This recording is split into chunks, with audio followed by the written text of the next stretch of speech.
is it? Of course! Yes?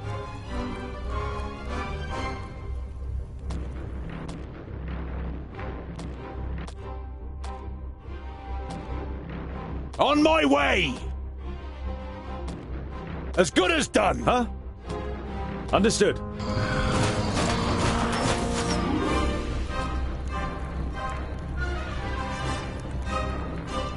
Huh?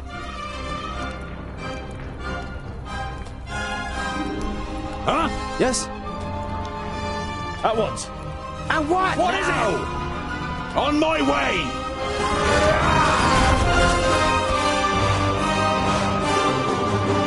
Huh?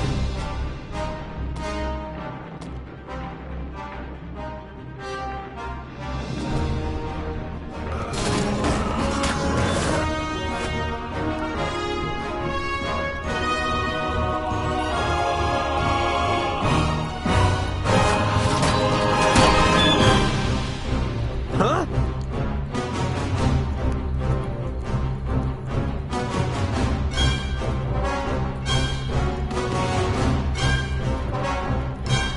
Huh?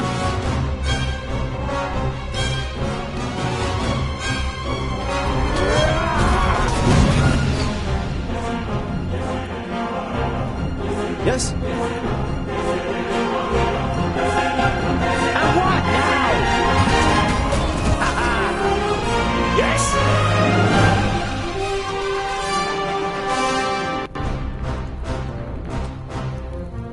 Huh? On my way. Please wait a moment.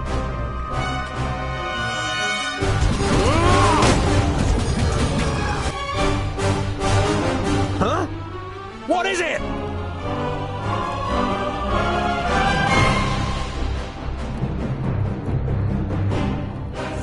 Yes?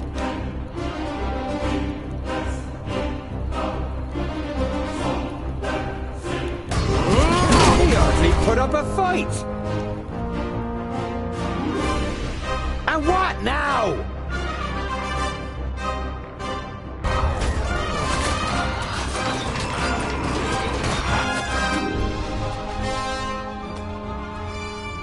Yes?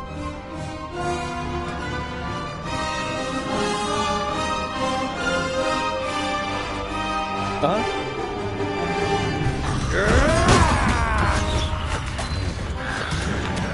Vile creature. What is it? What is it?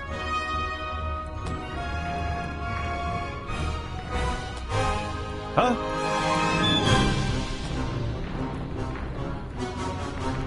Huh? Huh? Yes?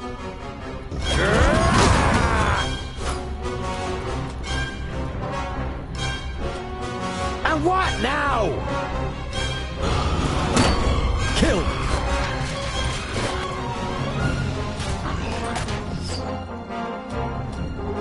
Yes?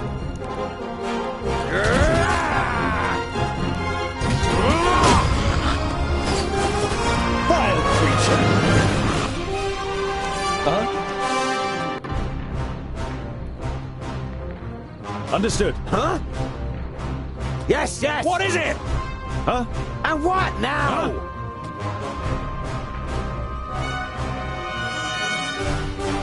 As good as done!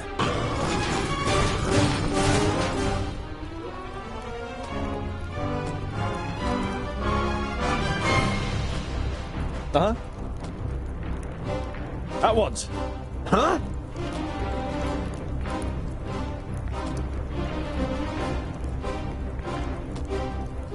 Yes? Yes? And what now?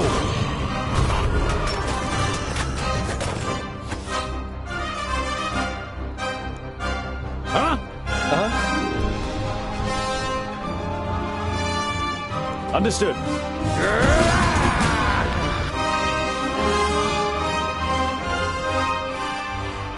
What is it? Yes?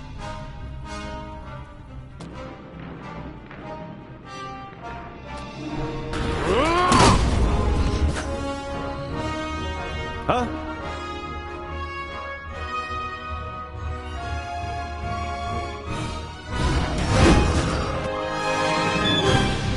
And what now? On my way! Kill! Yes? Huh?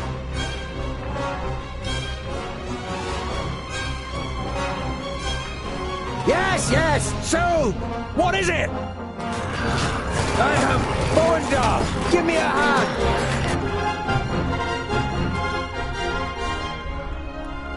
Uh-huh.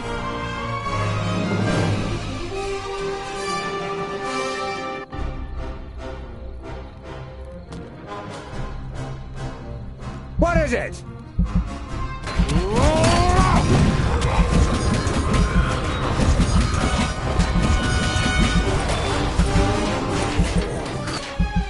Yes?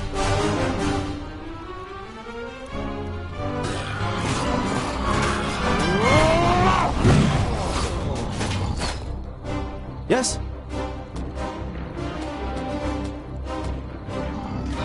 I didn't hit you very hard!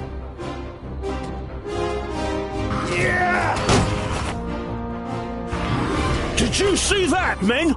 Now they are warriors! Hey, you down there! I'll send you some reinforcements! Let's stick it to those runts!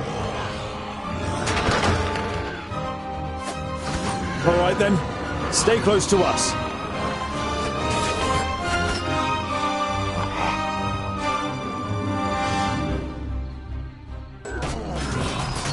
All right. Of course!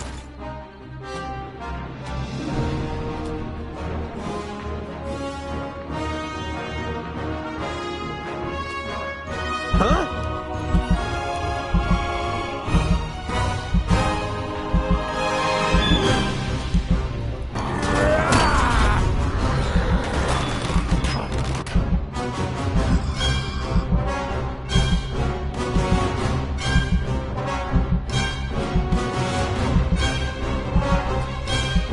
What is it? Huh?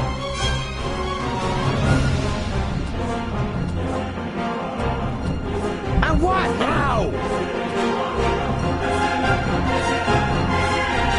On my way! Uh-huh. Huh? What is it? Yes? And what now?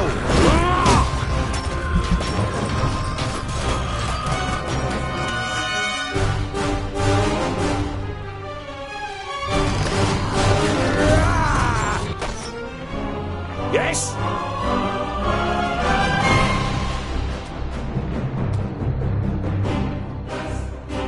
Uh-huh.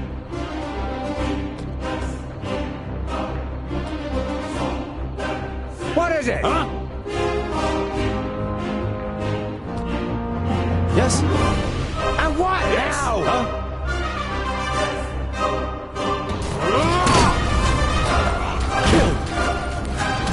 Ow! Hey! Huh? Yes? Huh? I am Bowendahl! Give me a hand! I didn't hit you very hard!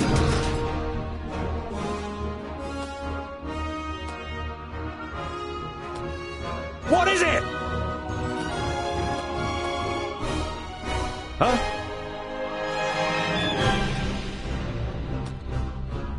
What is it?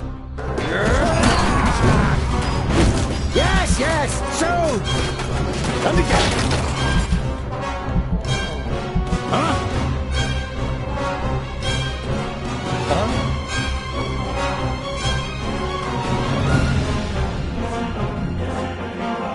Huh? They're hitting me pretty hard!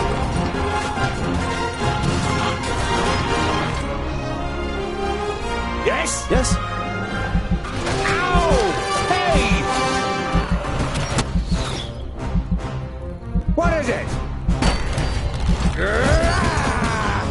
I'm not that quick!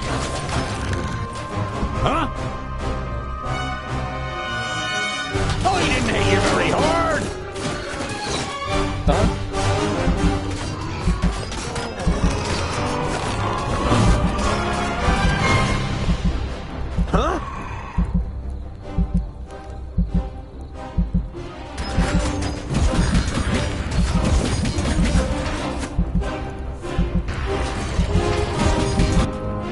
Yes?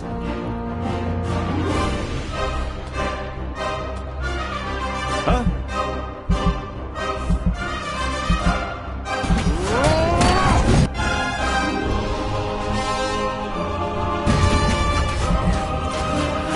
I can't do that yet!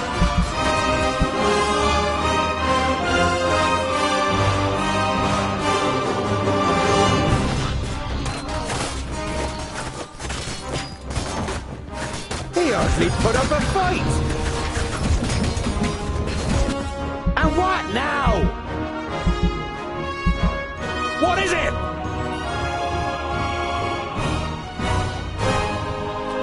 Yes?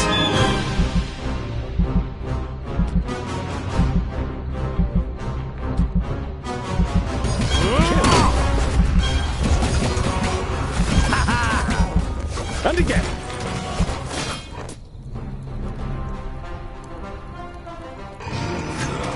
The Orcs' fighting spirit lessens with every fallen comrade. After Kragnar's death, they finally attempt to flee the battlefield. Very few escape the mercenaries' arrows.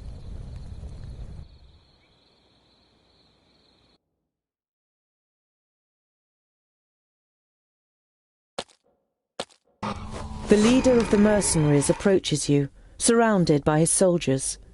His expression is one of recognition, caution, perhaps even awe.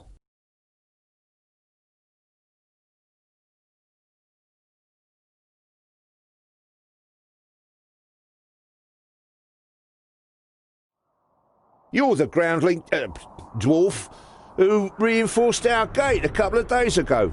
It served us very well, just as your axes have. A young mercenary runs towards you. He has something in his hands that he clearly wants to get rid of quickly. Commander, we found this on their leader. It feels strange. The commander looks at the amulet in the man's hand and makes no suggestion that he plans to touch it himself. You take your opportunity. May I? You take the amulet and can feel a tingling on your skin. It is clearly magical. Keep it, as a sign of our gratitude. The commander bids you farewell with a short nod and moves away. It would seem he thinks he's made a good deal.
The farmstead has been plundered, ravaged, and part set on fire.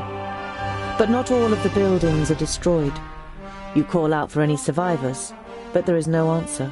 You remember how you advised the farmer to build a hideaway. You split up and search for signs of life in the burned-out ruins of the farmstead.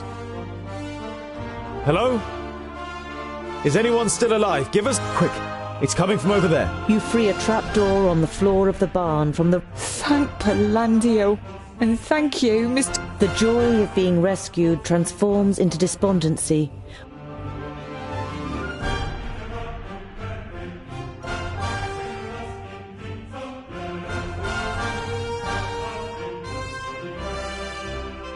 Before you go, While Apatya considers how, as a proud farmer, to politely decline the offer, Remsa reaches for the family, says goodbye.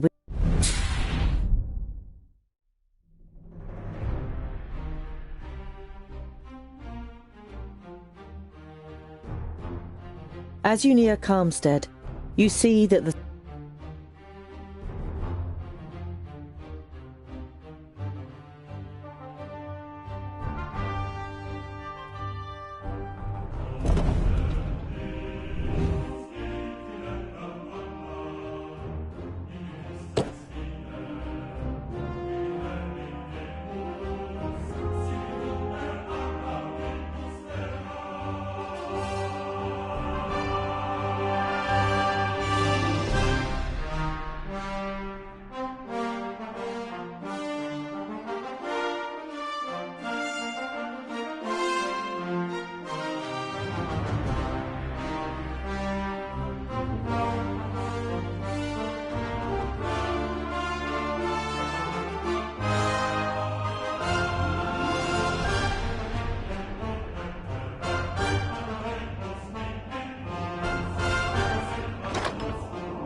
farmstead has been plundered.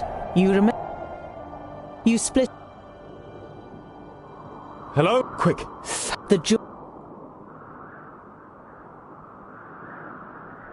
Take some of our provisions for the journey, so you have a chance of getting there. We can't accept this. We'll make... Without hesitation, Remsa reaches for the bag and thanks you. She...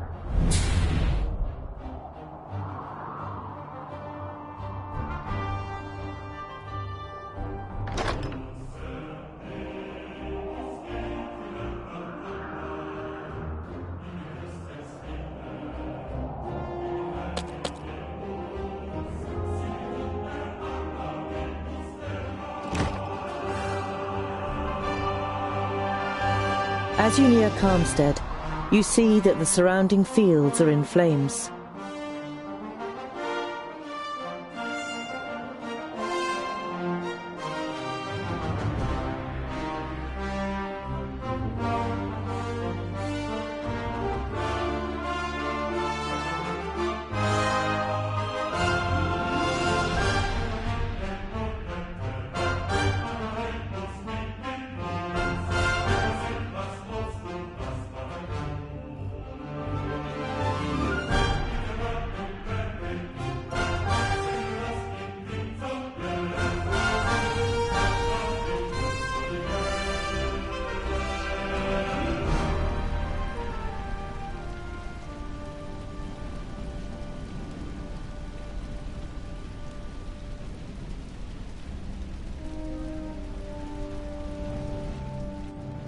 Help!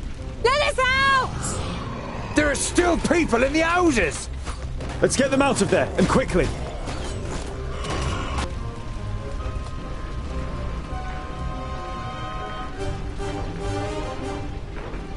What is it?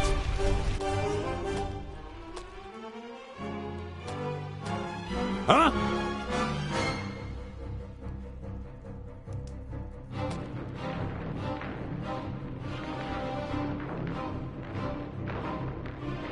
Yes?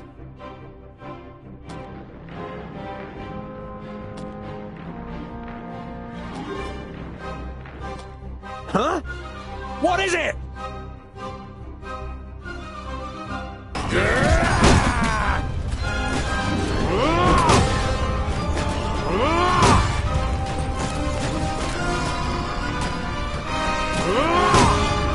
He hardly put up a fight! I'll be ready soon! What is it?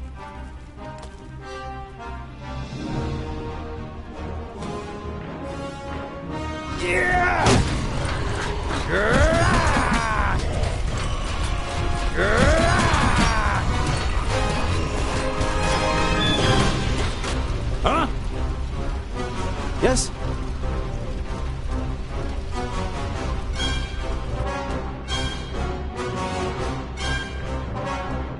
Huh?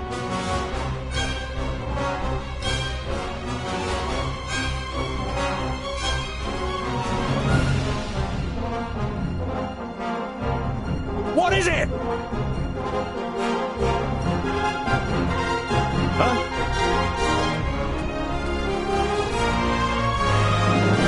Who's next?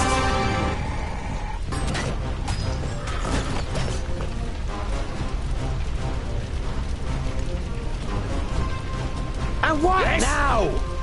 Yes?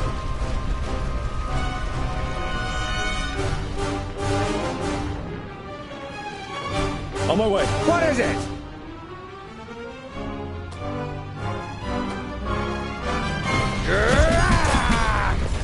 I'm not that quick. Huh? Huh?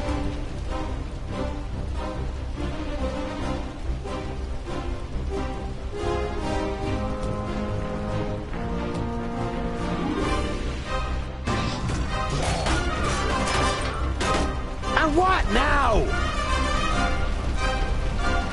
Yes?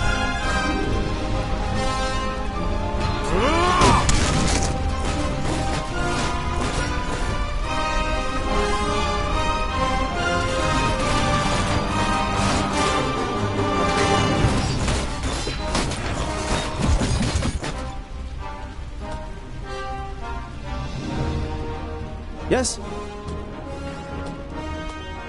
What is it? Huh?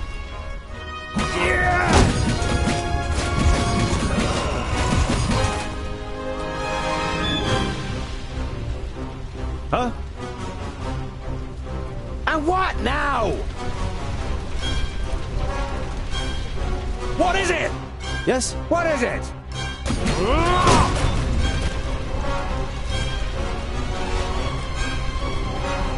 Too easy!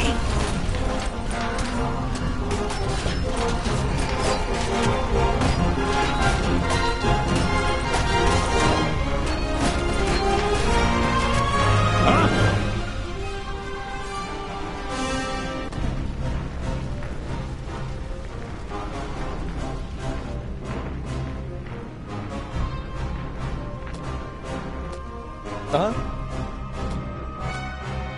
Huh?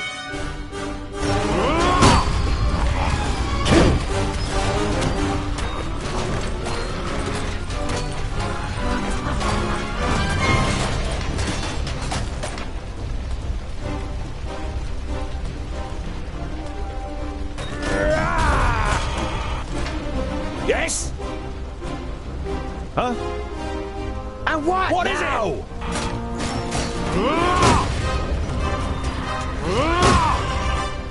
Yes?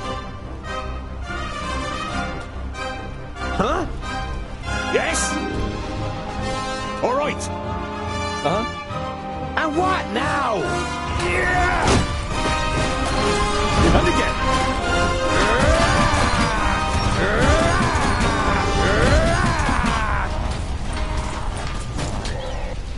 What is it? Huh? Understood. Huh? Yes, yes, soon.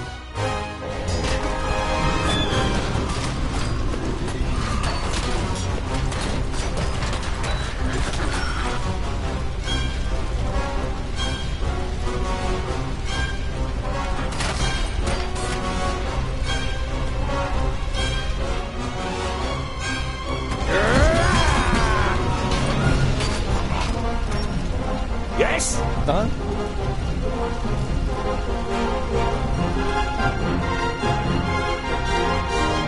And what now? What is it?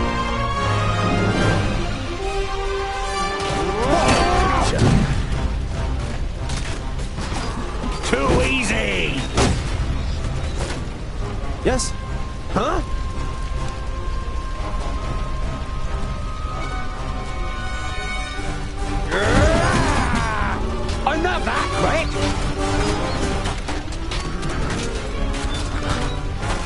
actually put up a fight!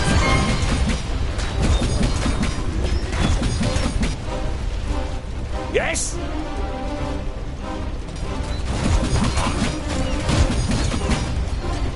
Pow! Another one bites the dust.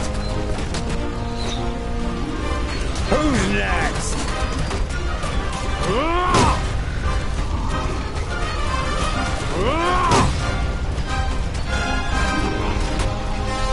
Huh?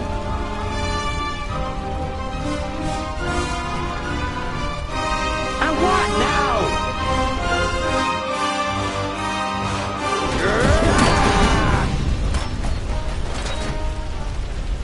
What is it? Huh?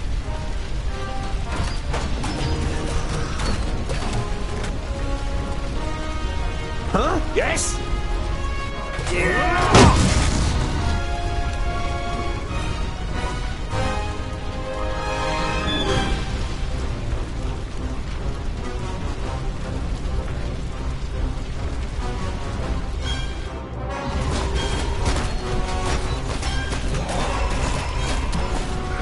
Don't rush me!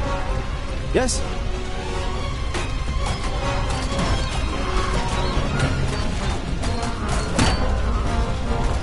Please wait a moment. I can't do that yet. Please wait a moment.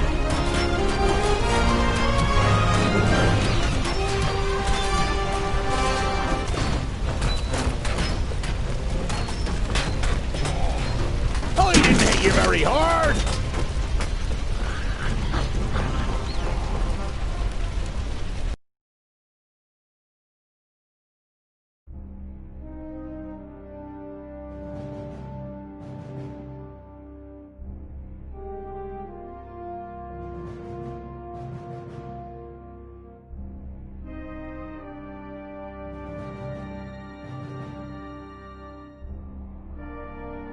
As soon as the last orc is killed, you and the twins free the remaining villagers. It would seem the stories are true. Dwarves really are the best orc killers. We don't have much that we can offer you. Maybe we can rustle up some food.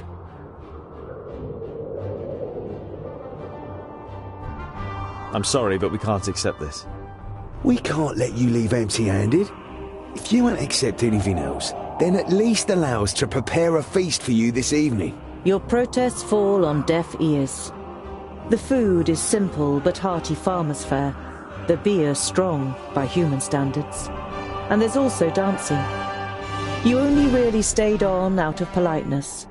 But you and the twins end up emptying tankard after tankard. The next morning, you set off again in good spirits and with full stomachs.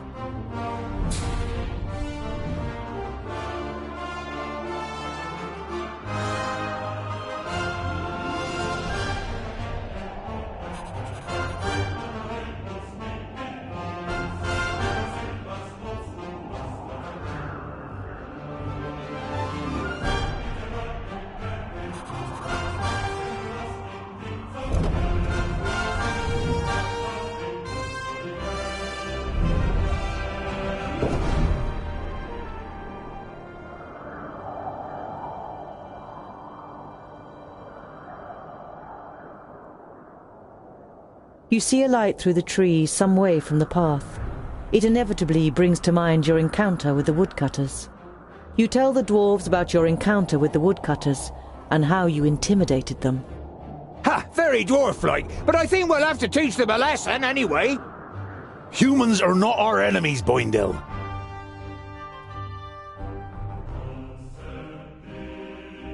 Thinking about it, they do deserve it. Boindil grins widely, and before Boandal can stop him, he stomps off. You lie awake in your camp and think about the woodcutter's roast that you had for dinner.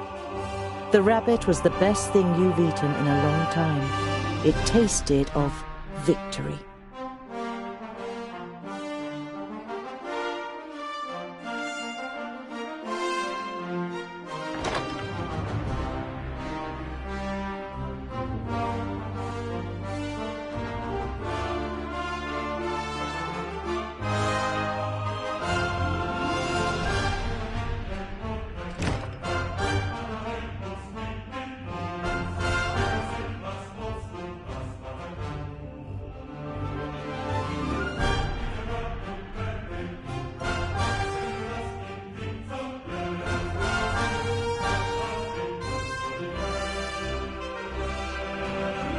Several wagons full of building materials pass you by on the way to Goodwater.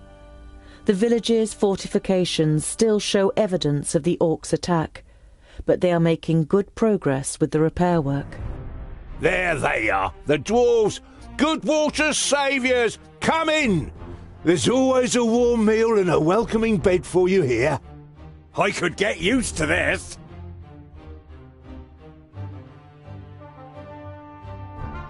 By the evening campfire, Boindil rummages around in his rucksack and pulls out a cheese wrapped in a cloth. He sticks a fist-sized piece on a spit and grills it on the fire. There's nothing better than grilled cheese at the end of a long day. The smell it gives off makes you hold your breath. Oh, picky, are you? Hardly surprising. You pull the warm piece of cheese from the stick. It tastes...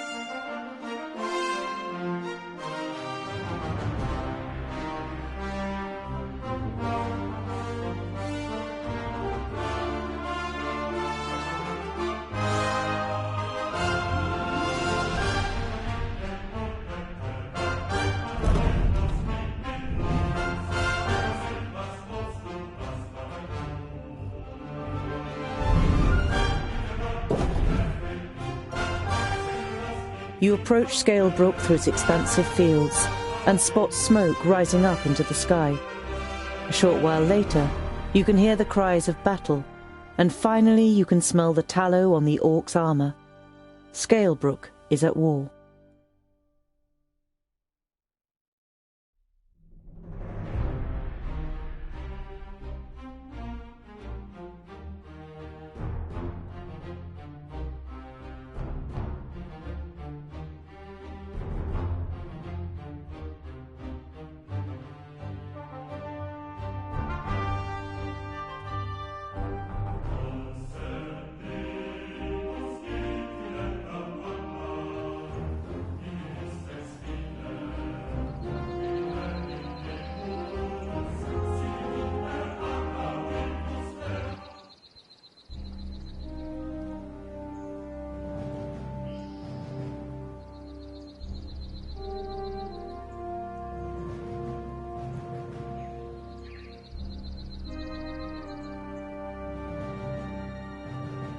Quick! We have to help those people!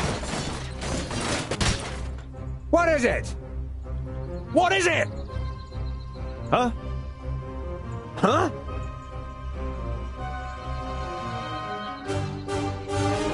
Yes? Yes? At once. What is it? Yes, yes! What is it?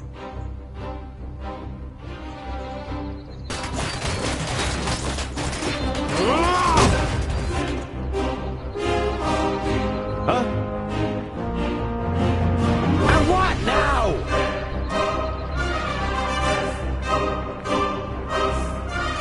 Huh? Yes?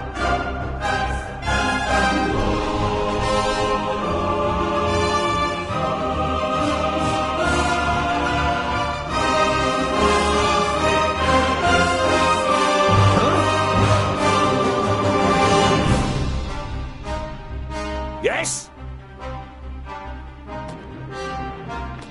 Huh? And what now? He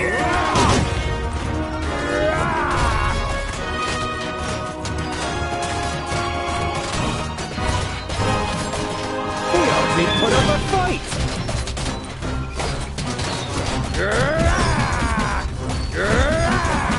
I didn't hit you! What is it? Huh? Huh? Yes?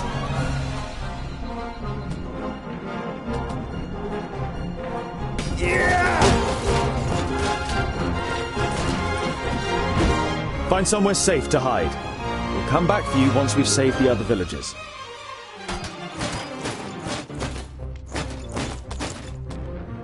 On my way! What is it?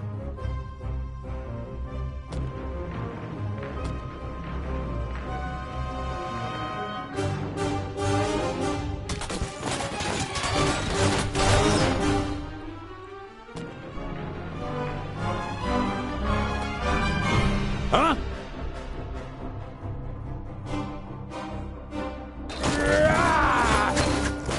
He hardly put up a fight.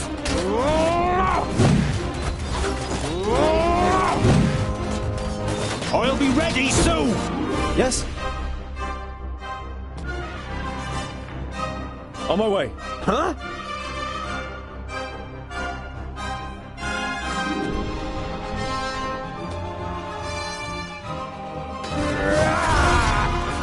Too easy.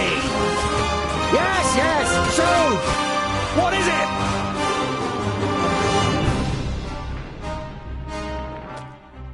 Huh?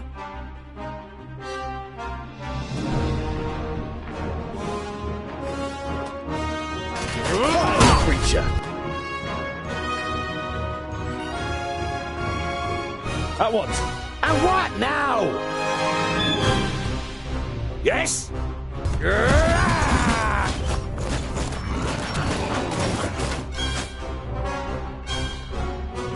Yes? Huh? I'm not that quick. Huh? Don't rush me.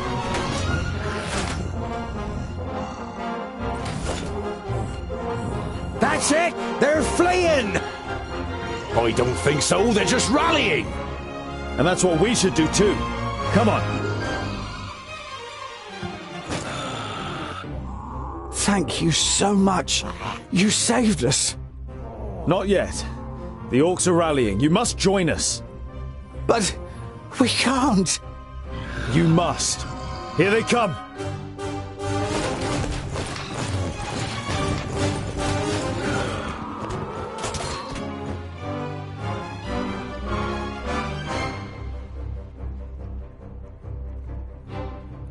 Huh?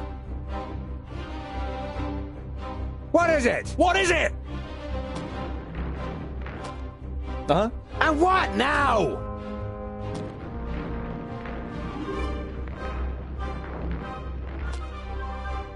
Huh? Yes?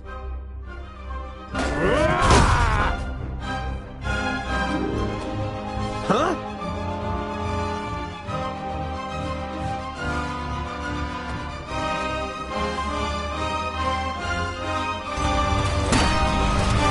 Too easy. What is it?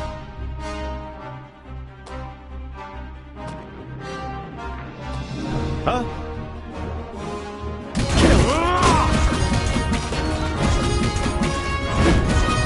Pow! Another one bites the dust.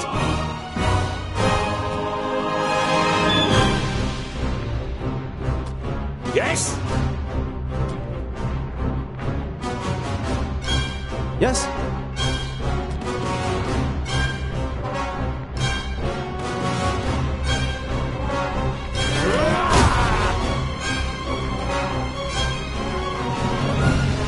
And what now?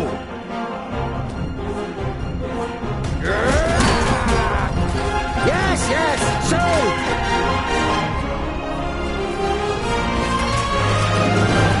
I'm not that quick.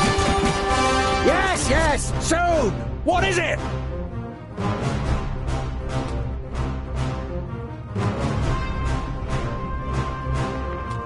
Huh?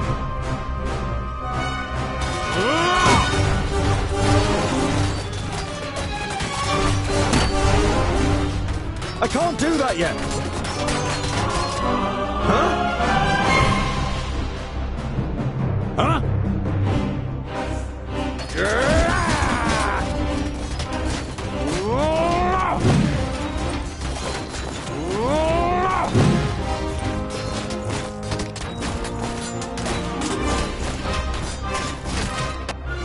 Yes?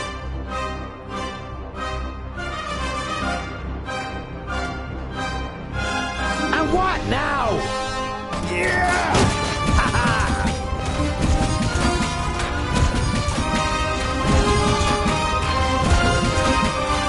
Too easy. Yes? Who's next?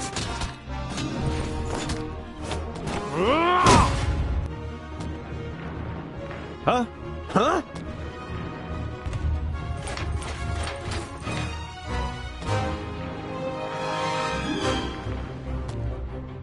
What is it? All right. Yes? On my way.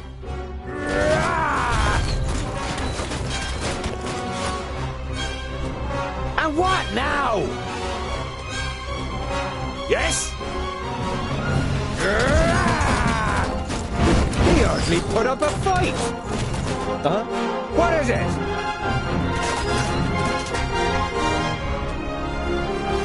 I'm with you. Huh? Yes? At once. Huh? What is it?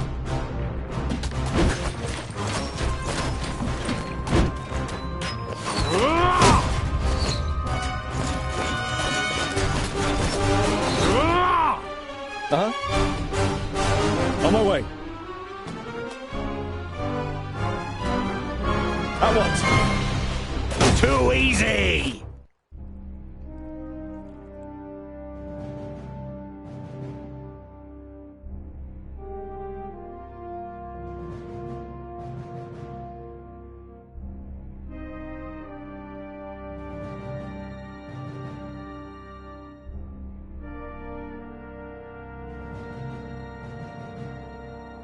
While Boindale still hunts the last of the orcs through the alleyways of the village, you and Boandal are already helping search for survivors.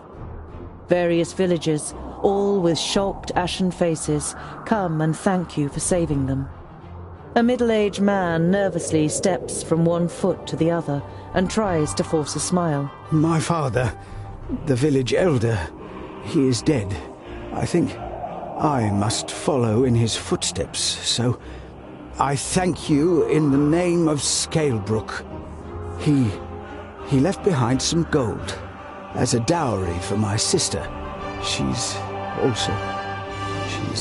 The man bows his head, produces a leather pouch, and kneads it with trembling hands. If only you'd come earlier. But before you can reply, the man takes a deep breath and forces himself to look at you. What am I saying? How ungrateful. Thanks to you, many of us are still alive. My daughter may be able to marry one day, thanks to your bravery. The man hesitates briefly, then thrusts the leather pouch towards you. We won't accept your gold. Bury your dead, rebuild your village, and be a good father to your daughter. Boandal looks at you, and you think you can see an approving nod.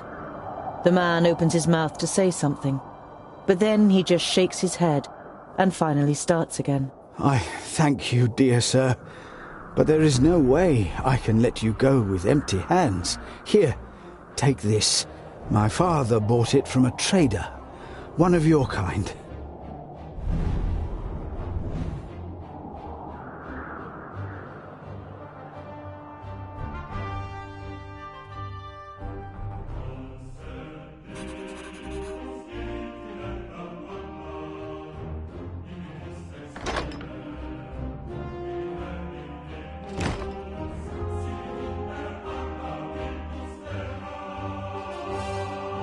You see a camp with a wagon and two people on the edge of the path. Behind them, Black Saddle towers up above a thick, dark forest.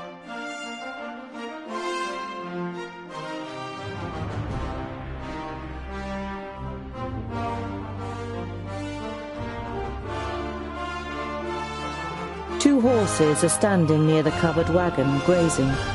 You can make out the shapes of boxes and barrels on the wagon. The two humans are wearing smart clothes and are sitting next to a large campfire. They don't seem to have noticed you yet. You don't want to give them a shock, so you address them while you're still a distance away. Hello, friends. Is there any space by your fire? The two traders look up and visibly jump when they see you three dwarves. Ah, hello. Yes, of course. It doesn't escape your attention that you seem to be causing the traders some uneasiness, but you take up their offer and sit down. The twins follow your example. We're only travellers. We're looking for someone who's said to live on Black Saddle. A hermit. Someone who lives here? The traders exchange amazed looks. If they live here, they must be mad. Normally we wouldn't stop and rest here, but the horses are too exhausted. Our departure from Parista was delayed, and we must have driven them too hard.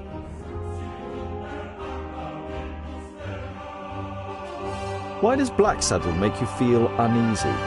It doesn't look particularly inviting, but it's only a mountain. Only a mountain? You don't know the legend. The trader looks at you and the twins for affirmation, but you all shake your heads. Blacksaddle was once known as Cloud-Piercer, and it towered up into the heavens, the upper slopes of pure gold and the summit covered in snow. The humans wanted to attain this wealth, but the smooth slopes and the dazzling summit made the climb impossible. They called on the Dwarves to help them. They were able to tunnel up through Cloud-Piercer to the top. They hollowed it out and carried away the gold. The humans demanded that the treasure be shared, but the Dwarves refused, and as they argued, the mountain began to tremble. There were too many holes inside for it to hold together. It collapsed and buried both greedy parties underneath it. The mountain lost its tremendous size and its beauty, and ever since has haunted both humans and dwarves with its erosive hatred, causing even the rocks to turn black over time. Pfft, never heard of it. Sounds like human tittle-tattle. Dwarves would never hollow out a mountain so much that it collapses.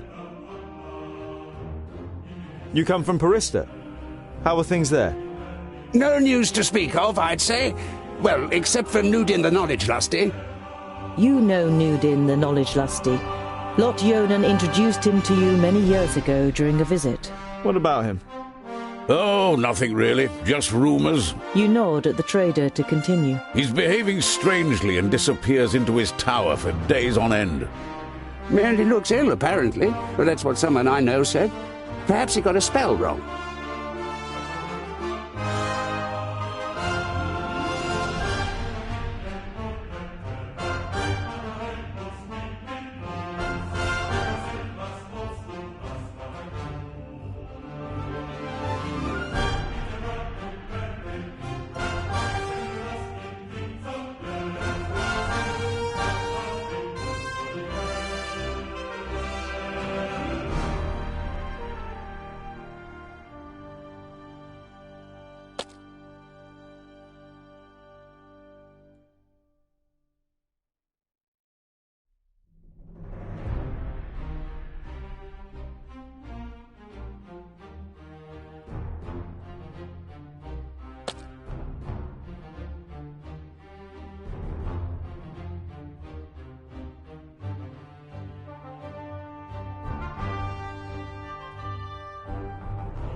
Later in the night, after eating together and some friendly conversation by the campfire, you all decide to sleep, but you take the first watch.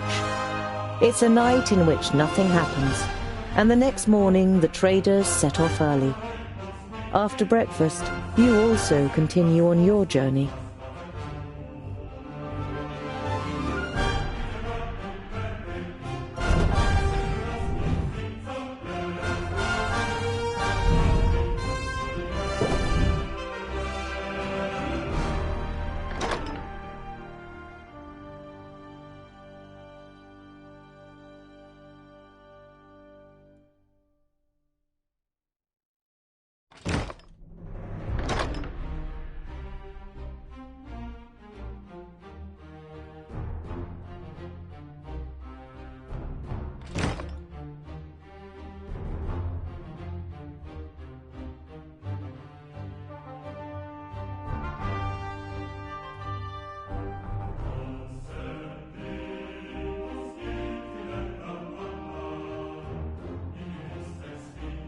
The closer you get to Parista, the livelier its dome gleams white. You reach the council's palace, but The perished land? You mean the the guard shrugs his shoulders.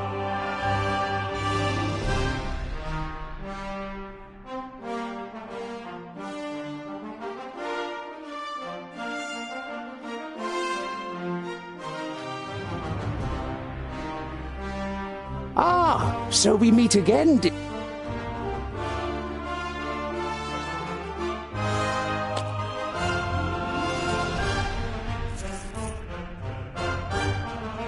You say goodbye to the traders and continue your...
After a march through the thick pine forest, Black Saddle, the sinister tabletop mountain, and your journey's destination rises up before you.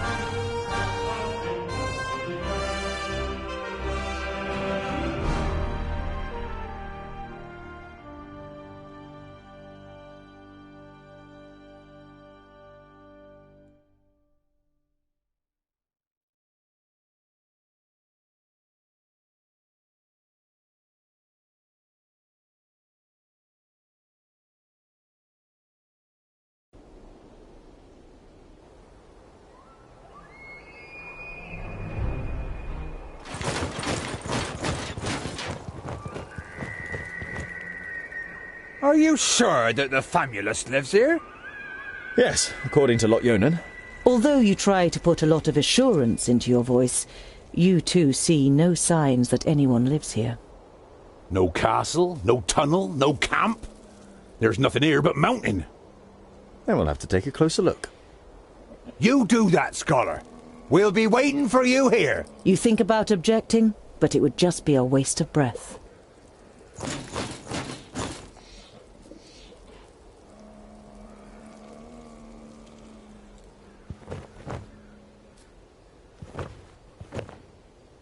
Found anything? A hidden camp? A secret doorway? Gold? No. Not yet.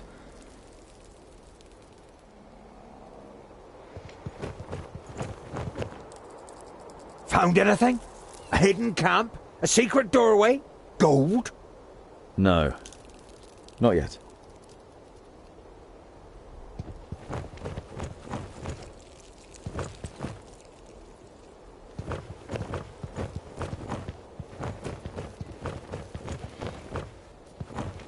Even the dark evergreen forest seems to be afraid of the Black Mountain.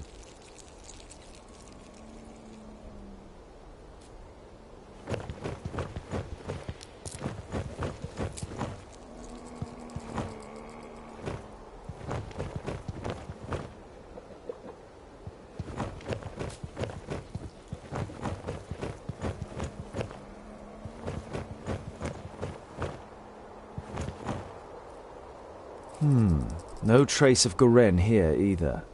If he's close, then there must be some kind of cave somewhere in the mountain.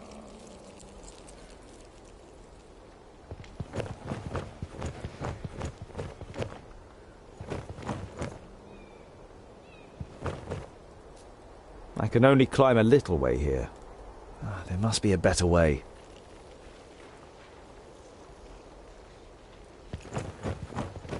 An old tree. Looks like it could fall down at any moment. There we go.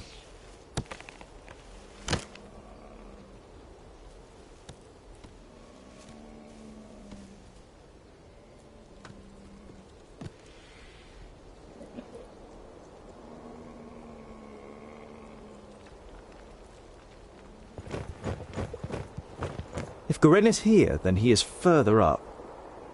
I should find some kind of clue before I climb down again.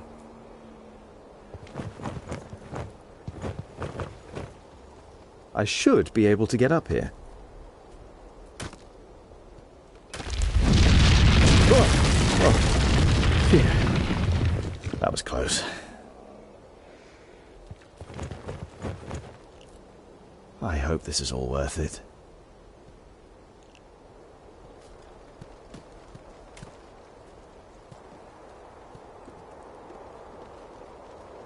I should have a look around here. I should have a look around here first before I climb down again.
Huh?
As good as done. Huh? Yeah!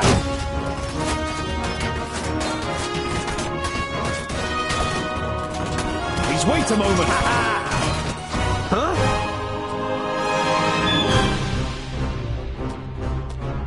Yes?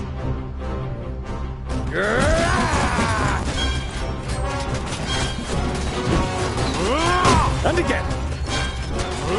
Find somewhere safe to hide. We'll come back for you once we've saved the other villagers. Vile creature! Yes? Too easy! He hardly put up a fight! Huh? Huh? And what now? I didn't hit you very hard! Pow! Bites the dust! Yes? All right. Huh? On my way. Huh?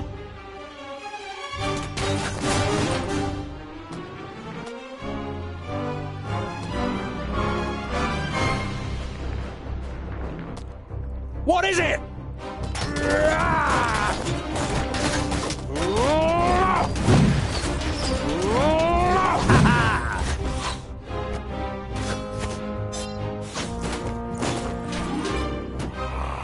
That's it! They're fleeing! I don't think so. They're just rallying. And that's what we should do too. Come on. Thank you so much. You saved us. Not yet. The orcs are rallying. You must join us. But we can't. You must. Here they come.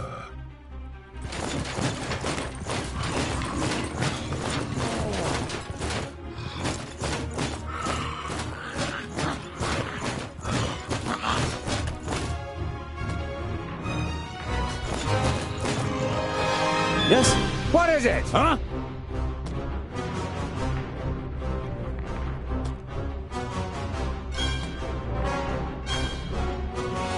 Huh?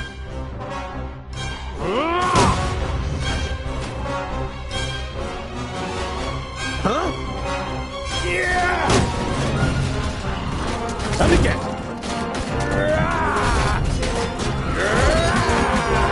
I'm not that quick! What is it?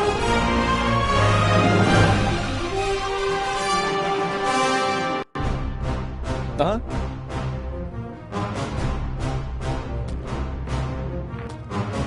What is it?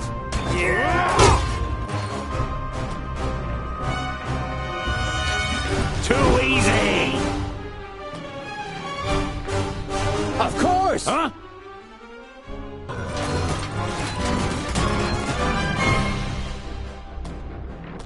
Huh?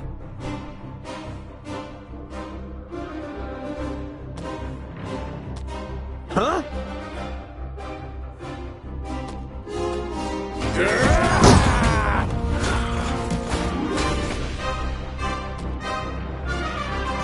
Yes, yes! Yes. Shoot!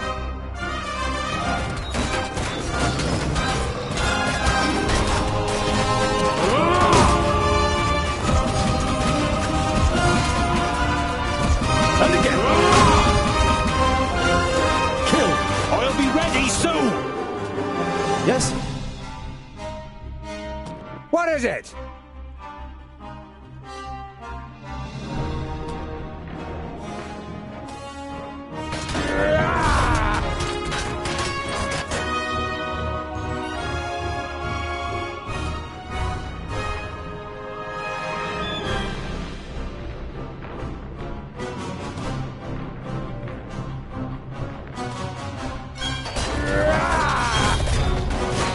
Too easy. Huh?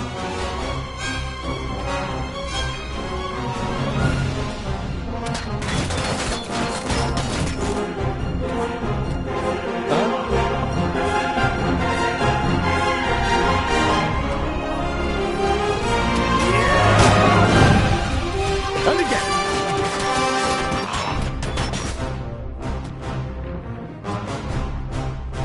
Huh? Yes.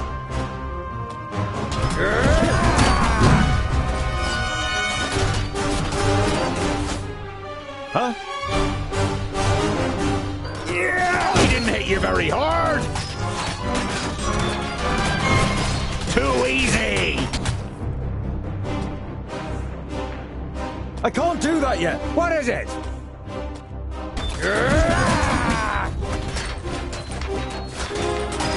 Who's next? Huh?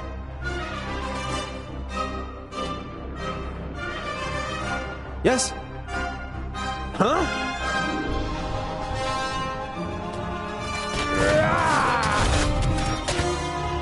Yes. Uh-huh.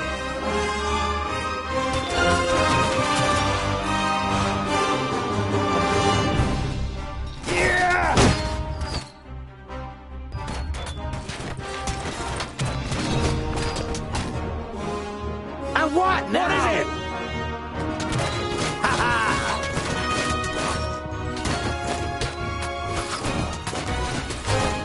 Huh? What is it? Huh?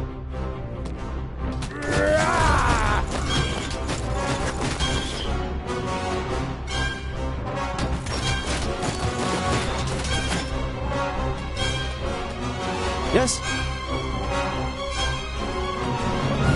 At once. And what now? I didn't hit you very hard.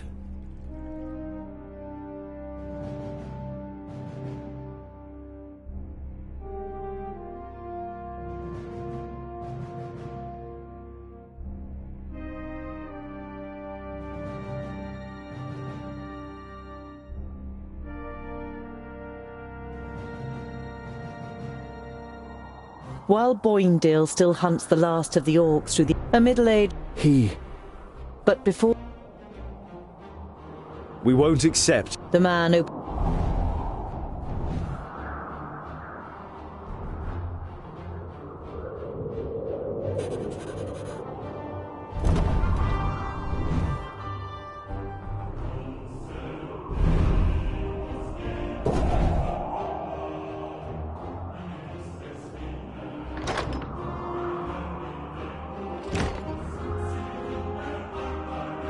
You see a cat.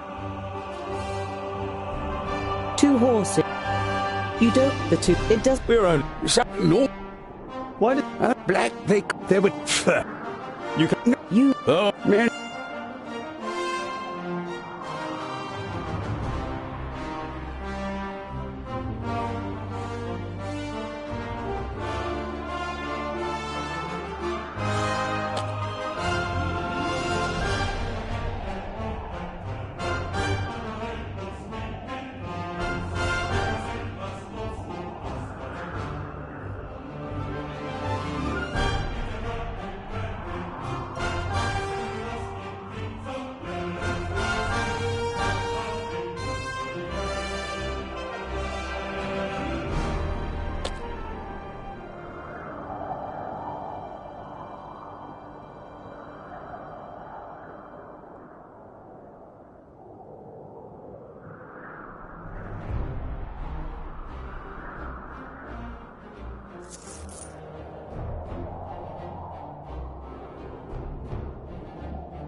Later in the night, after eating together and some friends, it's an...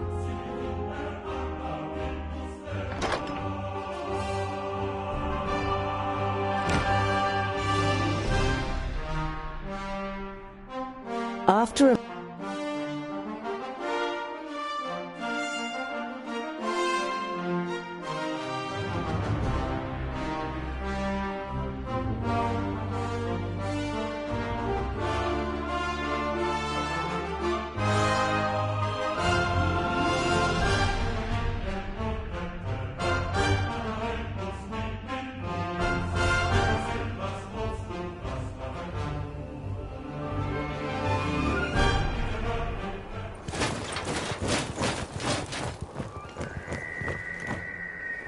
Are you sure that the Yes.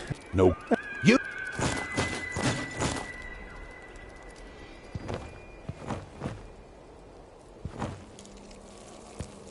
Found anything? A hidden No.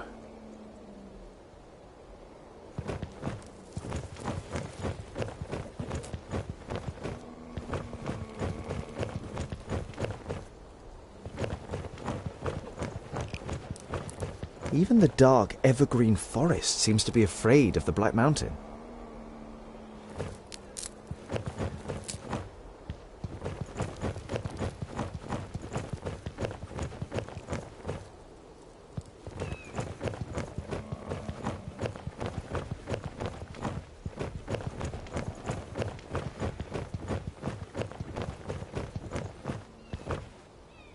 I can only climb a little.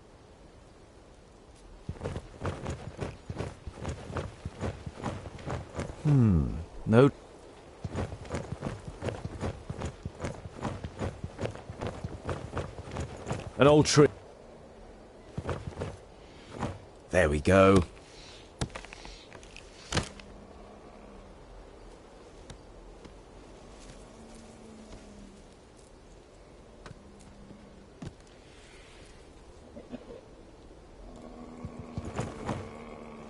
Too steep. I can't get a grip anywhere.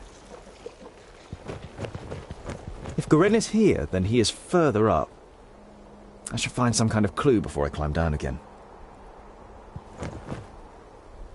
I should be able to get up here.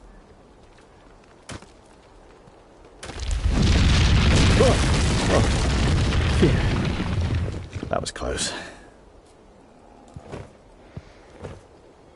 I hope this is all worth it.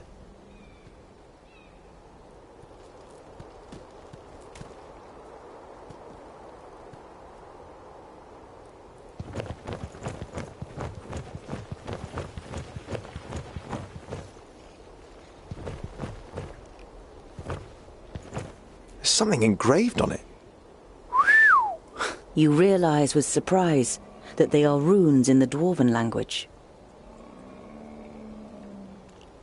Built with the blood of our enemies, be unyielding as the rock, and soak the land in their blood. Huh?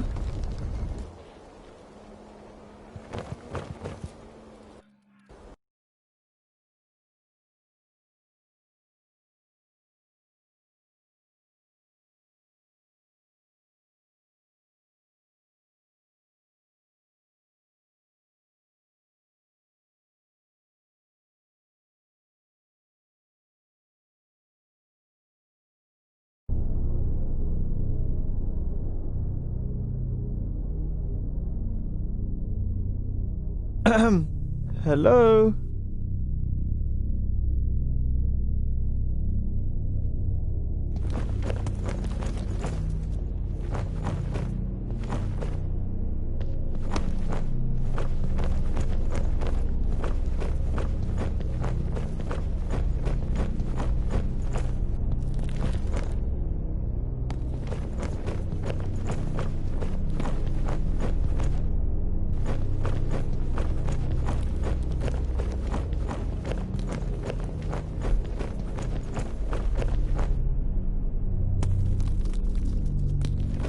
Master Garen, Lot Yonan sent me to bring some items back to you.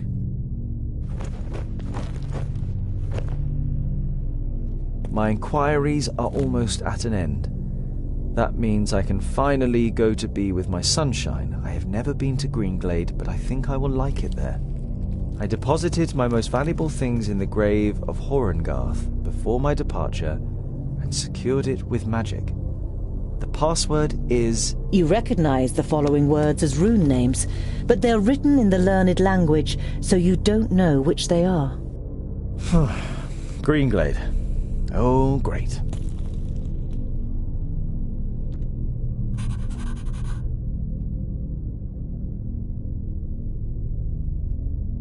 Useful. An eternal flame. I know who taught him that.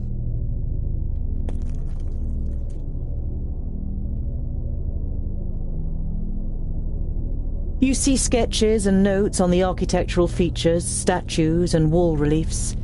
It seems Garen spent a lot of time studying this place. Maybe he's kind of a dwarf historian, or maybe he's just a treasure hunter. Garen is in Greenglade to visit his sunshine. Greenglade is in Gauragat. We can't have fallen in love with a pointy ear, can he?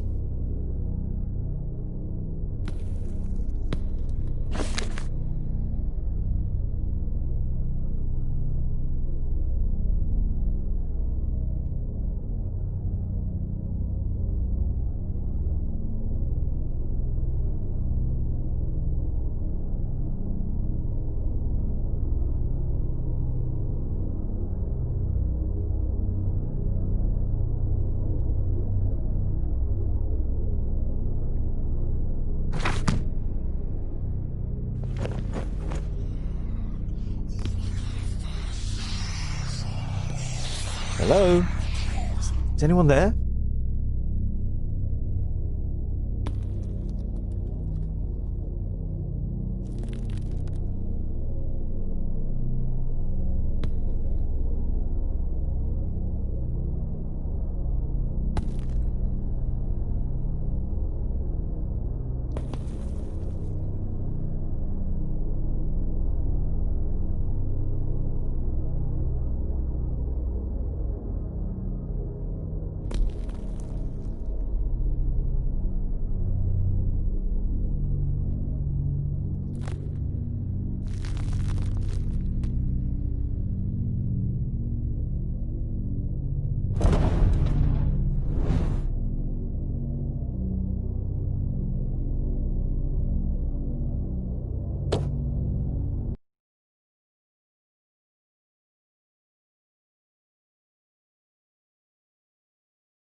You see it? 2 horses. You do it. We're on something no. One black them. You come. Oh man.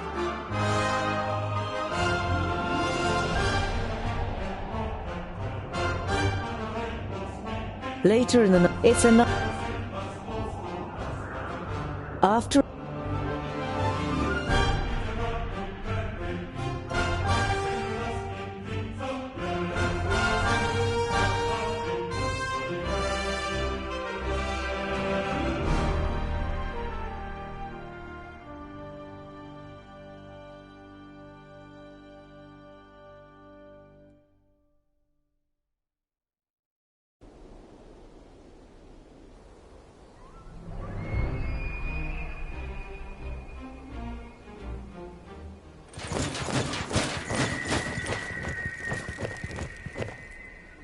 Are you sure?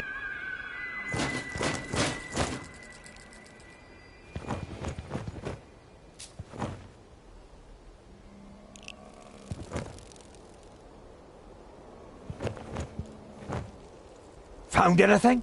A hidden camp? No.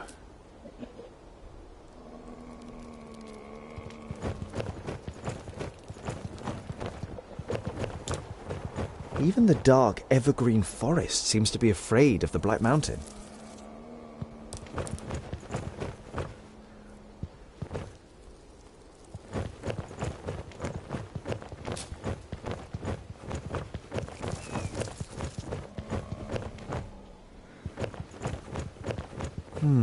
No trace of Goren here either.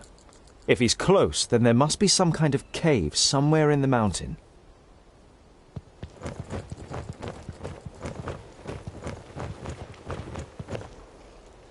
I can only climb a little way here. There must be a better way.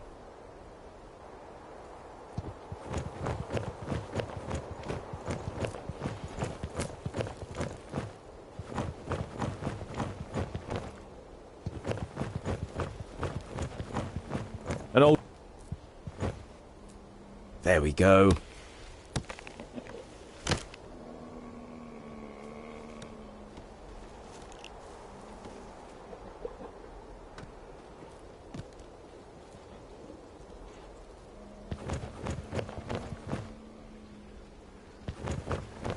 Garen is here, then he... If Garen is here, then he is further up. I should find some kind of clue before I climb down again. I should be able to get up here.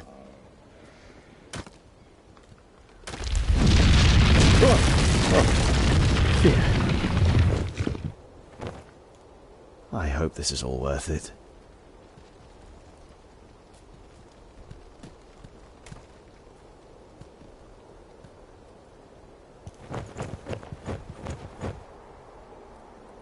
Here's a...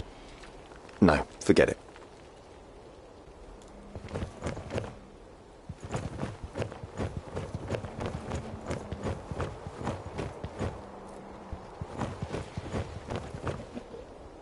Definitely a rock face.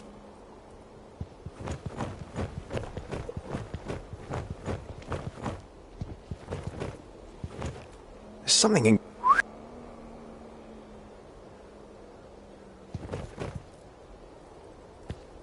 Built... Huh?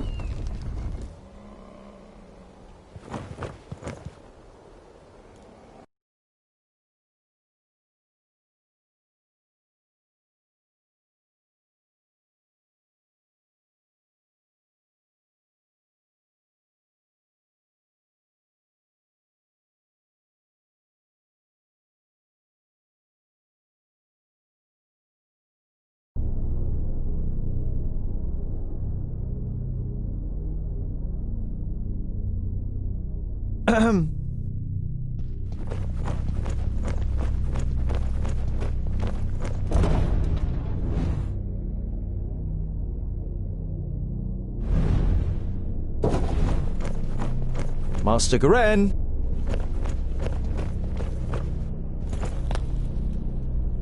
My inquiries are almost at an end.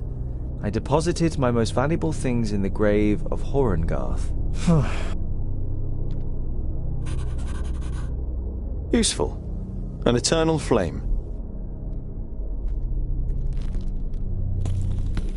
You see sketches and notes on...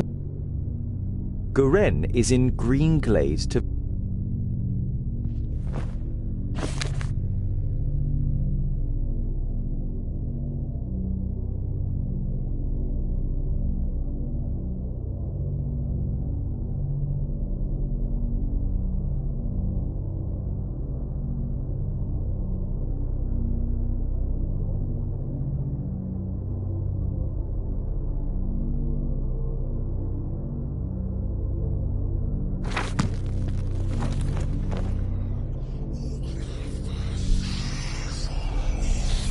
Hello?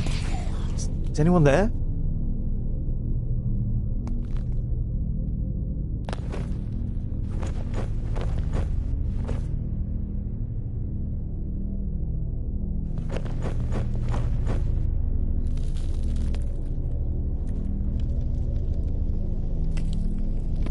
It looks as though Garen lived in the fortress for a while. It also seems that he left several lunar orbits ago. He's not stealing. It would just be a shame if the provisions went off.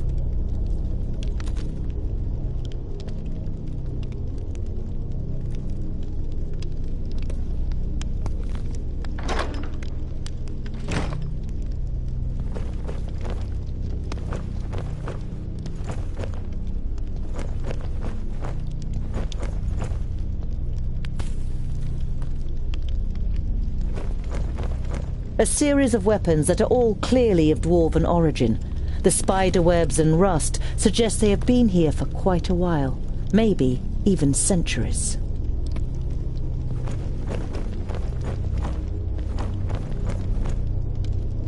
You have difficulty deciphering the scroll. Throw the firstlings in the forge. Beat the secondlings to a pulp. The fourthlings are... The rest is illegible.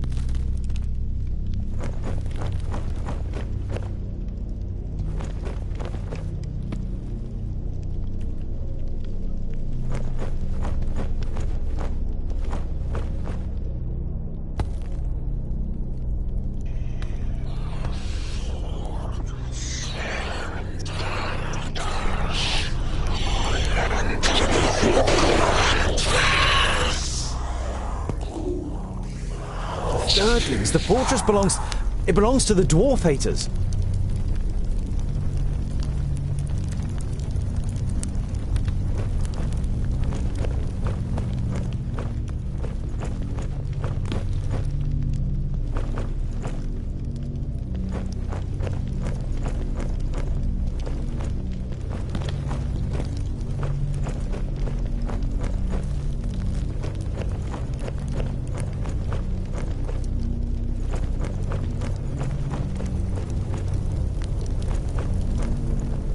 Norimber's dwarves are not only as unyielding as a mountain, they are also as destructive as an avalanche, and would batter into lesser kingdoms just as relentlessly. The Four should find no salvation in Vracus, only eternal damnation, so that they suffer indescribable torment between the worlds. You have heard of the dwarf haters, but this is the first time you have read their hateful words. You feel sick and turn away.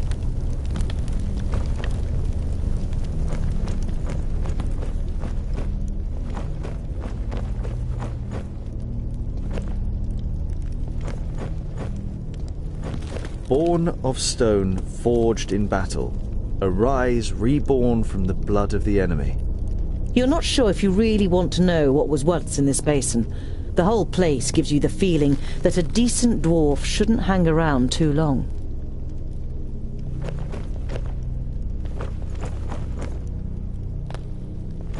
Sarcophagus. Perhaps I could open it. A rune. Clearly magical.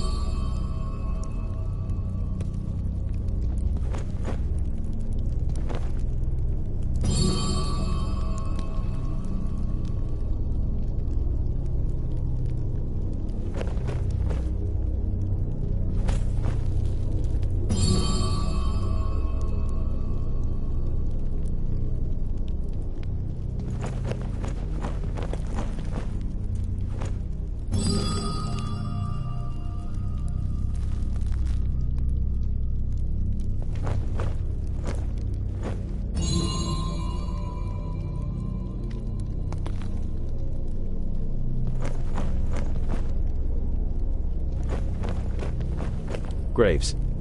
Could be buried here.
Ah, that's it.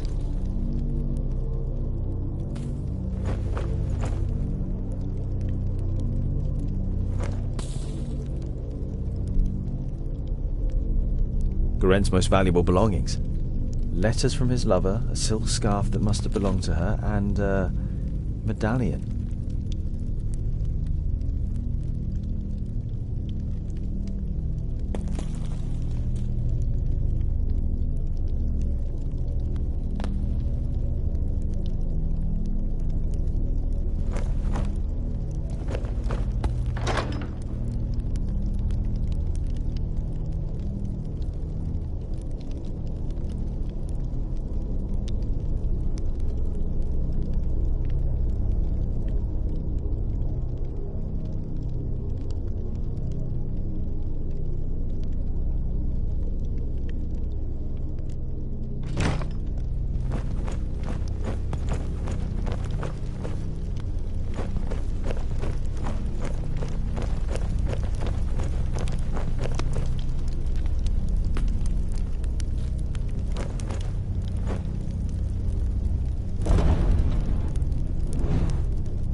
Lorimber, the progenitor of the Thirdlings. In most of the chronicles about the 5 dwarfen kingdoms, only very little is written about the Thirdlings, and what is written is full of disgust.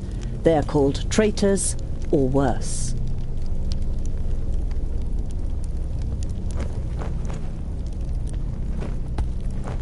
It would seem that even the Thirdlings worship Vracus, but in all the other kingdoms his shrine would be the biggest.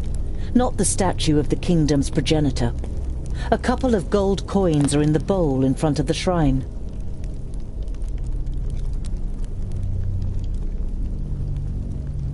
Can't do any harm.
So, Scholar, what are the results of your inquiries? There is an abandoned fortress in the mountain, and I think it belonged to the Thirdlings. Boindill's eyes narrow. The blasted dwarf killers! A thirdling fortress, here, in the middle of Girdlegard? We must let High King Gundrabur know about this. The fortress has been long abandoned by the looks of it. Anyway, I can't go to Ogre's death until I have completed my quest. Goren is in Greenglade. Huh. The High King? Why do you want to bring me to him? All right then. It's about the choice of the new High King. Gandagar, the king of the Fourthlings, is with his entourage in Ogre's death and is supposed to ascend the throne. But our acting High King Gundrabur wants to prevent that from happening. He fears that Gandagar wishes to instigate a war against the elves. But what have I got to do with that? Boindill is about to say something, but is silenced by a nudge in the side from his brother. High King Gundrabur. And Boindall doesn't give you the impression that he has anything else to say on the matter.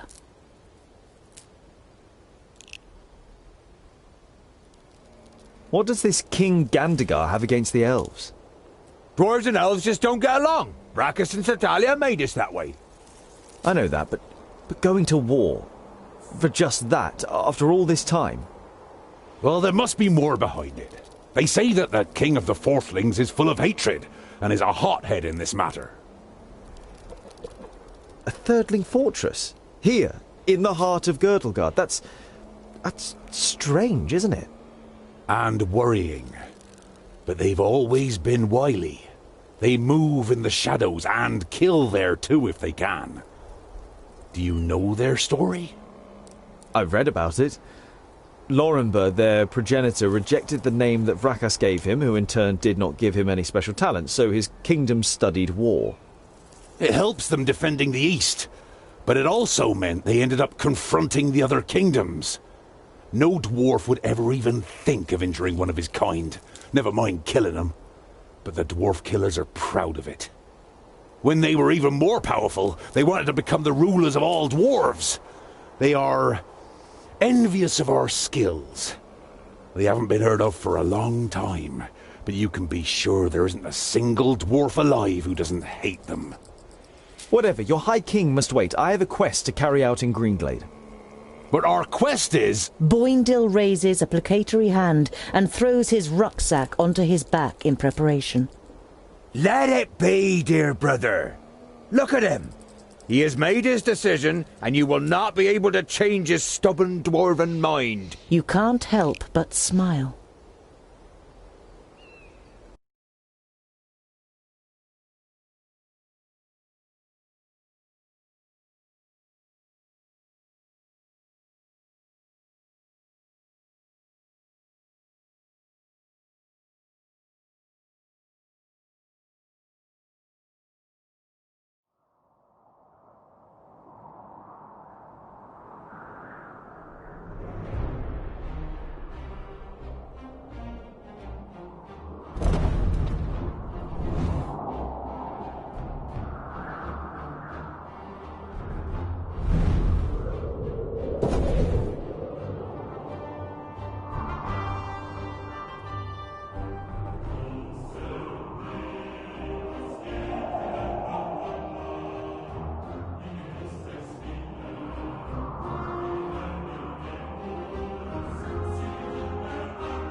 There are dead orcs lying in the defensive trenches and strewn over the meadows in front of the city.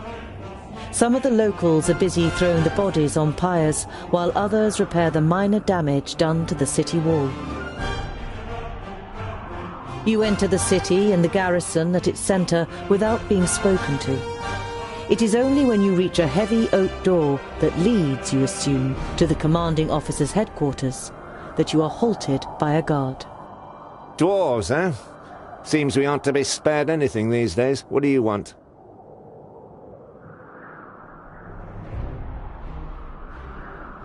It looks like you've got an orc problem.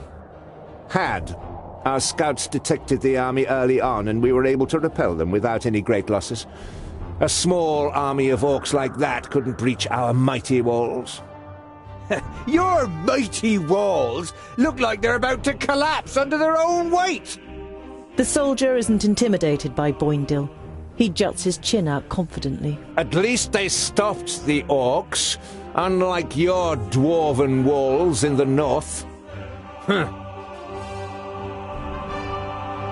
didn't know that Steepleton was so big. Impressive place. We have fertile meadows. That's what we have to thank for the city's growth in recent years.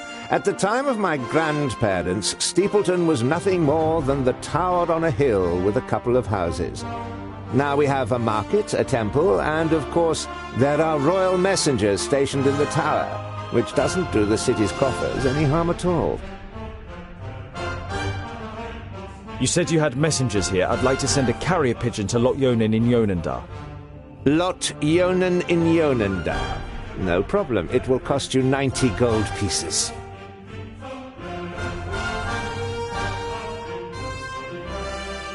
If the carrier pigeon delivers my message safely to Lot Yonan, then it's worth its weight in gold.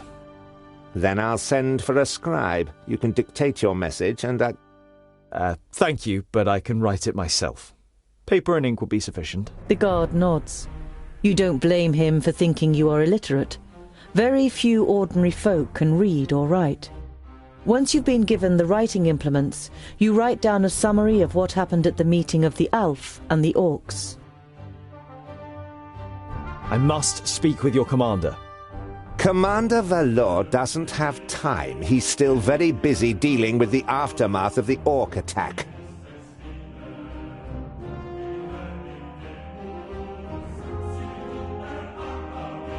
Commander Valor is dealing with the Orc problem, and I have important information concerning it. I witnessed a meeting of the Orc Lords. The guard eyes you with interest and tries to judge whether you can be trusted. Finally, he stands up, opens a door, and enters the room ahead of you. The commander looks up from his work. The guard repeats what you told him. Your information about the orcs could be useful. We have fought them back, but not yet defeated them. Come in. The commander listens attentively, and now and then asks questions, as you tell him about the 3 orc armies and the meeting of the chieftains with the Alf Sintharas. This sounds very grave. I will send out messengers. We must be prepared.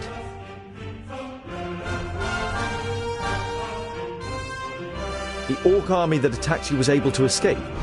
What was left of it? They headed south. Unfortunately, I can't send anyone after them until the damage to the wall is repaired. To the south? Towards Scalebrook, perhaps. We defeated an army of orcs down there. It wasn't an easy fight, but they'd already taken a bit of a beating. By Steepleton's soldiers, I assume. The commander looks at you and seems torn for a moment. Then he pulls himself together. Perhaps you didn't know, but the administration had a bounty on the heads of that horde of orcs. Here, this gold is well deserved. We must press on. Farewell, Commander Valor. Kill as many orcs as you can, dwarves. Palandi'll be with you.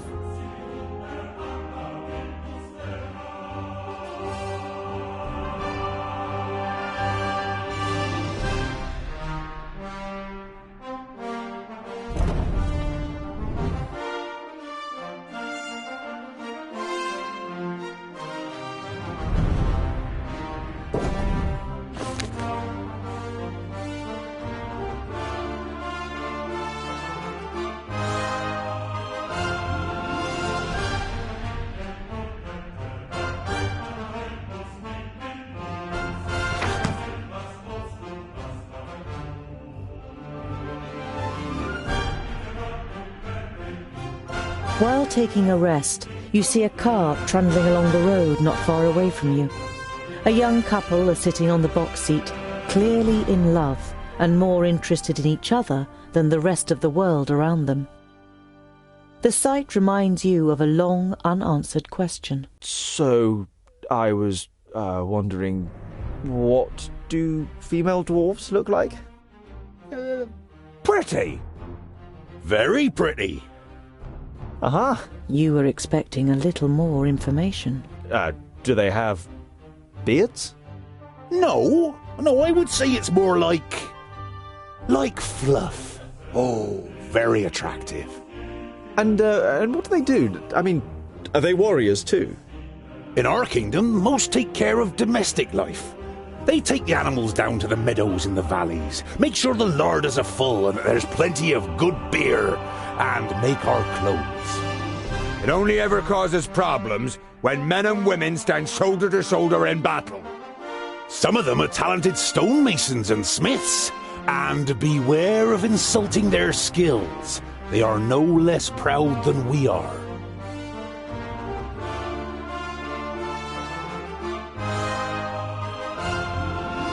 You arrive at a crossroads with a tavern on the corner. A warm light is emanating from its window, lighting up the road around it. A stone sculpture of a sheep stands in front of the door, and above it a sign, swaying gently in the breeze, reads, "The Stone Sheep." You observe the surroundings, but the road is empty and no one leaves the tavern. You notice a broken window on the first floor, which has been boarded up with planks. Something wet drips onto your nose, and you look up to the cloudy sky with a bad-tempered expression. Huh! Why are we standing here and just getting wet from the outside? You enter the tavern with a determined stride, and are greeted by a thick wall of pipe smoke. The dozen or so drinkers at the tables turn towards you, then give each other astonished and slightly worried looks.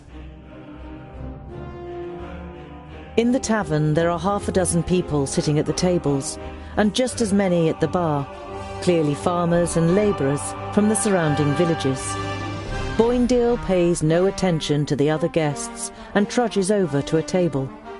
Together with his brother, you follow him and sit down.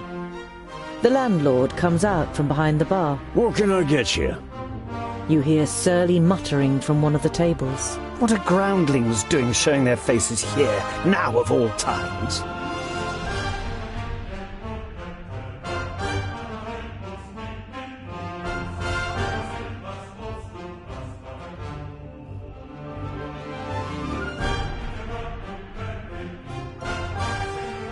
You turn to the guest who'd muttered something about groundlings. And why is it so strange that we're here? The man glances up briefly, and then stares drunkenly at his tankard, and mutters with a slur, Don't play the innocent. The orcs are terrorizing our lands. And whose fault is it? You let them in. I was not at the Stone Gateway, and I don't know what happened. But you can be sure of one thing. Dwarves would never cooperate with orcs. We kill them no sooner than we say them, or my name isn't Boindale Doubleblade. The drunkard and his neighbour are given a start. They mumble an apology and turn their attention to the beer in front of them.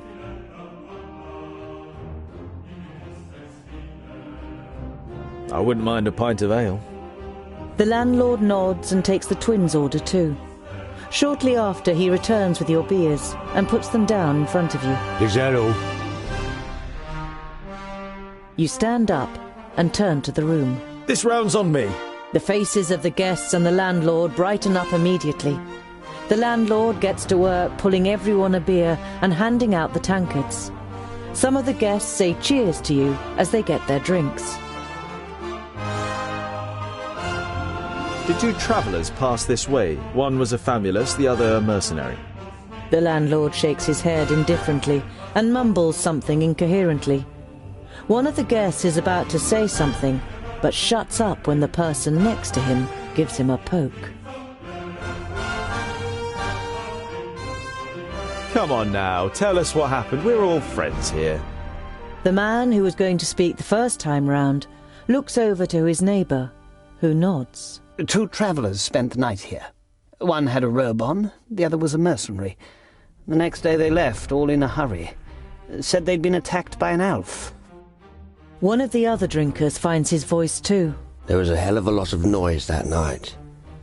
As if there'd been a dust-up. You left some gold here for the trouble. I thought they meant the noise, but then I noticed the broken window. The landlord sighs. Please, don't tell anyone else about this. Who would want to spend a night in a tavern where an elf has been sighted?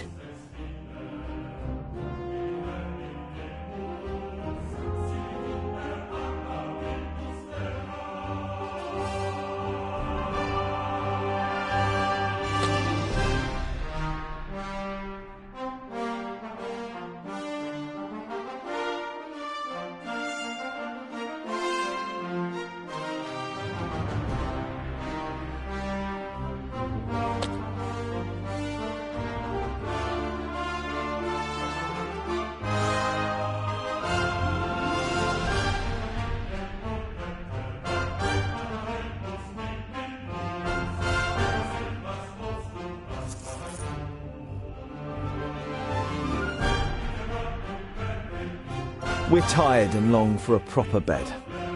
Of course, gentlemen. You spend a restful night in the tavern and then head off on your way again.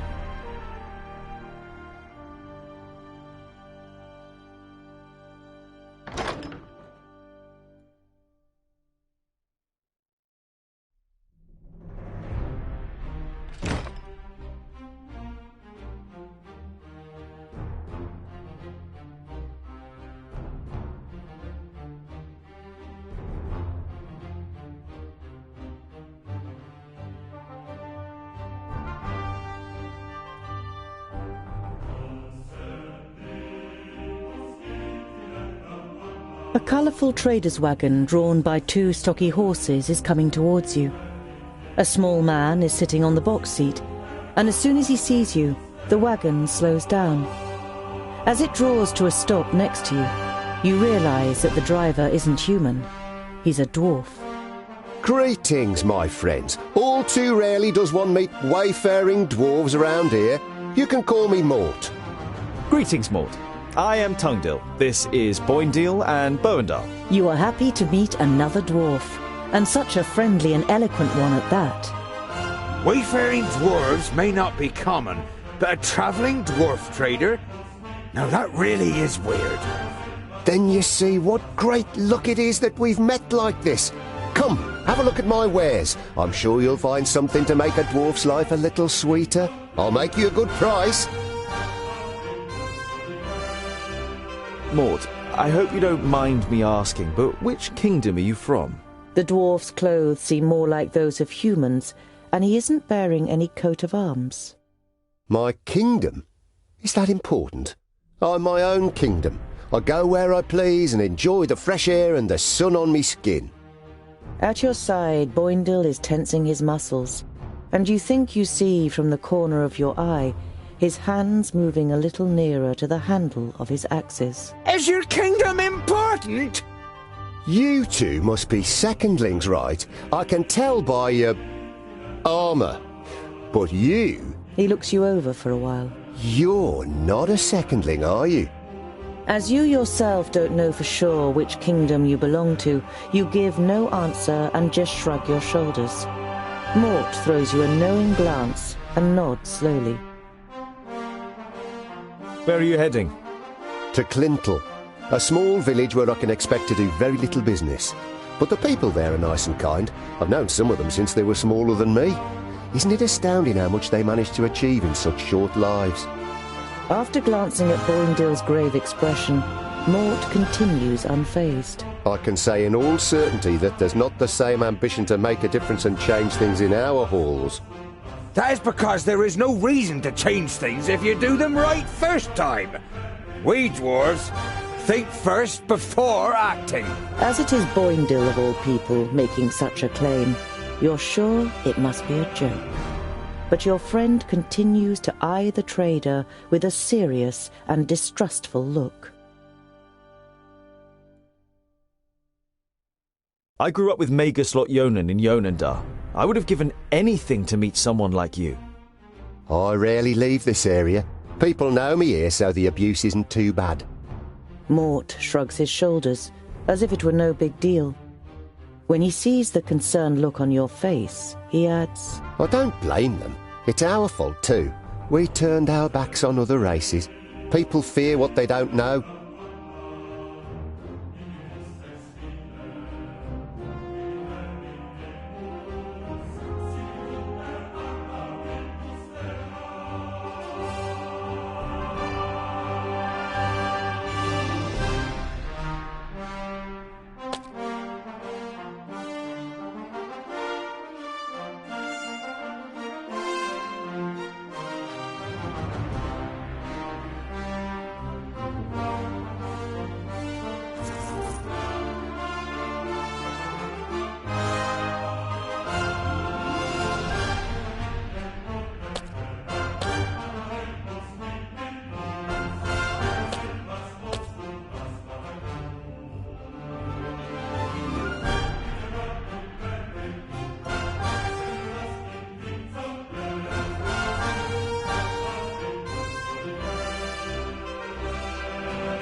We must press on.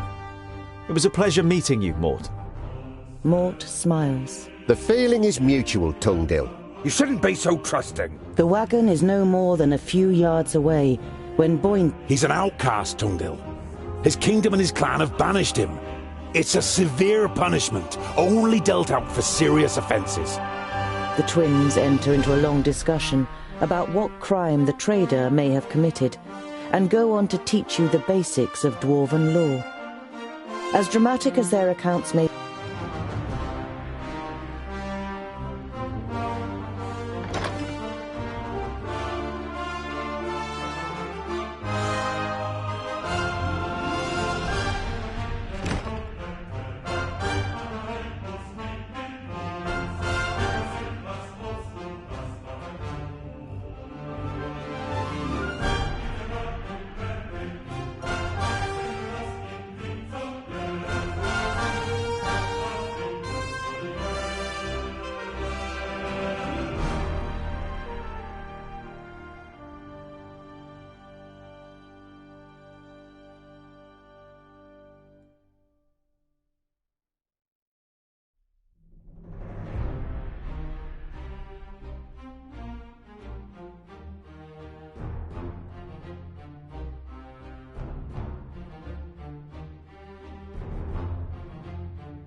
You arrive at a small, bustling village. One thing is clearly missing from the lively scene: the sound of metal on metal from the village smithy that would normally be heard above everything else at this time of day. A dour, grim-looking man is sitting in front of the forge with his right arm in a sling. His expression brightens as he sees you, and he jumps to his feet. Dear Dwarves, could I interest you in helping me in my workshop for a day? The man's expression is somewhere between desperation and hope. As you don't answer immediately, he continues. You will, of course, be royally rewarded for your work. I can offer you 100 gold pieces. What happened to your arm? A stupid accident. A box of blanks fell down. I was trying to catch it. It will heal, fortunately, but I won't be able to wield my hammer for a while. You must have quite a backlog of work. You nod sympathetically. You always felt bad if you were ill or couldn't work in the forge for some reason or other.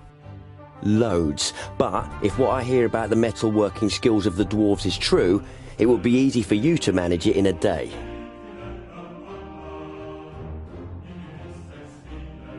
I'll help you. I worked in a forge for a while. You modestly conceal that in this case, a while means almost a whole human lifetime. A little later, you are standing in the workshop, examining the smith's inferior tools, while he fires up the forge and prepares everything for the job, as well as he can, with just one good arm. You weren't able to persuade the twins to help you. As warriors, they'd rather go hunting, Boindil declared. But you think it's more probable that you'll find them drinking beer. But you don't care. You're excited about being able to smith again after such a long time. Hours later, you have forgotten everything around you. The heat of the forge, the sweat on your warm skin. Wait, I'm talking to you. You look up in surprise. Everything but the beating of the hammer had ceased to exist. Can you do it? You immediately dislike the middle-aged man. He sounds you out so doggedly with his light grey eyes that it feels as though he wants to look right through you and into your deepest thoughts. The man points to two horses. With the forge hammer in your hand, you play dumb. You blink and look back and forth between the horses and the man. What's the deal with the horses? You expect the man to fly off the handle, but you feel even more uneasy when he asks you quietly and very slowly to please re-shoe the two horses. I'm sorry. Too much to do. Try somewhere else. You got a nerve, you little rat. The man moves menacingly close, his hand on his sword, when the man with grey eyes holds him back. Not here. The angry mercenary glares briefly at his leader before stomping out of the forge. I thank you for your help, Mr. Dwarf. Perhaps we'll meet again. The men leave the workshop. The men join a larger group of horsemen, more than a dozen, outside the village. You stay hidden and listen. Not here in the village. Go. Search the road between here and Clintal again. The other mercenaries nod and the group rides off. You can't make head nor tail of what's going on here, but you don't like it. You tell the twins about your encounter, and they decide to be especially vigilant over the next days. You spend the night in the smith's house and move on the next morning.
In the early evening, you make an unusual discovery on the... You immediately recognize the wagon. That's Mort's wagon. I don't like the look of this one bit, Boindle. You take a look around there, I'll stay on this side. Tungdil, you check the surrounding area, and be careful. You scan the road and the woods on both sides. Apart from the twins who are fighting their way through the undergrowth within earshot, you can't hear or see anyone. The wagon itself isn't damaged, nor is the drawbar, but the belts and leashes that normally hold the draft animals have been cut clean through. You can see a lot of tracks in the mud around the wagon, hoof prints and footprints from humans in heavy boots. At least half a dozen long ones must have approached the wagon from the woods on both sides. The dwindling daylight provides little light inside the wagon. It smells of leather, spices, and candles. And there's another smell in the air, which you can't quite place. It reminds you of your forge in Lot Yonan's vaults, but different. It is messy, but no more so than you would expect from a single dwarf. The bed is rumpled, and there are tools and leftover materials piled up on the little workbench. There are several cupboards. The smaller cupboards are piled high with a multitude of tins and boxes, all filled with odd. You reach for the knob of the wardrobe, and then stop. The rug in front of the wardrobe squelches as you step on it, as if you had stepped in a pub. You take a step back, and the realization of what hit you makes you take two more. Lying on the floor in front of you is the body of a dwarf, headless. The head is being cut clean from the neck, but the dwarf's clothes leave you in no doubt that this is Mort, the trader. You take a couple of deep breaths. His head is being cut off cleanly, probably with a sharp blade. A quick glance in the wardrobe confirms what you already suspect. The dwarf's head is nowhere to be seen. As you try to lift the lid of the chest, you realize that the lock has been broken out of the wood. You open the lid and look inside. Amongst clothes and some empty boxes, you find a loot case and a beautiful loot of the kind that humans build, as well as a bag of bread and cured meat. You take the loot. You can't play, but an instrument like this is worth good gold. You take the bread and the cured meat. The extra provisions should keep you going for a few days. You give a short, sharp whistle, and the twins come running at the double. You tell them what you found. A group of horsemen with heavy boots has been here. And I found Mort in the wagon. Beheaded. I have a hunch that the mercenaries from Fallow Rock have something to do with this. Wretched dwarf killers! You can tell that Boindil wants revenge and can understand his feelings well. You wrap the body in linen, dig a hole in the woods, and place the body in it. You lay a couple of his tools and other personal belongings you found in the wagon next to him. You wish there was more you could do for him. You continue on your journey in gloomy spirits.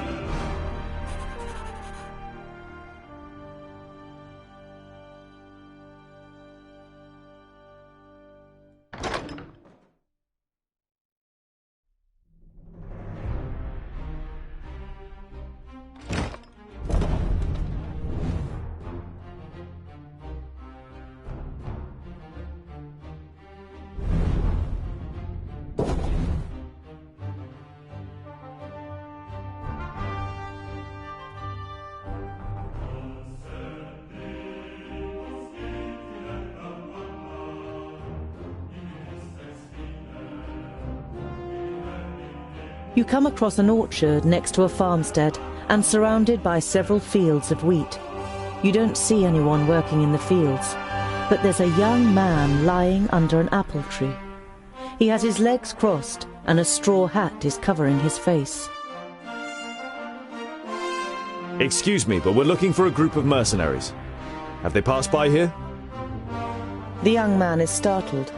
He must have nodded off. He looks around anxiously. When he sees you, the fear disappears from his face and is replaced by curiosity. It seems to you that the man is sizing you up.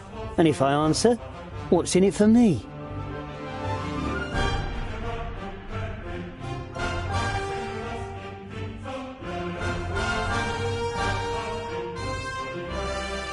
If you can't help us, we'd be happy to ask the owner of the farmstead. We'll just tell him that the man sleeping in the shade of the orchard sent us. What do you think?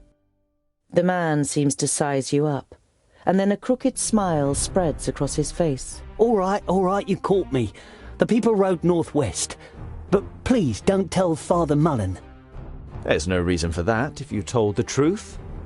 So, northwest, you say? You continue on your journey, while the lazy labourer sinks back into the grass.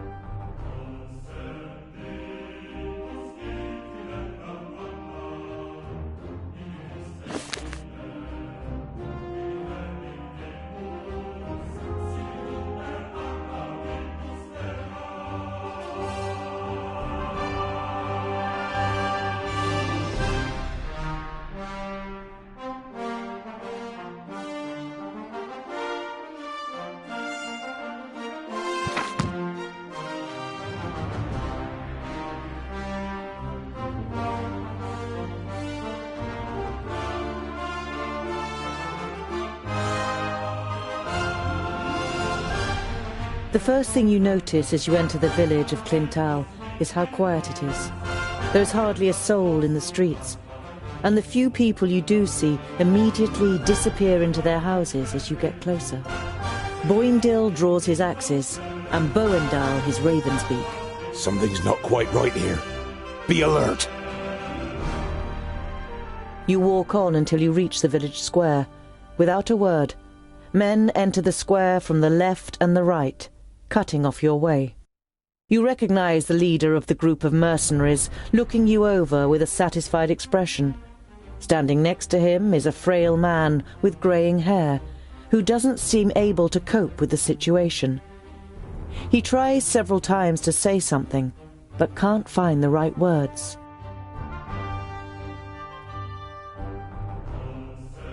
Before you have the chance to say anything, the leader of the men calls loudly so that they can all hear. That's them! They're the ones who murdered the poor travelling trader Mort. Murderers? Are you denying your terrible deed? You were seen murdering poor...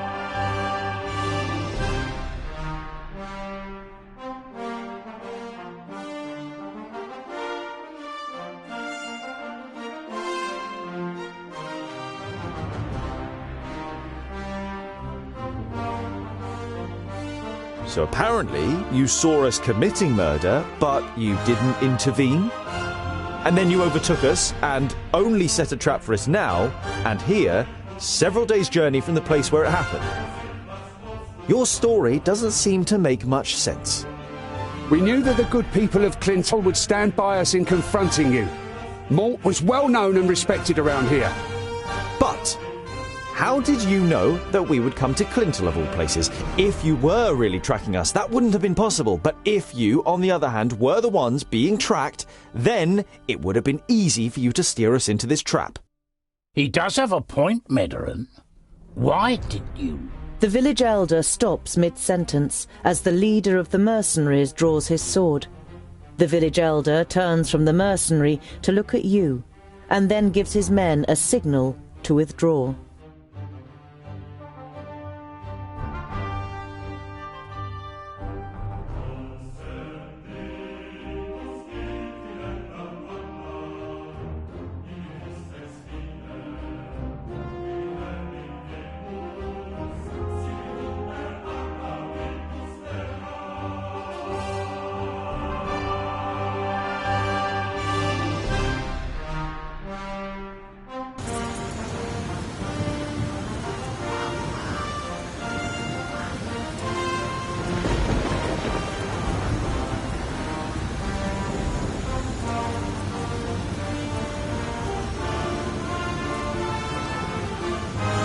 Watch out for the archers.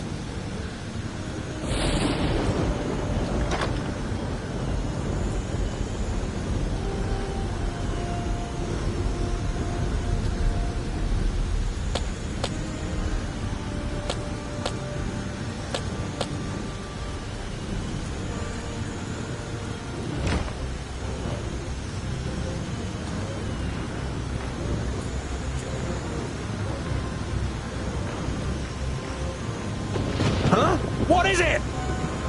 As good as done. Understood. At once. And what now?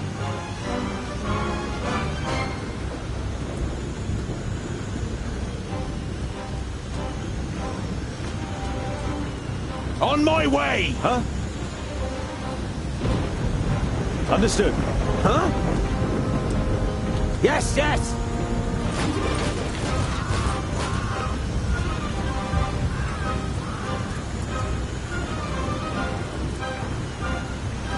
Yes? What is it?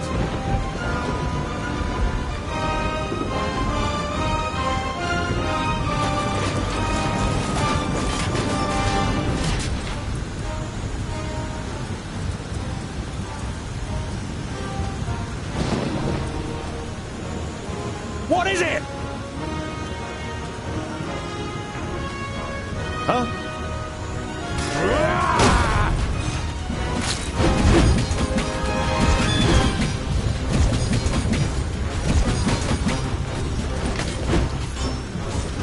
Too easy!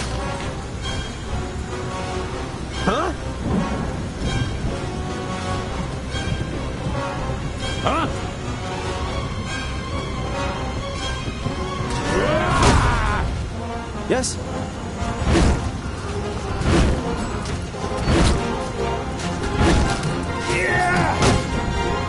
And what now? Yes?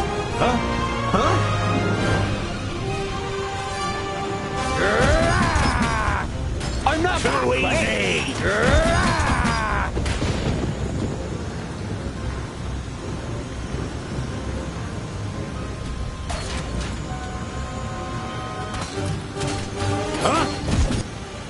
Yes? And what now? Yes? As good as done. At once. What is it?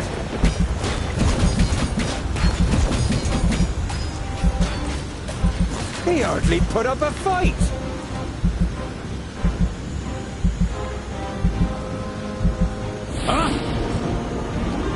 On my way! On my way. And what now?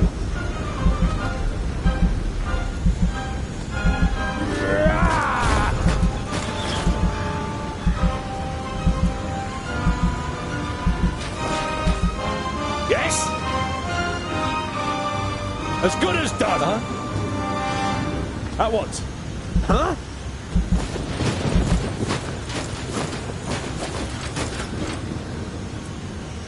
What is it? All right. Huh? What is it? Huh? On my way. And what now?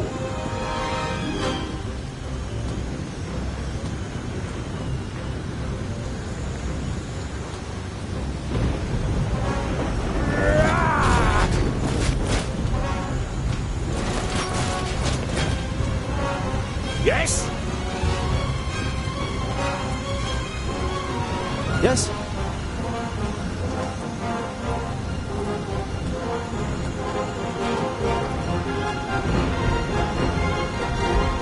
What is it?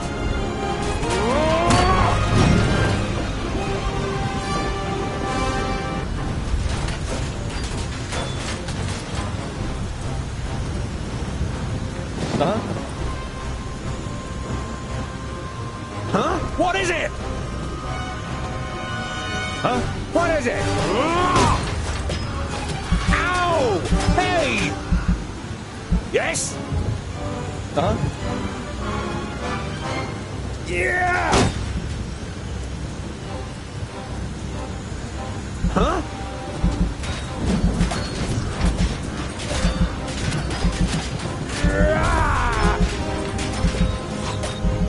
Huh?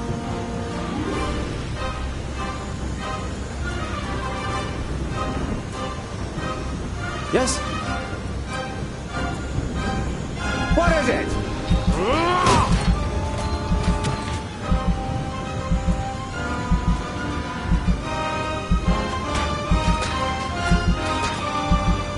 What is it?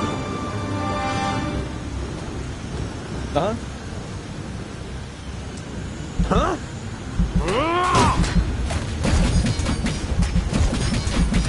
Another one bites the dust.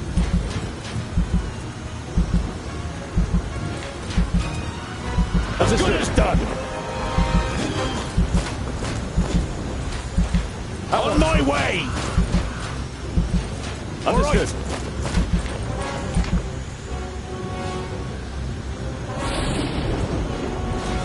On my way. On my way.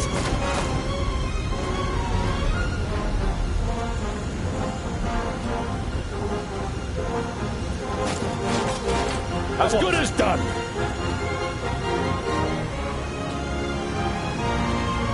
Huh? Yes?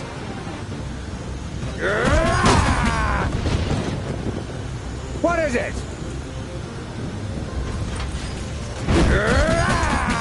Yes, yes, soon! What is it? Huh? And what now?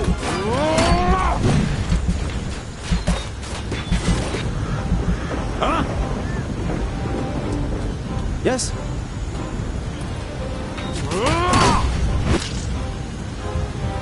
Huh? What is it? Don't rush me!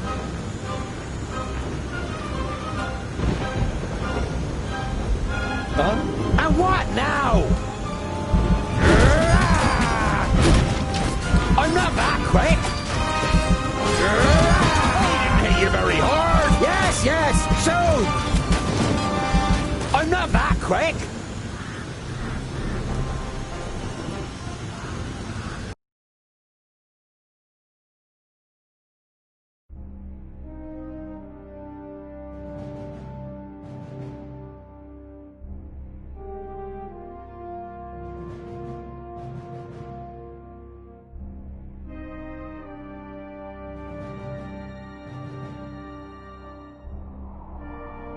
The last of the mercenaries falls to the ground, but Boindil is still in the frenzy of battle.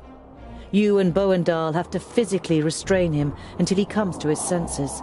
Otherwise, you'd have stormed the houses to find more adversaries. You walk up to the body of the mercenaries' leader and search his pockets. You soon find something. A letter. An anonymous client seeks Dwarf skulls cleanly cut, shorn, and put into jars with honey. 1,000 gold coins will be paid for each skull. Khan, Bounty Hunters Guild Master. That's bounty hunters hunting for dwarves. Despicable.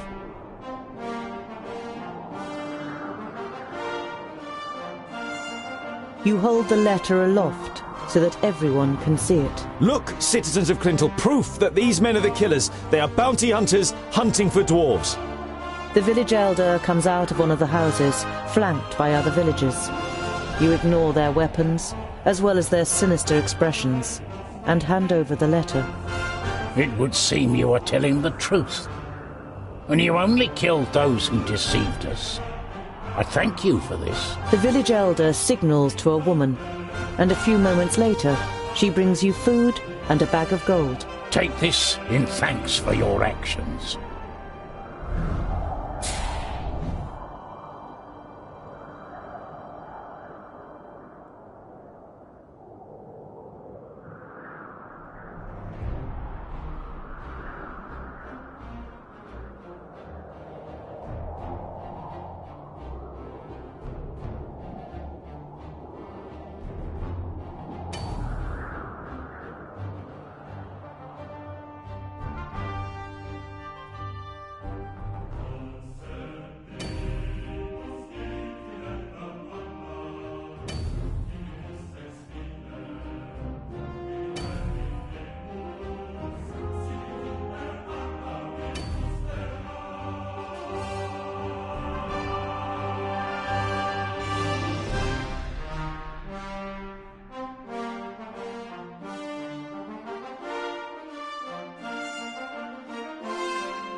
The hamlet of Sungird certainly lives up to its name.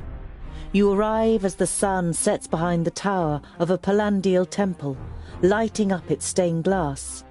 There's a shop in the village, and through the window, as well as some everyday objects and food, you also spy a shelf full of books. A small bell rings as you enter the shop. The twins look around, but seem rather disinterested, until they discover a couple of gemstones on display. On the wall to your left is the bookshelf you saw through the window. It's quite unusual for a village shop to sell books. You stroll towards the bookshelf and read some of the titles written on the spines of the books. You know many of the works from Lot Yonan's library. Oh, by Fracas, look, dear brother! The scholar really is looking at books! It's an interesting selection, Boindle. I could make some recommendations for you. Boindle throws his arm around your shoulder and pulls you slowly away from the bookshelf. What if someone sees you? Here, this is more our kind of thing. You follow him reluctantly and are shown the selection of gemstones.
Boindil is walking next to you in silence.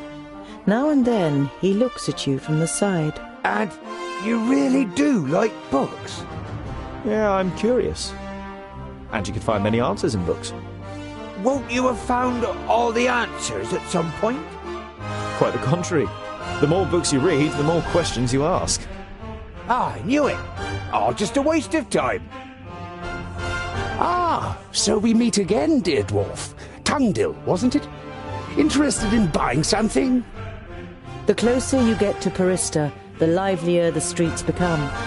Many of the large buildings in the city, its dome gleams white in the sun. You reach the council's palace, but are stopped in front of its gates by a guard. The Council of Magi is convened to take care of the parish land. The parish land? You mean the barrier? Is there something... The guard shrugs his shoulders. Won't be...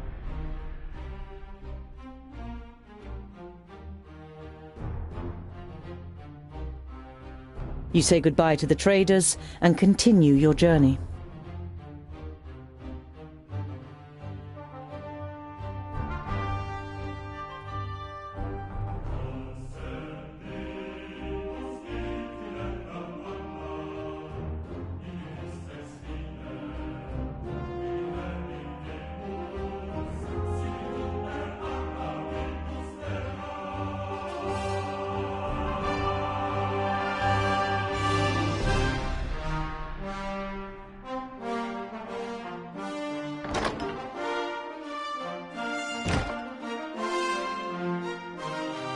You approach the village and can tell even from far off that something isn't right.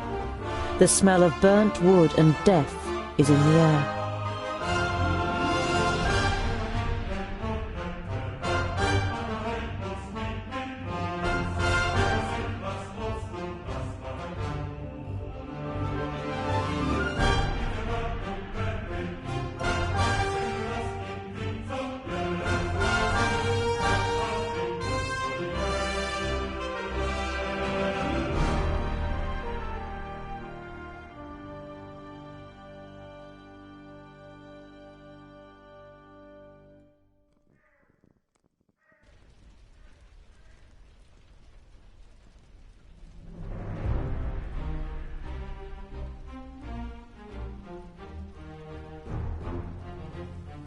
By Vracus. The piggies have really shown those pointy ears. We couldn't have done it any better. Stay alert. I want to find out what happened to Garen.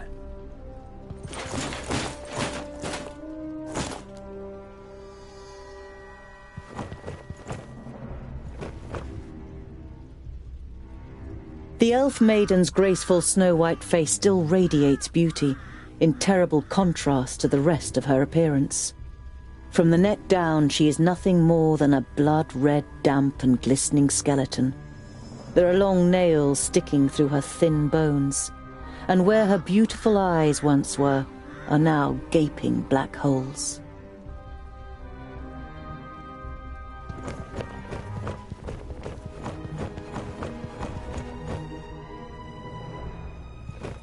The hand that painted this picture was that of a master.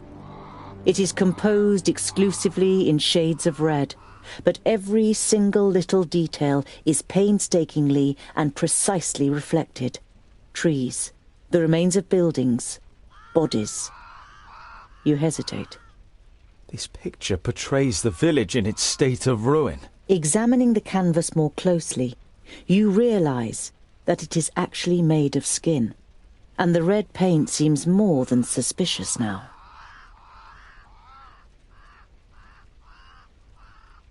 This is the most disgusting thing I have ever seen.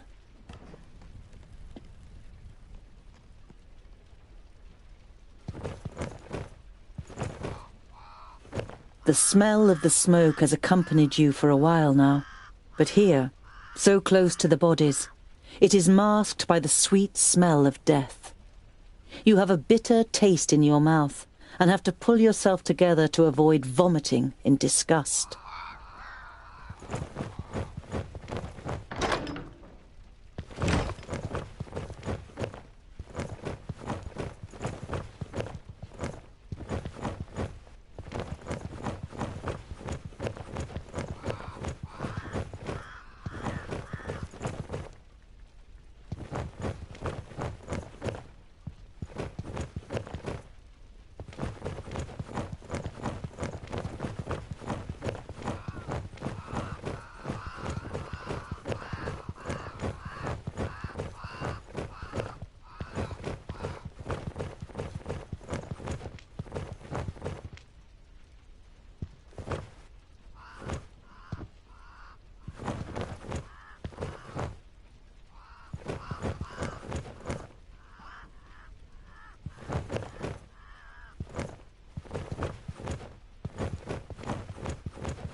You have read about the elves and their buildings.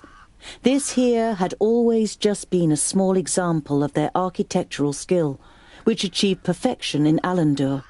Now burning and ruined, the pavilion makes an even sadder impression.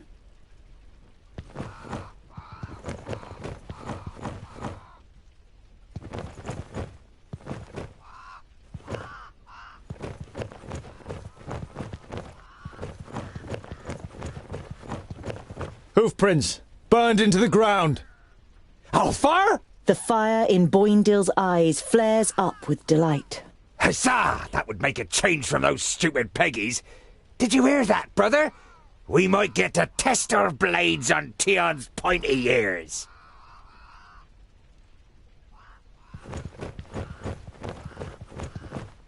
Green Glade was one of the few places in Girdlegard where humans and elves lived together.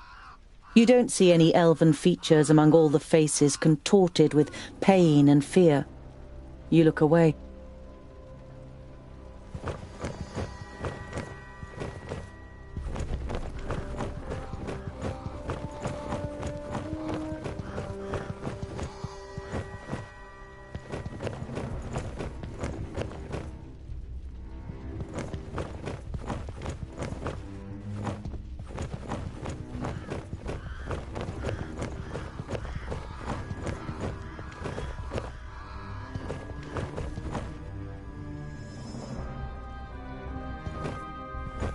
The body of the man is riddled with arrows and is lying in a small patch of undamaged ground, while a sea of flames must have raged in a circle around him. The robes remind you of those of Lot Yonan's famuli. This, plus the fact that the man used magic, makes you quite sure that this is Garen. Garen had these books on him when he was attacked. Was he trying to bring them to safety? Your eyes fall upon a sealed letter next to the books. The circumstances seem grave enough for you to break the seal.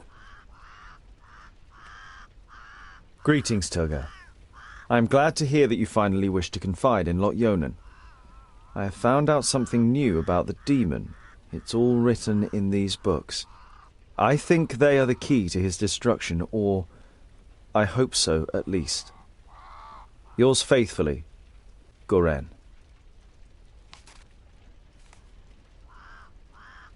What demon are they talking about? You instinctively think about how the magical barrier is only a few days' march north of here, and beyond it, Varakas only knows what kind of creatures live in the Perish Land. You destroyed my painting. Now I need fresh blood to paint a new one. Huzzah! This will be fun! We finally get to fight! I hope your blood doesn't clot too much. It has to be nice and fluid for my fine brushstrokes. Ha! How do you plan to defeat us, pointy ears? There are 3 of us. Oh, only 3. That makes it easier. She looks over the corpses. Otharin lueth buanre. What's happening? That's the perished land. Impossible. Greenglade is south of the barrier. I know of nothing else that can resurrect the dead. Knock their heads off or they'll keep coming back.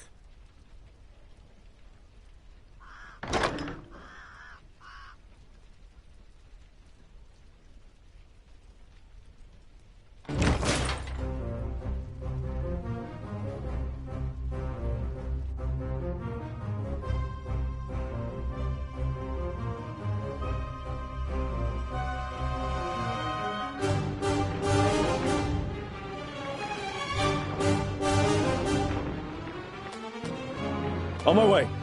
Huh?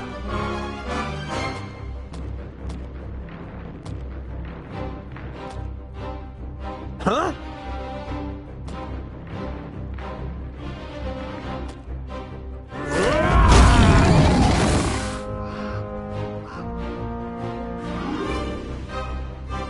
Yes?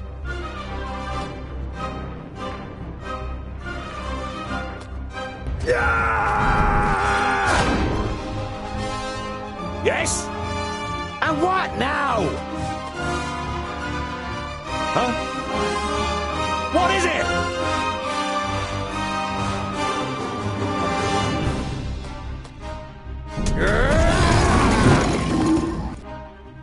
What is it?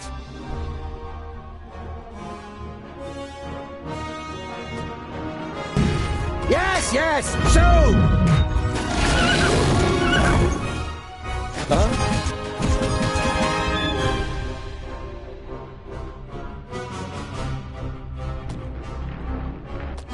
Yes?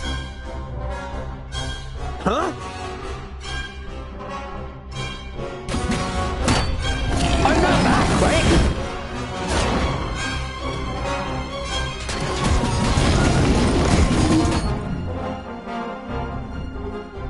Yes?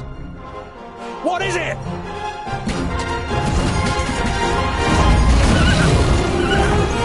What is it?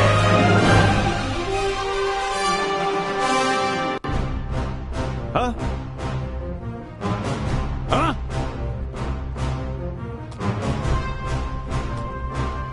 And what now?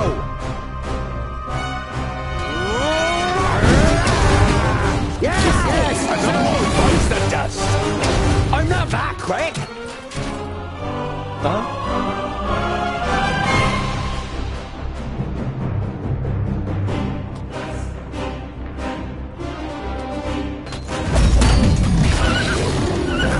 Yes?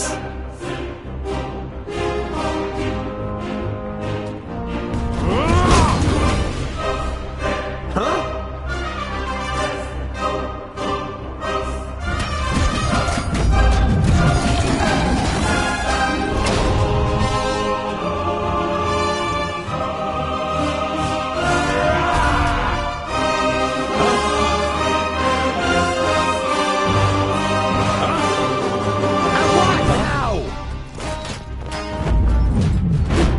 Please wait a moment. Yes? What is it? Huh? Huh? I didn't hit you very hard! Huh? Yes?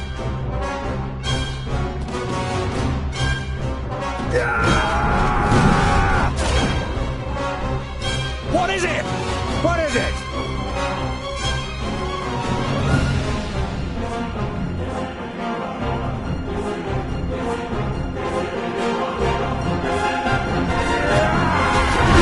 Another one bites the dust. Huh? Yes?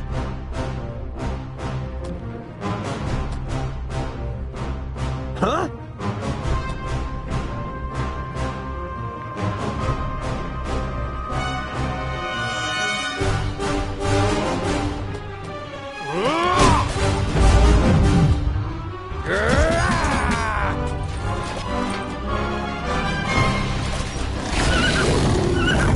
Huh? Too easy! What is it? And what now? Ow! Another one bites the dust. Yes? Huh?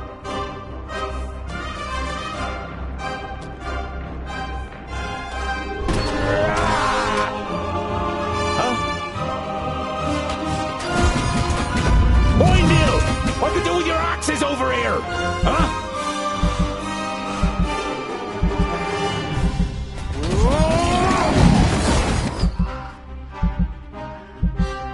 And what now? Huh?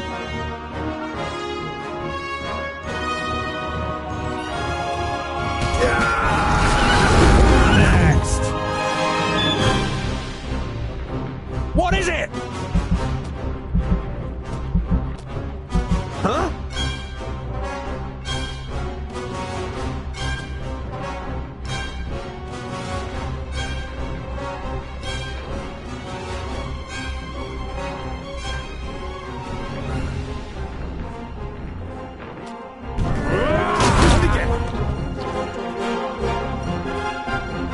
Huh? Huh?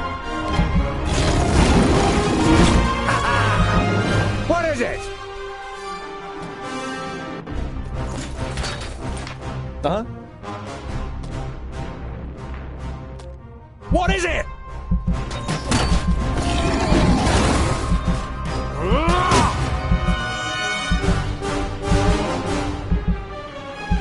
And what now?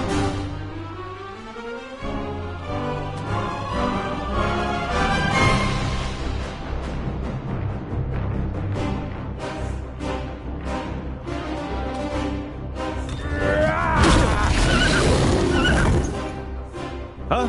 Huh?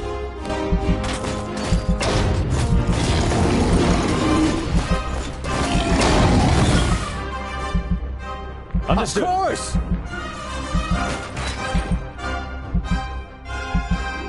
Huh? Yes?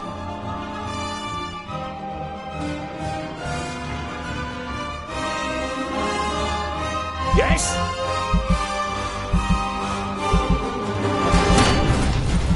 I'll be ready soon!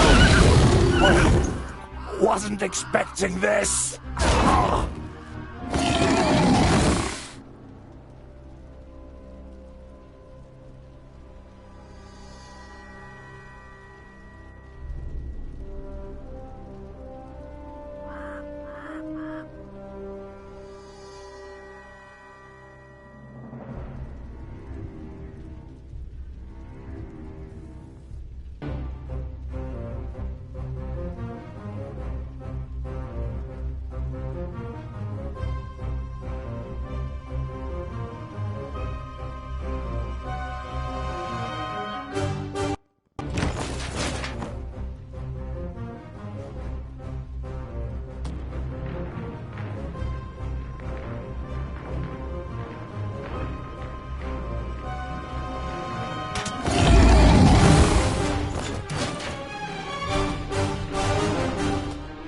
What is it?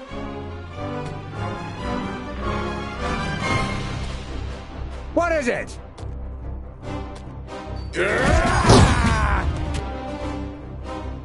Huh? Yes? Huh?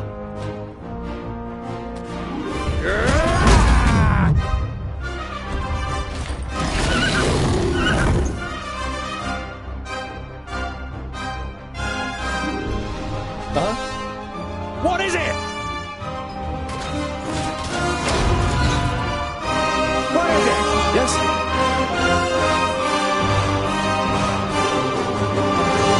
Huh? He hardly put up a fight. Too easy! And what now?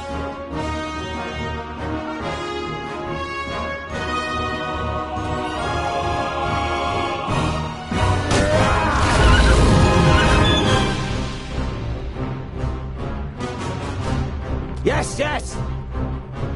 Huh? Oh, he didn't hit you very hard! Who's next? Yes? What is it?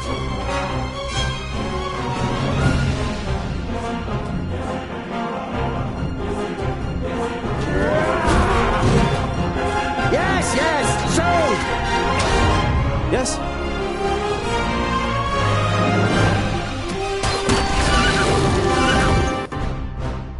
What is it? Huh? Huh? Vile creature! I can't do that yet!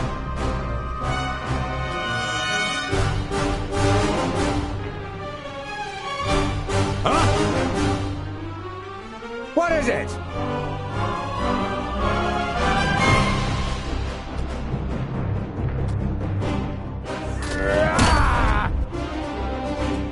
Yes?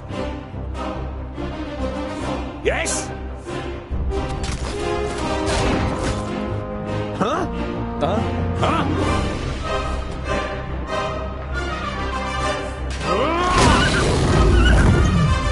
And what now?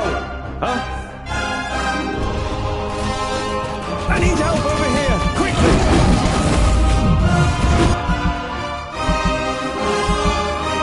Yes? Huh?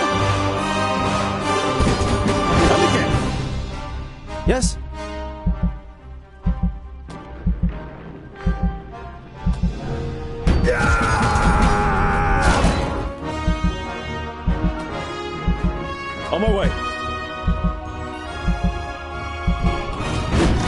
They're hitting me pretty hard! Huh? And what now?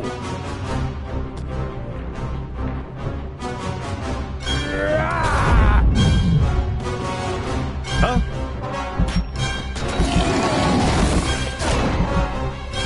What is it?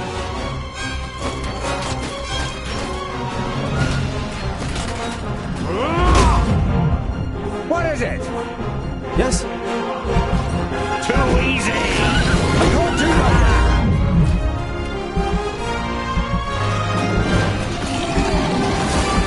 Yes? Huh?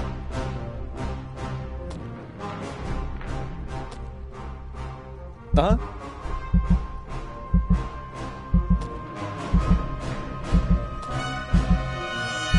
What is it? And what now?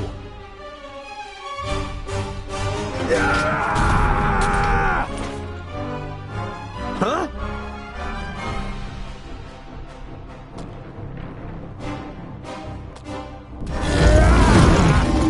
Huh?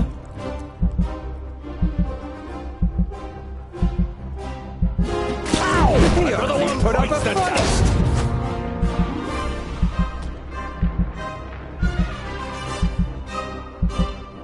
Huh?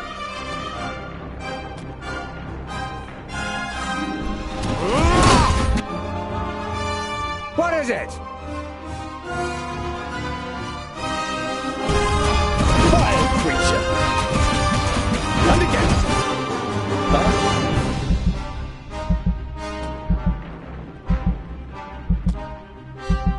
Yes?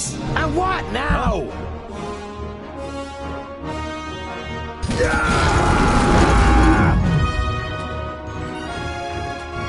Huh?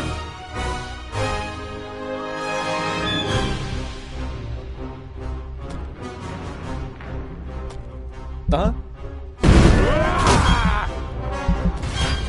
Who's next?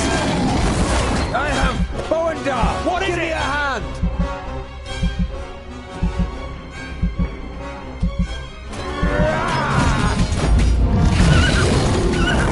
Killed.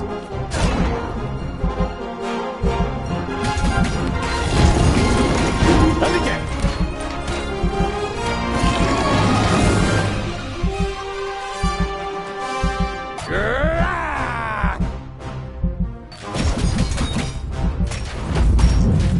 I didn't hit you very hard. Yes? Yes? On my way. Huh? Yeah!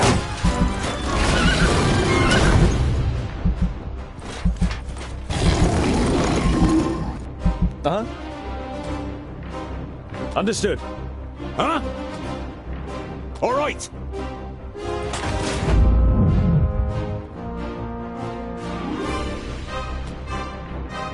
And what now?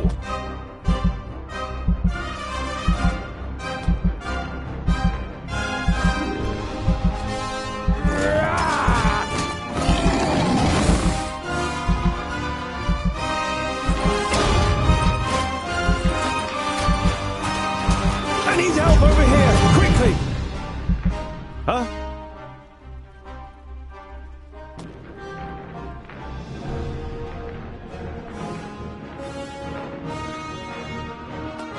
What is it? On my way! They're hitting me pretty hard! Huh? Ow! Another one bites the dust! Yes? Yes? And what now? I need help over here! Quickly! Vile creature! Uh-huh.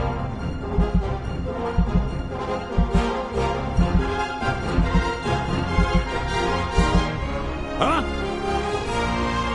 Huh?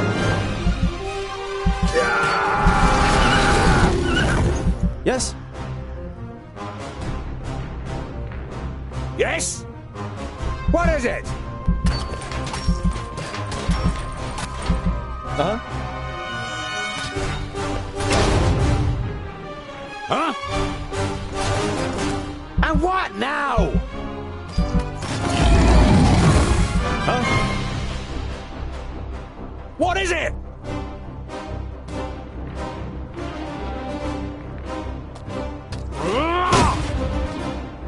Huh? Huh? Huh? And what now?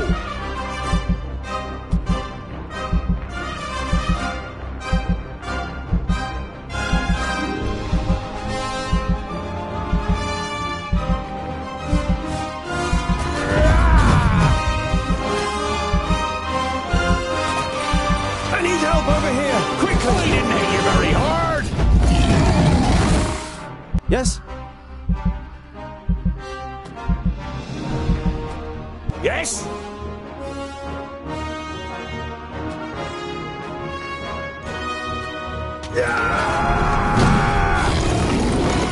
What is it?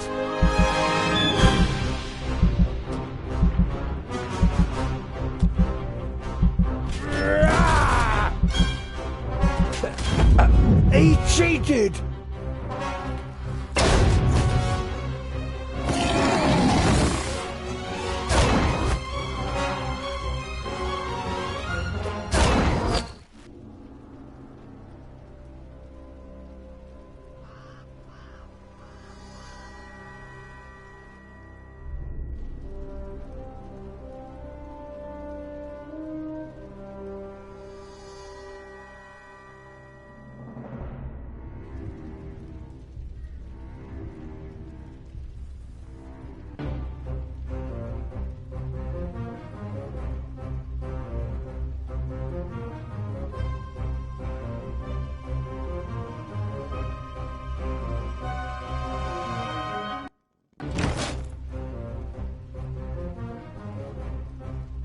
What is it?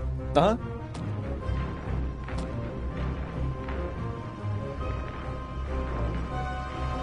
Yes?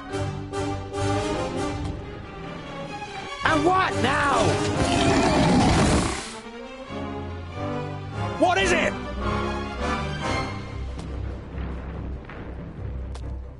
What is it? Yes?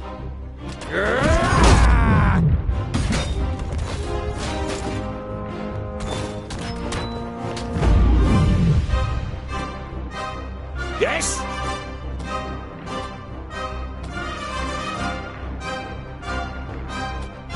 Huh?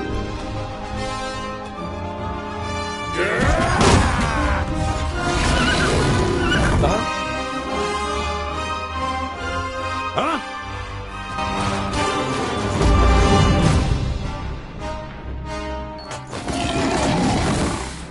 What is it? Huh?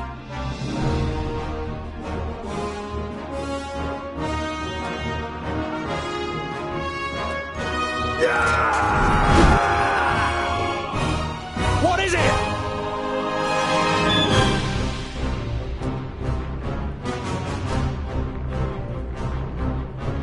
Huh?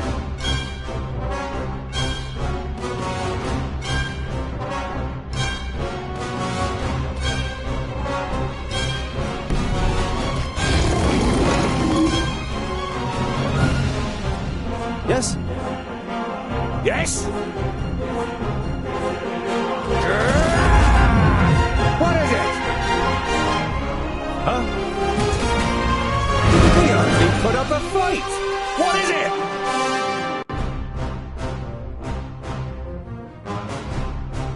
And what now? Huh? Huh?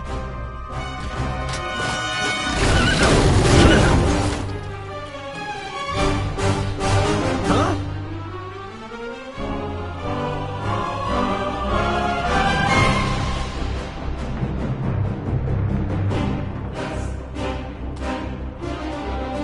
Yes?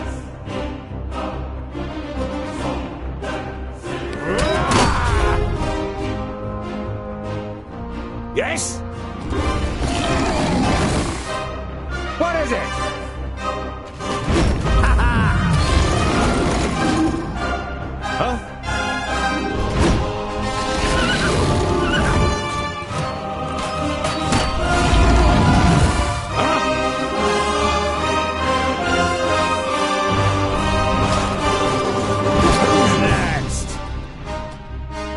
What now?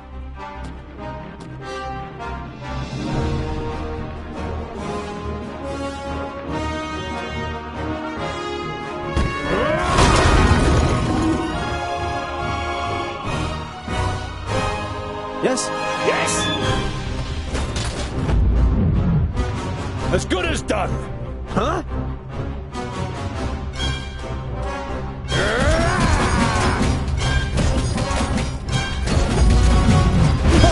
Too easy! Huh? What is it?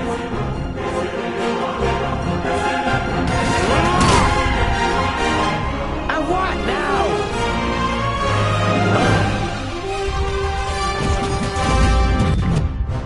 Yes? What is it?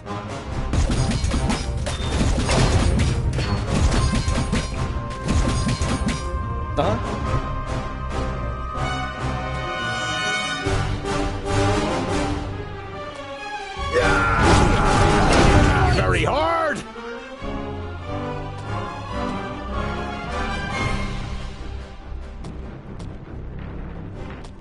Who's next?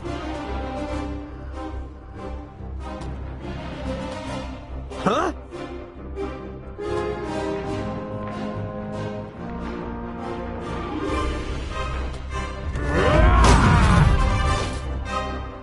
Huh?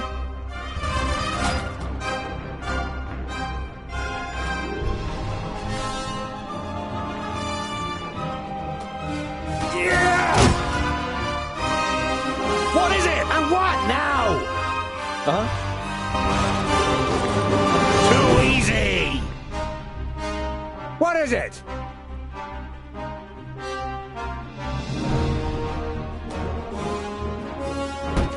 He hardly put up a fight! Huh? And what now?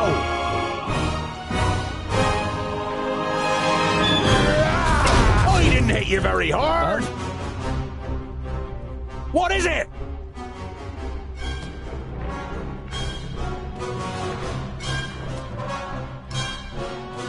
What is it? I'm not that quick! Ha ha!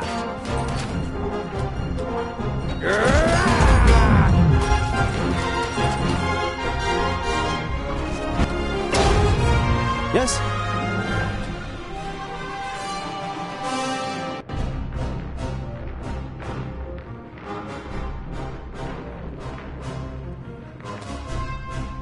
Huh? And what now?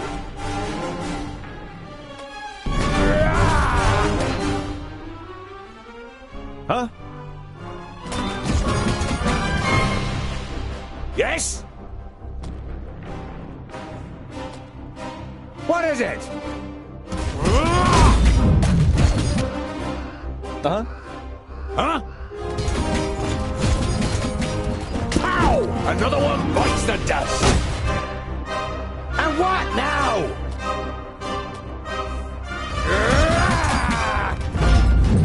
Yes, yes, so! Damn it! How many more of them are there?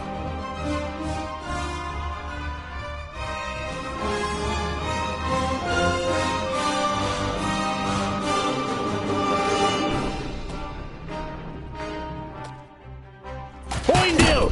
What could do with your axes over here? Yes?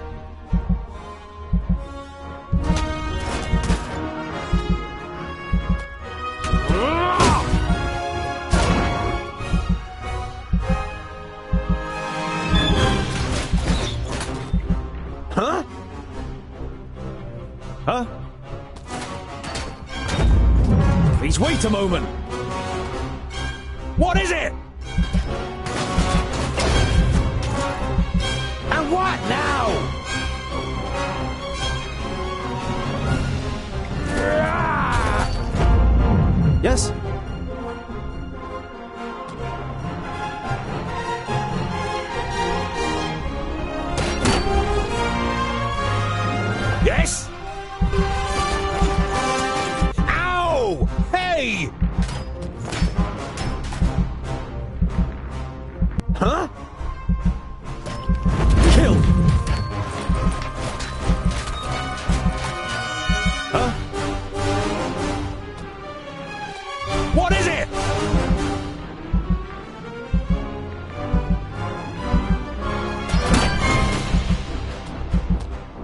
is it? Too easy! Of course!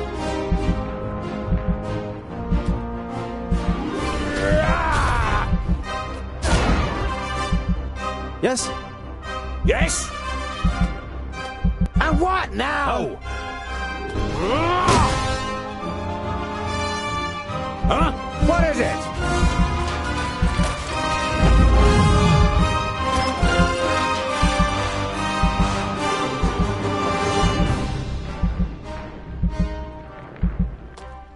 They're hitting me pretty hard!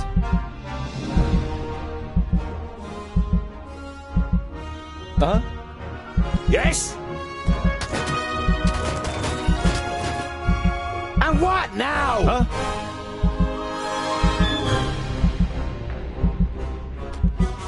Huh? Next. Huh? Yes? Yes? What is it?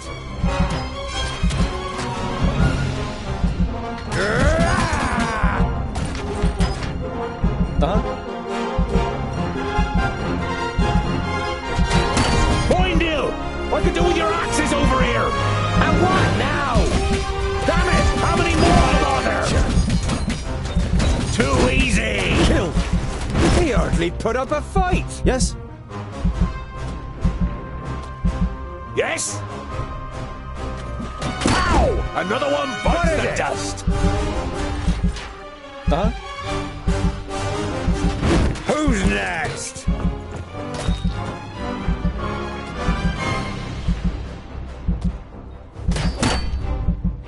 What is it? Huh? And again. Huh? At once.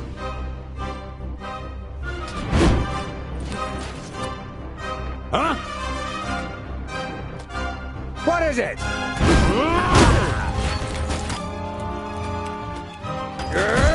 Too easy!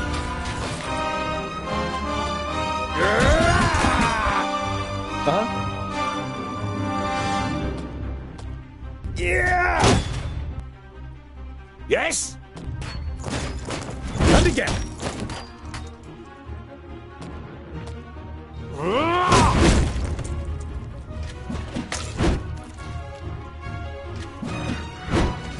He hardly put up a fight.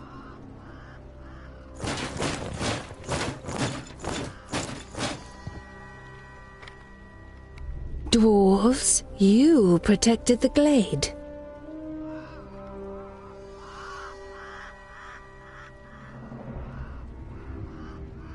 The perished land. The barrier has fallen. You can feel your stomach cramping. Unlike Boindale, you can't say a word. The damn Magi only had one job! So this is what it is like to rise from the dead. I feel nothing. I am left with nothing. My love, my beauty, my home, and my forest. Everything has been taken from me. I beg you, have mercy and put an end to my suffering. Without even being able to look into her eyes, you recognize the sadness in the elf maiden's expression. The dignity that she must once have radiated can only be imagined in her current state. Garen was here, and I've heard that you elves have special abilities in battle. Did the Alfar take you by surprise in your sleep? I felt her presence, but when I confronted the elf, she had already killed the first of us and resurrected the perished land. It fills humans and dwarves with a hatred for life. It turns you into beasts. They charged through the village like a fury, and everyone that they killed became one of theirs. If the perished land spreads further south, then Nodon won't need any orcs, ogres, or Alfar. One human losing their life in the perished land would be enough for the madness to sweep through the land like the plague. Your stomach turns, but you know that it's right.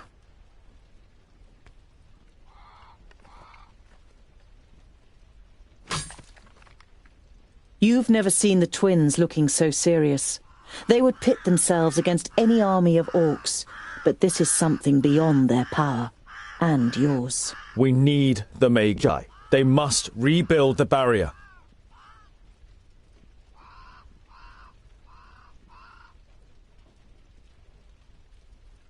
We must go to Lot Yonan before the perished land spreads further.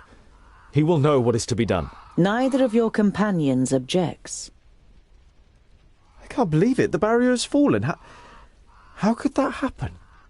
Who could tell? Anything could go wrong with all that hocus-pocus. It had held back the perished land since the fall of the Fifthlings. Reinforcing the barrier whenever it loses power is the primary duty of the great Magi. I can't imagine how Nodon or anyone else could have broken through it. You think of the demons mentioned in Garen's letter. You wonder whether it could be possible that a demon from the outer lands might possess powers so great that even the 6 Magi weren't ready for it.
Every evening since you left Greenglade, you have looked at Garen's books and tried to prize out the knowledge that they hold.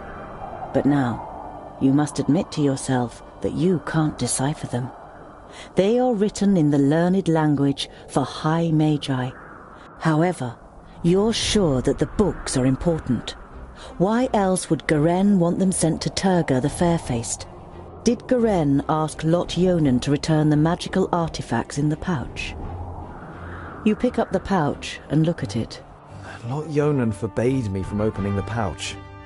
The hamlet of Sungird certainly lives up. There's a shop in the village. A small bell rings as you enter.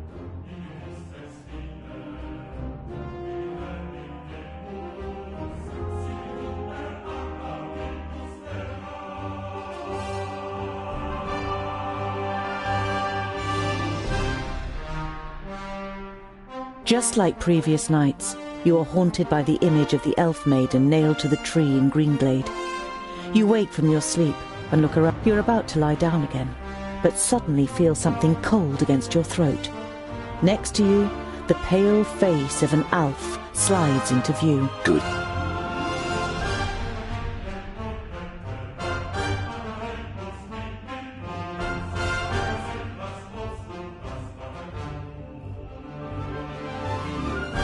You consider your options, but before you have reached a decision, the dagger is pressed more tightly against your throat, and you feel a second blade at your back. You feverishly search for an answer, but you can't even imagine how an Alfar thinks. I will kill everyone who means anything to you. I will destroy your life, and you will sink into hopelessness, groundling. Your downfall is called Synthras. You tense your muscles, readying to defend yourself, but suddenly realize that the blade against your throat has disappeared. You look around, astonished. The elf is... You look over to Boendal, who is easy to recognize in the bright moonlight. Next to you, Boindil smacks his lips in his sleep. You reach Parista and go straight to the seat of the council. The guard looks around nervously. Lightning bolts. A couple of days ago. Not like in a storm, but in all the colours of the rainbow. On the next day, we were told that the Magi had all departed again, and Master Nudin was not to be disturbed. No one has been allowed in the palace since then. Not even us. The report of lightning bolts doesn't particularly worry you. On the contrary. If the Magi have travelled back to their kingdoms, it can only mean that they were able to reinforce the barrier. You are eager to hear Lot Yonan's account in the vaults.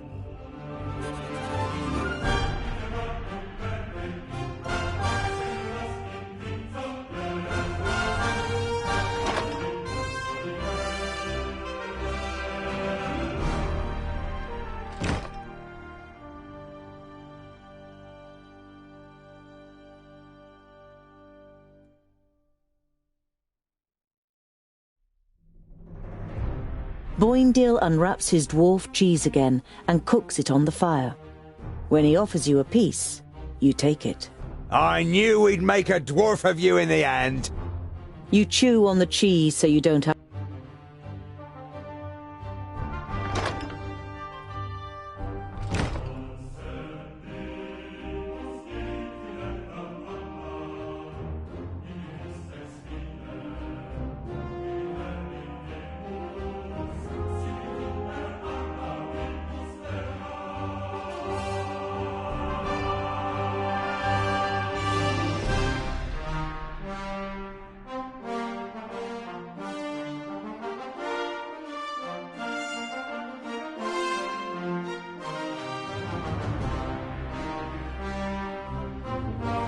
Once again, you reach the crossroads and the Stone Sheep Tavern.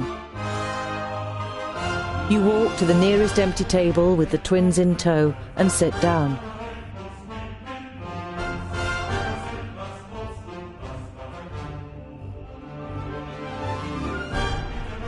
We're tired and... Of course, gentlemen.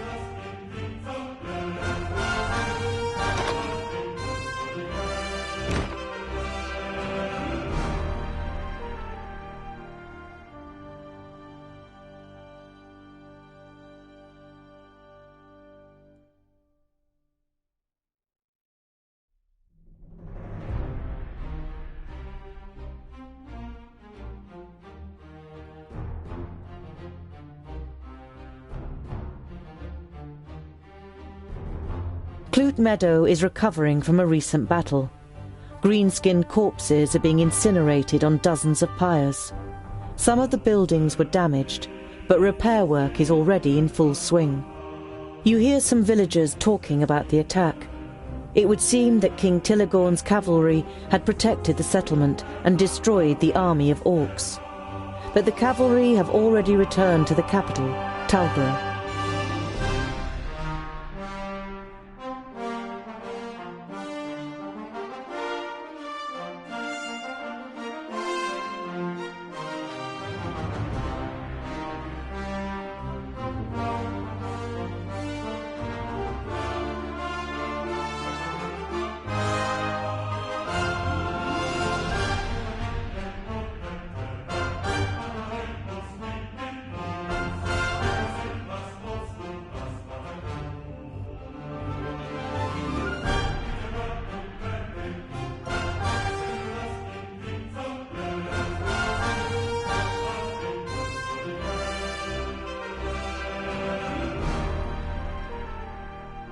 you near Talborough, the capital city of Iddesleigh, which nestles in a valley on the edge of the Misty Vale.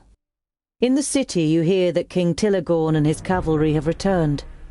You head to the parade grounds, where you see a broad-shouldered man, about 40 years old, inspecting a group of soldiers. You are King Tilagorn, Lord of Iddesleigh, aren't you? I have seen your portrait in books. The tall man sounds you out, not unfriendly, but vigilant. You are correct, my friend. This is the first time I have met an educated dwarf. And it's the first time that I've met a king. You reply, quick-wittedly, yet truthful. The king cannot help himself but smile. You are clever and good with words. A sharp tongue is sometimes more valuable than a sharp axe in this world, and more dangerous.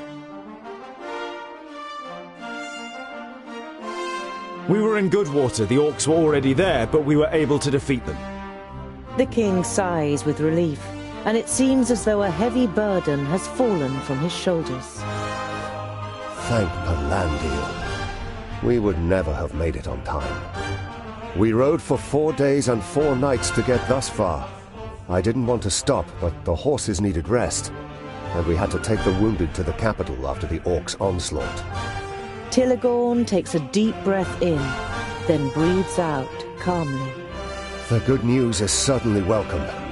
Axeldale has fallen, but Clutmeadow and Goodwater are saved. Thank you very much, my friends. We have renewed grounds for hope.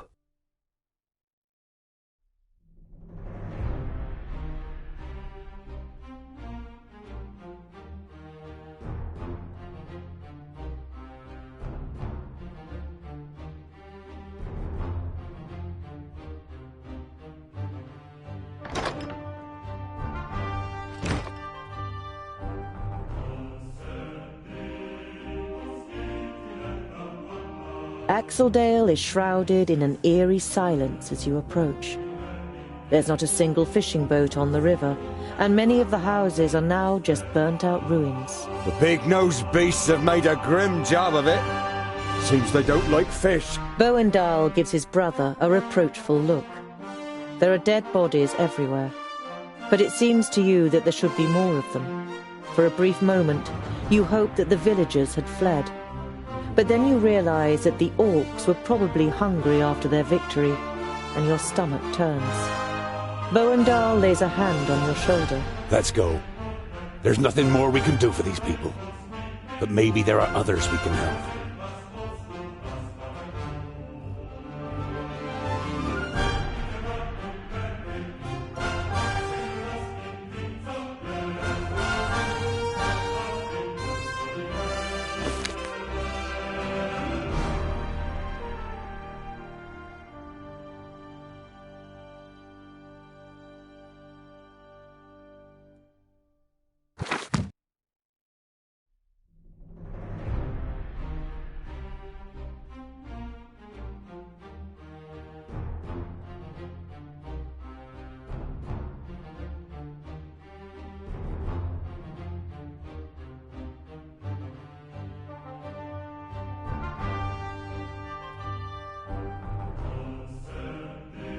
Why are the Magus' vaults here in the middle of nowhere?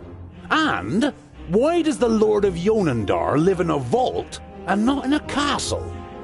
It's to do with the magical fields that spread out under Girdlegard, so the 5 magical realms are found where the fields are at their strongest. And that's why he lives in the vaults? To be closer to the underground magic? No, it's more to do with security. 200 students of magic and a source of almost unlimited magical energy. The Magus thought that an underground vault was a more suitable place to train than Master Nudin's tower in the middle of Parista.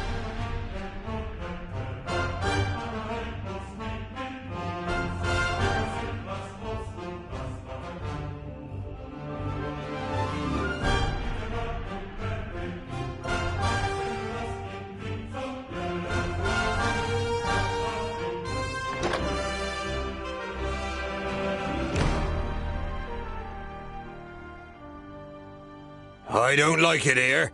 All this hocus-pocus is bad news. Us dwarves know that and keep well away, just as Vracus commanded. I hope you know that too. Now then, it would seem that the tongue of the learned one becomes somewhat haughty. You can't help but grin guiltily. With a beseeching glance at the twins, you step into the area in front of the vault.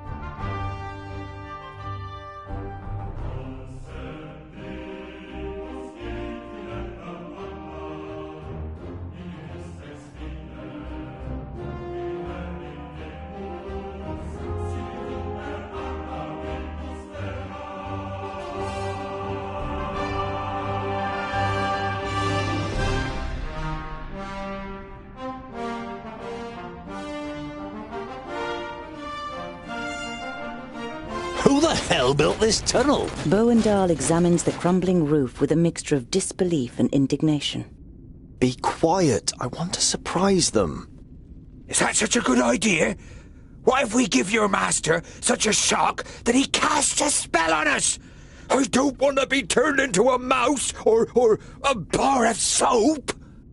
It is unusually quiet in the vaults, but the smell of dinner is in the air.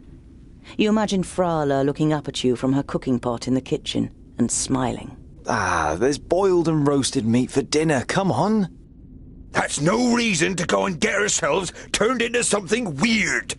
We'll stay here until you're finished with your little game. Only Long'uns will build like this. They've cut through the strata with no concern for the veins. That's obvious, even to a warrior like me. Oh, the warmth has dried out the strata and made them all crumbly. Even the wooden beams won't hold the roof up for much longer. Tungdil, have you found your magus yet? No, not yet. I'll keep looking.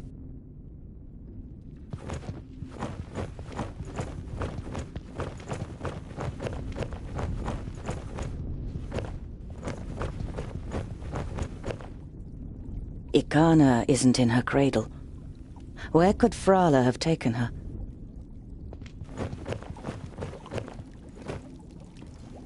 Lumps of meat rise up and appear on the brown, bubbling surface of the soup before sinking back down out of sight. The hearty smell makes your mouth water. A human foot? Your stomach turns, and you have to fight hard against the impulse to run out of the kitchen screaming.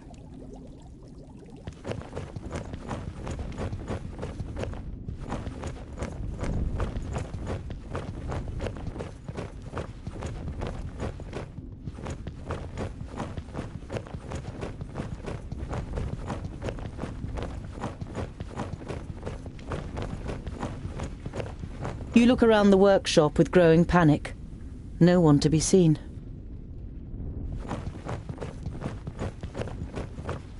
A couple of weeks ago, this anvil was my whole world.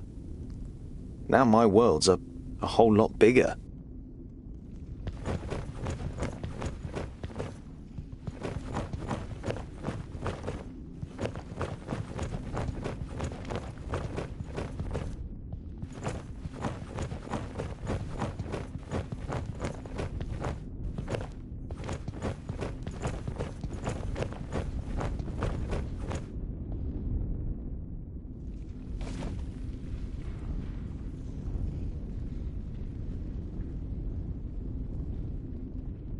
What happened here? Speak! Another one.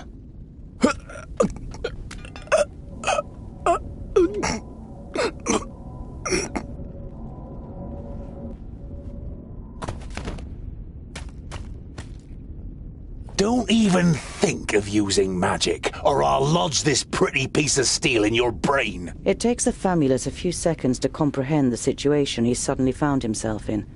He seems to weigh up his options for a moment before he breathes out and the tension leaves his body. All right, I won't use magic. What happened here?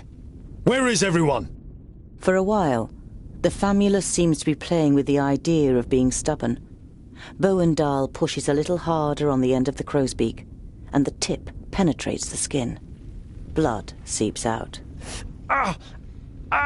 They're gone. dead. A school full of magi destroyed without any signs of struggle? Lies. The facts seem stacked against it, but you cling on to this faint hope. Lot Yonan's famuli were already in Parista. There were only novices left. We made easy work of them. The Elfar, Syntharas, he insisted on being part of the raid after he found out that you grew up here. He opened the gates and killed most of those here before they even knew what was happening. In your mind's eye, you see a pale face appearing from the darkness.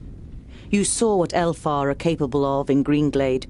You push the thought to the back of your mind and try to keep a clear head. Lot Yonan, where is he? Nodon killed him. He killed all of them in Parista. There's no one left in Girdlegard who can take on the last Magus. You're saying that someone took on all 6 of the Magi at once and defeated them? Ridiculous. 5 Magi. My master Nudin is Nodon the Doublefold, the Lord of the Perished Land and soon-to-be Lord of Girdlegard. He killed the masters, and the apprentices followed soon after. They're all gone, and he changed the magic field so that only we can use them. An icy hand grabs your heart. It's impossible that there's only a single Magus left, and he's not fighting against, but for the Perished Land. Why are you snooping around in Lot Yonan's study? What are you looking for?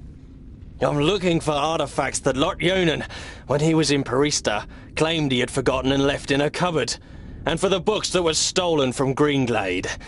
I'm guessing you're the dwarves that stole the books. What does your master want with the artifacts and the books? I don't know. He commands, we obey. He's going to be very displeased. I did find a bag in the cupboard, but it didn't contain the right objects. I've had enough of your lies. They're alive. Lot Yonan escaped and has gathered his apprentices, Frala, and the others around him to fight against Nodon. We just have to find them. The war was over before you even noticed it had begun. Nodon cannot be stopped. He is on his way here and will just...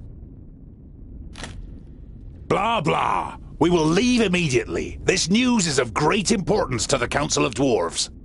I'm not going anywhere. I have to find my friends, and I... Orcs! Lots of them!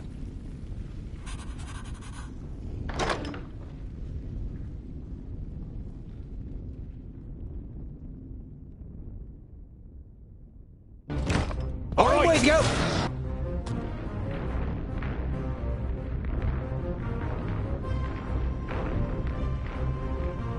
On my way!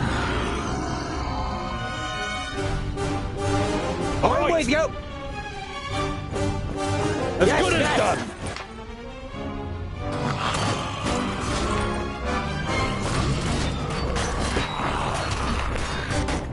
What is it? And what now? Huh? Yes? What is it? Huh? What is it?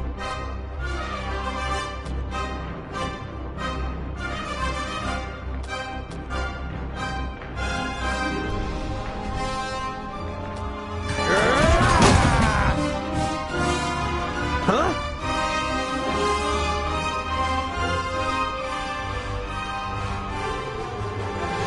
Yes?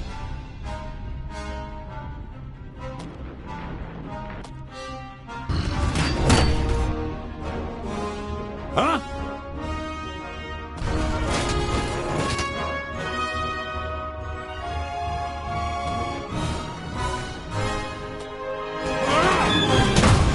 Who's next?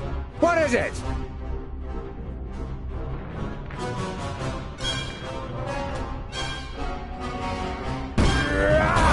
I didn't hit you very hard!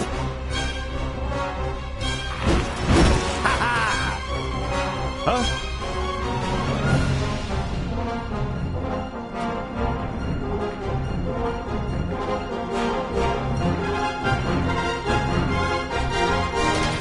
He hardly put up a fight! Yes?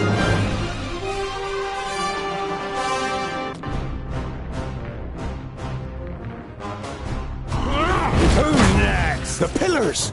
We could knock some of them down and bury those runts!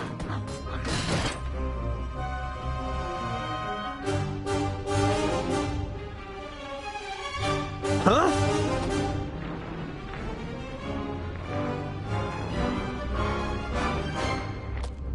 Uh-huh.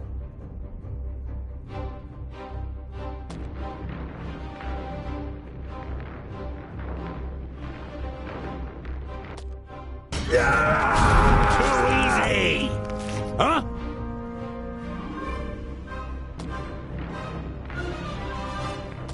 And what now?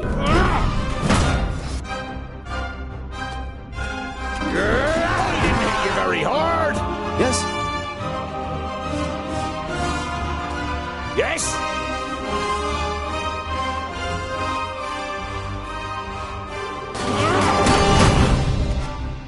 Huh?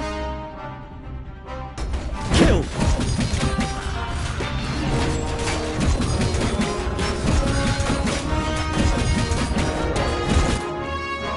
Huh?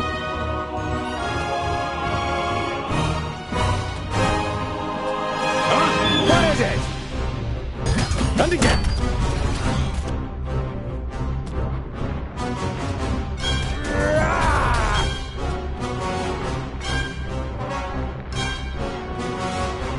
Yes? What is it? And what now?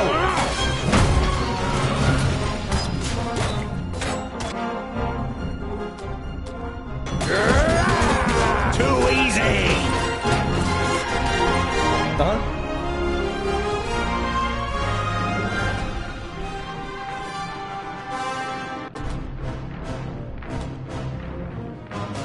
Yeah!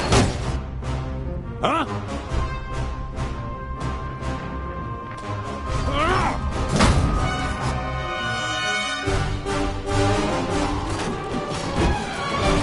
Don't rush me! What is it?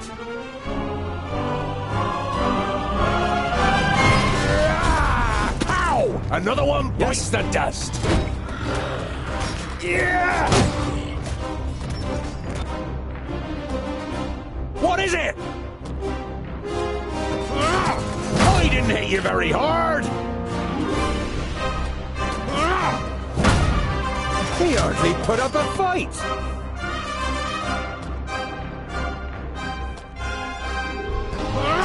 Ow! Another one bites the dust. And what now?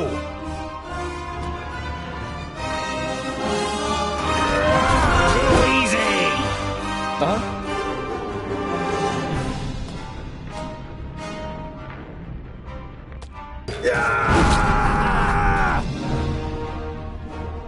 Huh? Huh?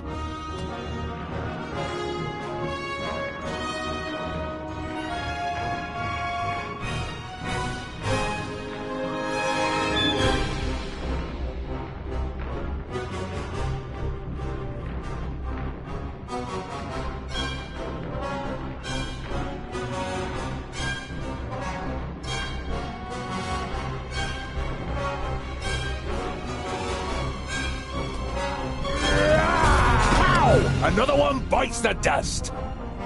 Huh? Yes? Who's next? And what now?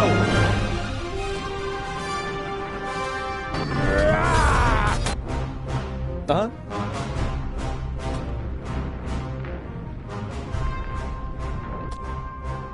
And again. Ha-ha! What is it?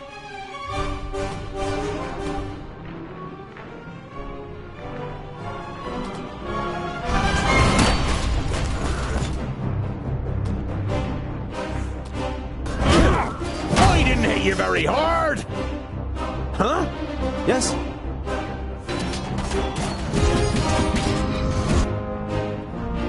Yes? And what now?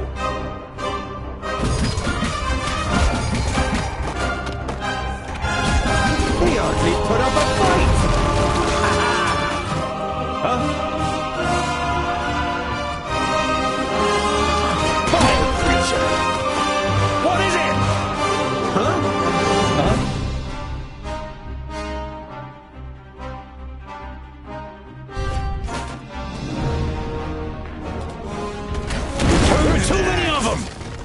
side door in the workshop. It's our only chance.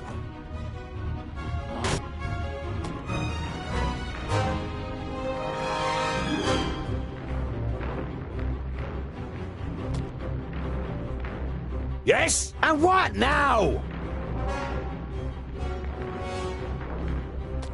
Huh?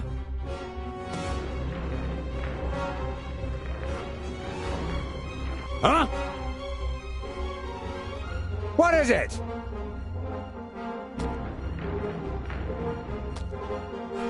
Yes? Yes? He hardly put up a fight!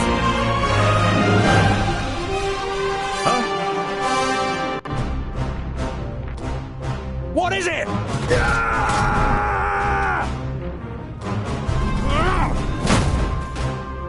Huh?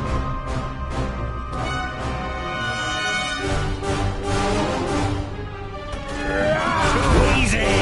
Yes? Yes? And what now? Yes, yes! Huh? What is it?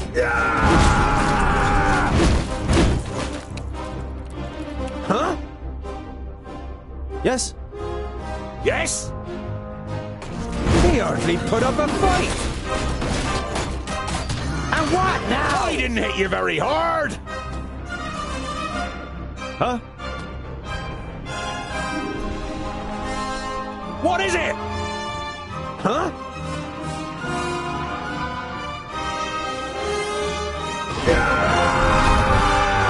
Yes? Yes? On my way! All right, and what now? Of course!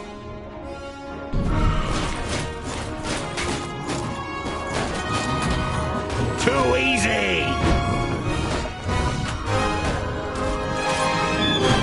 Pow! Another one bites the dust! Huh? Huh? Huh?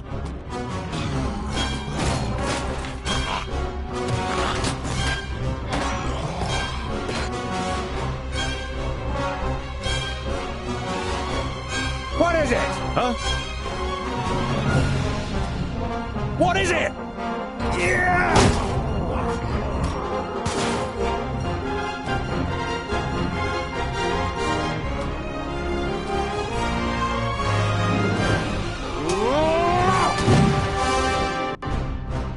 Huh? Huh? Kill! Too easy!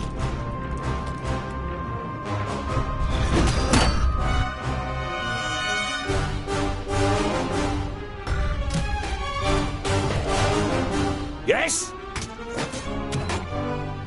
And what now? Huh? Huh? Yes? Huh? Yes? Huh? What is it? Huh? And again. I didn't hit you very hard. Yeah! What is it? On my way. And what Yes? now? Vile creature! Yes? What is it? Kill!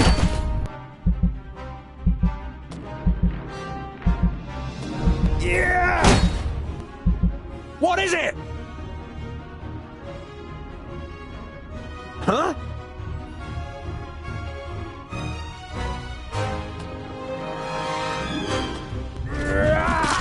Another one bites the dust. I'm not that quick. Yes? Huh?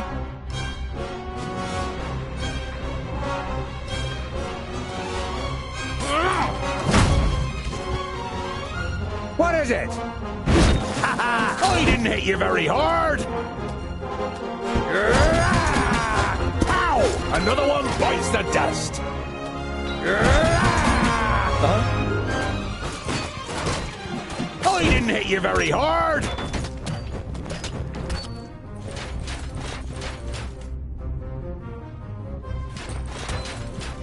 What is it? Huh?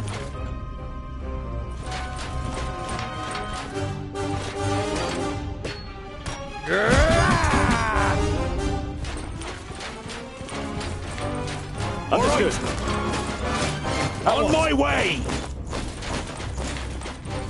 As good as done! All right!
Damn. The first 20 are mine! You have come far, but this is far enough. Give me the artifacts and the books you stole in Greenglade, and I'll set you free.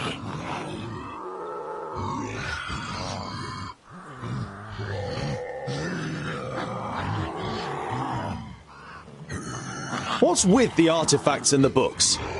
They belong to me.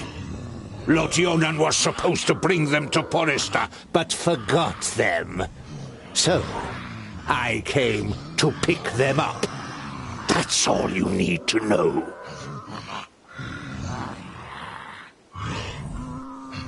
You wanting my rucksack is enough reason for me not to give it to you.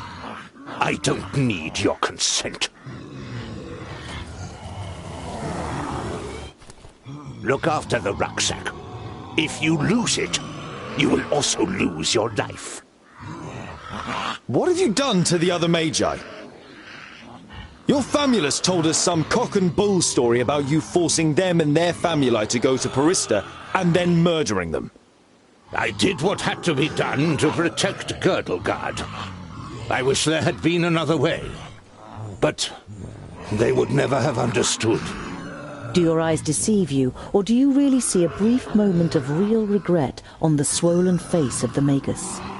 Go back to your realm, dwarves, and let your king know that I need his land.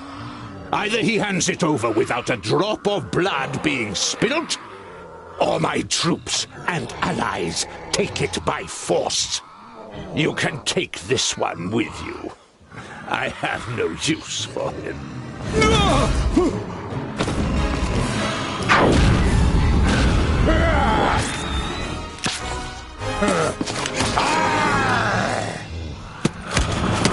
Invisible wizard, my ass! Look!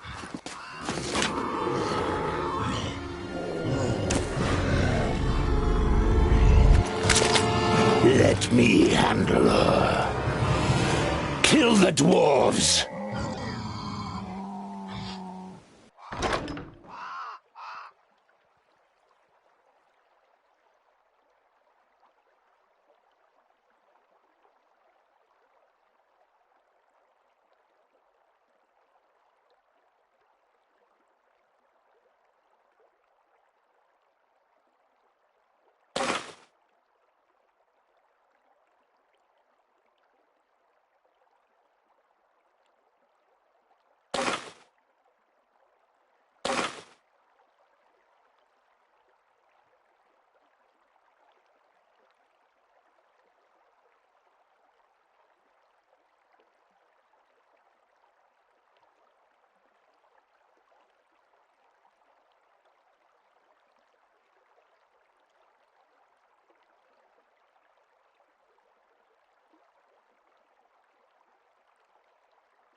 The rucksack! The artifacts! If he wants them so badly, they might be the key to his destruction. There's the orc with the rucksack! Let's get him!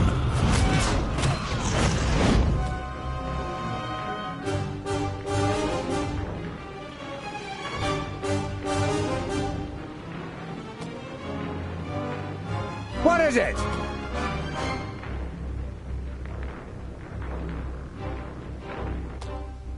Yes?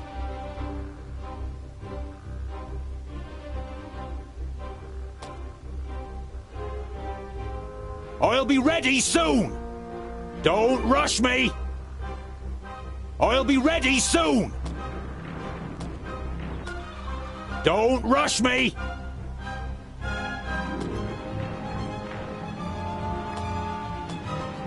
On my way! Yes? I can't do that yet!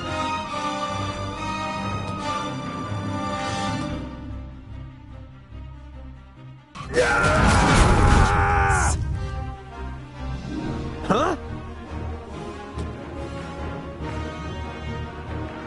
Yes, yes, soon! Huh?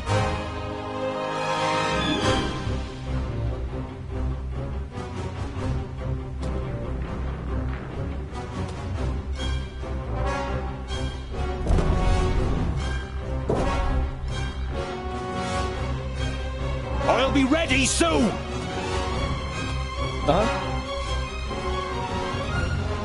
And what now? I'm not that quick. Yes? Huh?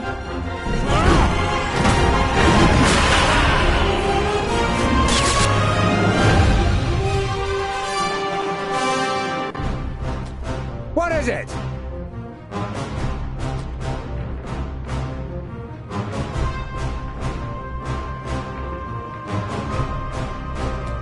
Huh?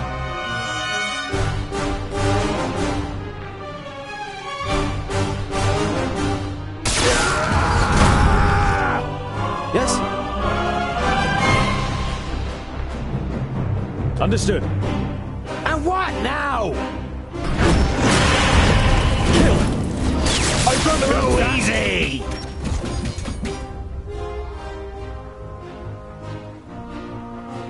Let's get out of here. Over the bridge.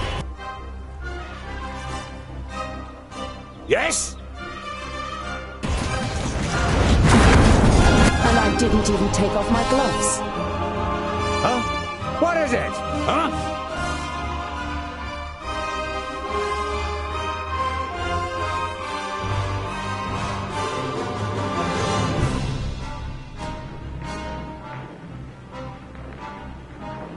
Yes? What a waste of time. Huh?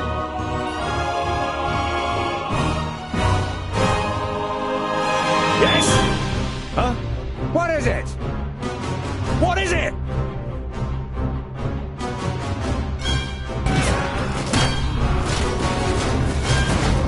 Wild creature. Huh? And what now?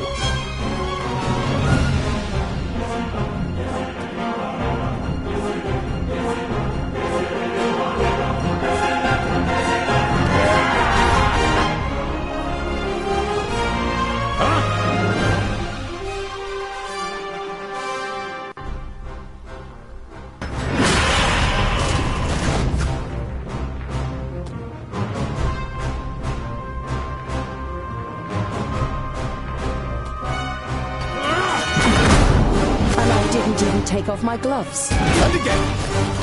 No chance. Wild creature. Yes?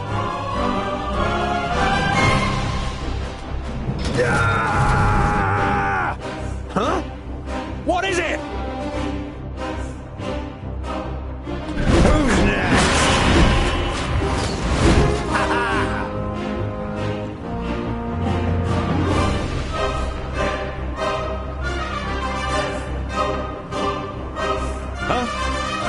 And what now?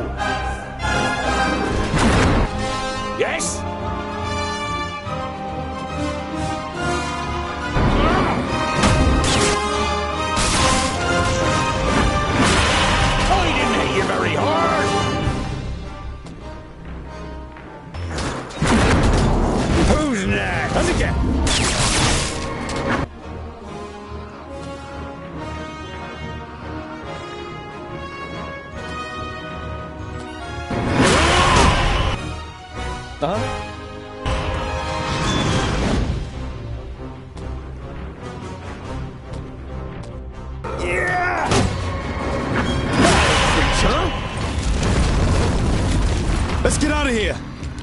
Retreat? We should fight on! We would die!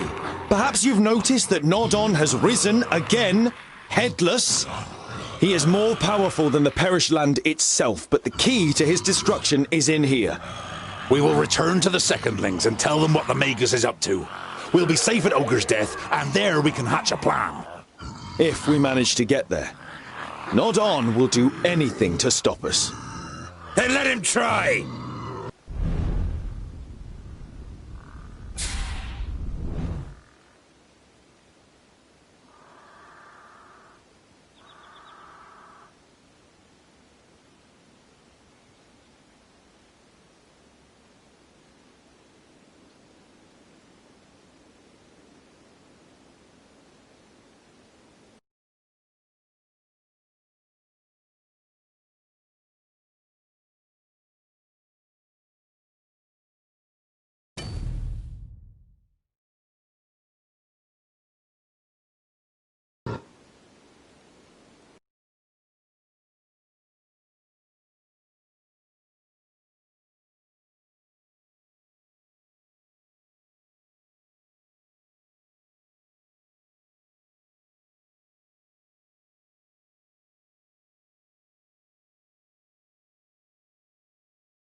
That was fun! What's next? Boindil looks at you, and the sparkle in his eyes goes out. We are both very sorry about what happened here, Tungdil. You told me, Cynthia said. I convinced myself that... You gulp and turn away from your friends.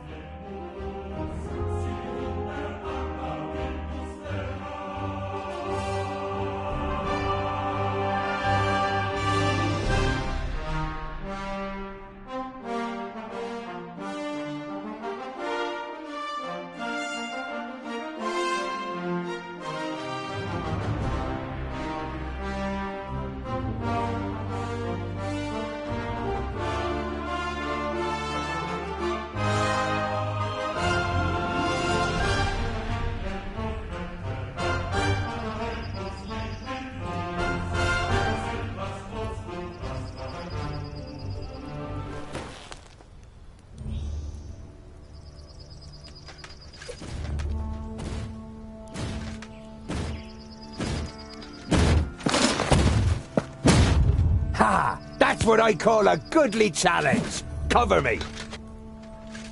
Not a good idea if you want to go on living, dwarf.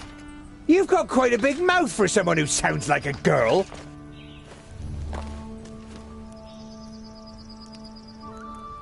You are Andakai, the Tempestuous, right?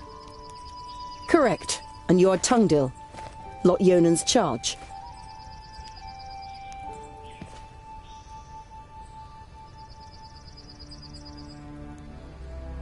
Honourable Mager, what news of Lot Yonan? Does he live? Andakai looks at you in silence, pain and rage slowly spreading across her face. He is dead, Tungdil, along with Myra, Turga, and Sabora. Nod-On killed them all and destroyed the Council of Magi. The certainty of their death is painful. It feels as though someone has just torn your insides out. He killed their best pupils, too. And now he's the unchallenged Magus in Girdlegard.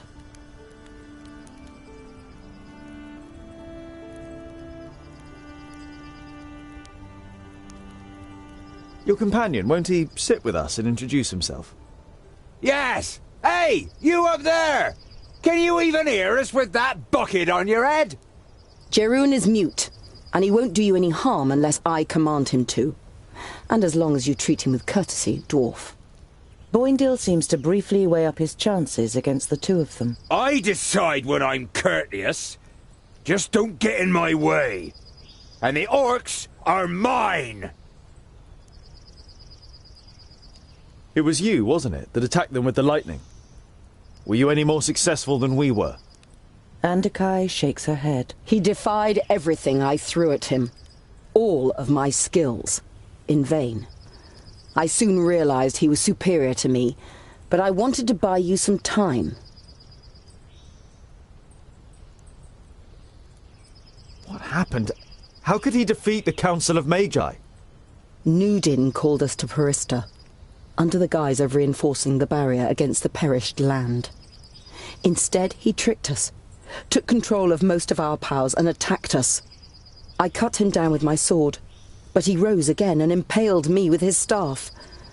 All I can remember after that is the sound of fighting, destruction, and cries of death. How did you survive? Jeroen. Nudin had forgotten he was with me in Perista. He found me, tended to my wounds and brought me out of the city to safety until I could summon up enough power to heal myself. And Lot Yonan? When Jeroen carried me away, he was frozen in stone, like a statue. To my knowledge, the spell cannot be reversed. You nod slowly. You don't have the strength to say anything else right now.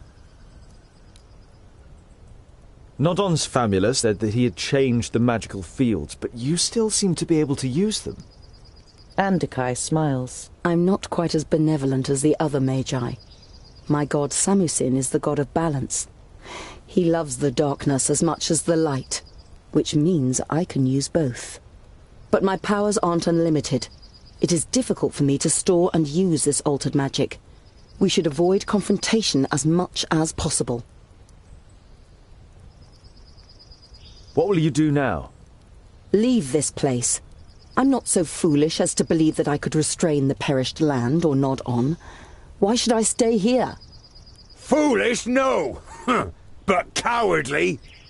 You're on your way to the kingdom of the Secondlings, right? Then I will accompany you and leave Girdlegard by the High Pass. We'll need all the help we can get. Nodon will have a lot worse in store for us than just orcs. The Mager nods in agreement. Then she looks pensively at your rucksack. Your rucksack? Why did Nod-On want it?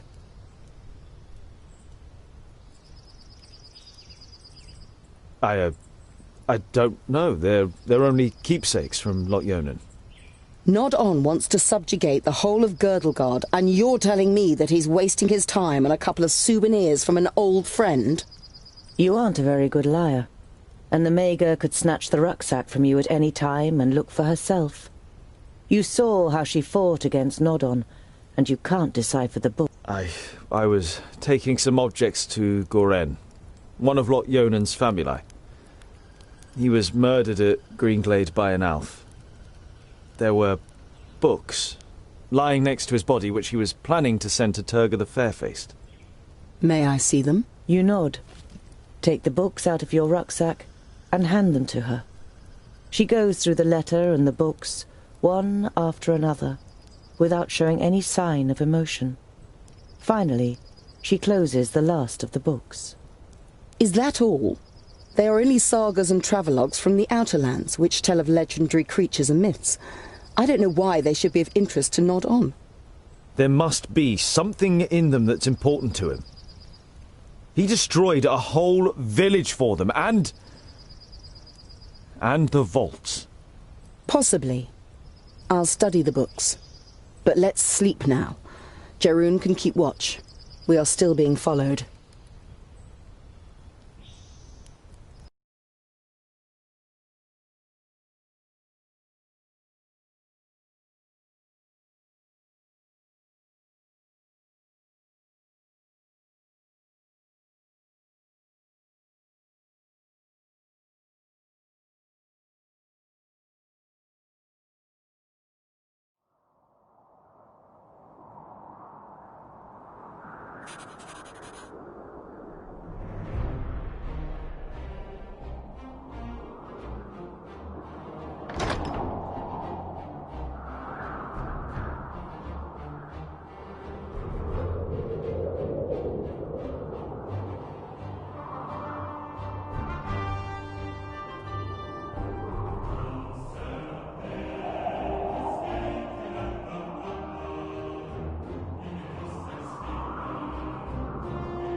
It would seem that one of the armies who've been following you since Lot Yonan's vaults has caught up with you. You can even smell the rancid grease the orcs use on their weapons. Boindil immediately prepared. It would seem that one of the armies who've been following you since Lot Yonan's vault.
When your journey leads you once more to Calmstead, the villagers recognize you from far off and greet you warmly. You talk to the children and the villagers until it turns dark.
You have put out a plate of food for the night every evening since Jeroen and Andakai joined you on your journey, but still none of you have seen him eat.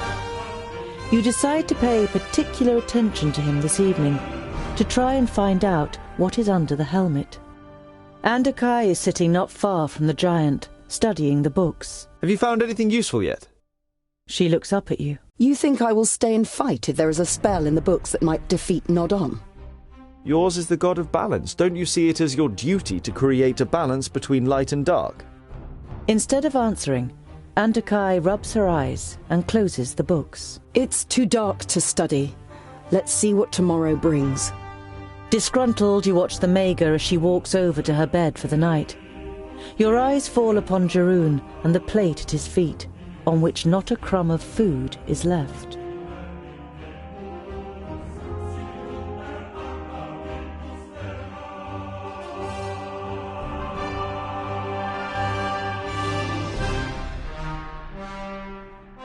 In the afternoon, with the sun low in the sky, the path leads you through a ravine.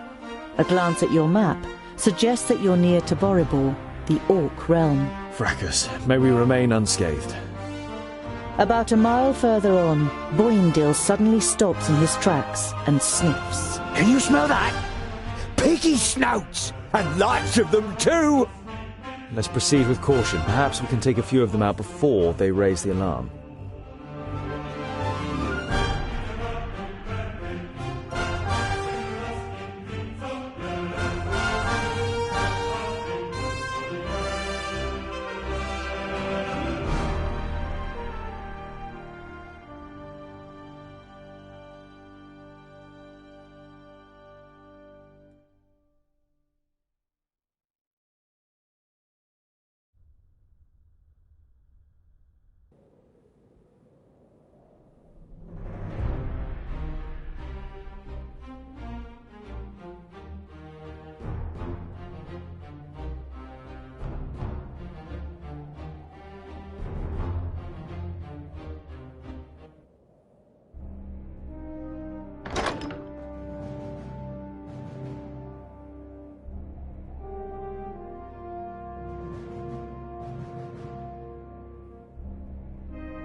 What is it?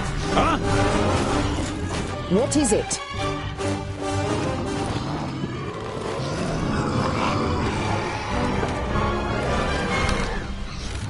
Huh? And what now? What is it?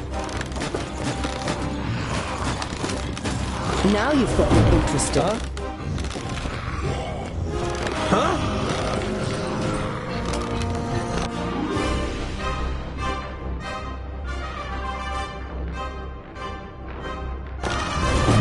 On my way!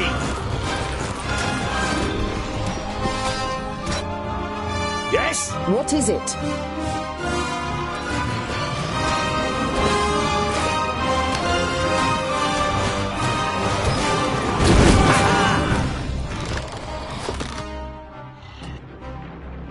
Of course! Let's get up there! We have to stop them before they can warn anyone! Oh, yes! Huh? What is it?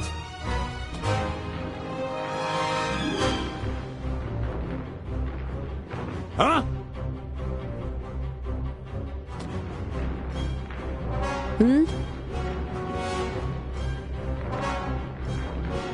If I have to.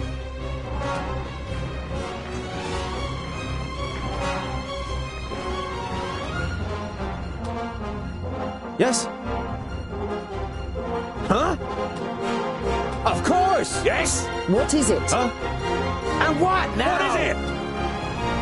On my way! Now you've got me interested. What is it? And I didn't even take off my gloves. Huh? What is it?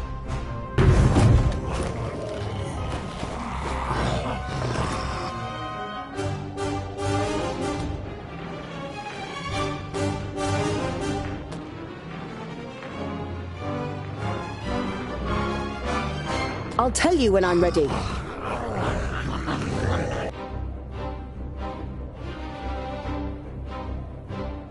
Huh? And what now? All right then. On my way! Idea. All right then.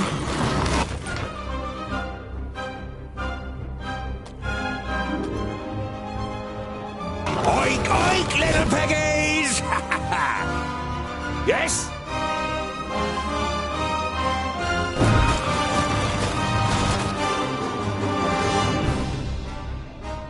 Hmm?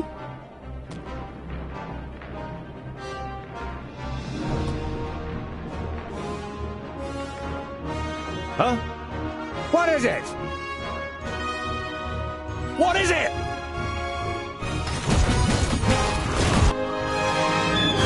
What is it?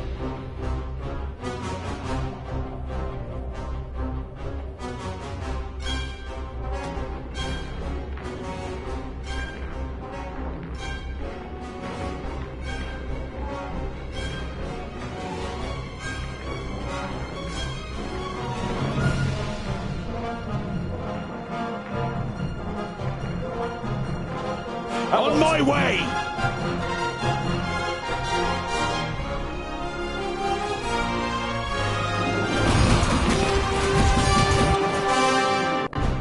Huh? Huh? Huh? And what now? He hardly put up a fight. Yes?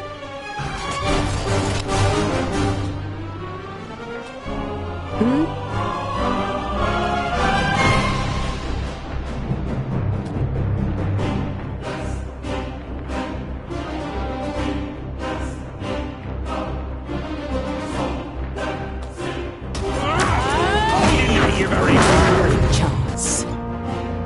Yes? Huh? Huh? Now you've got me interested.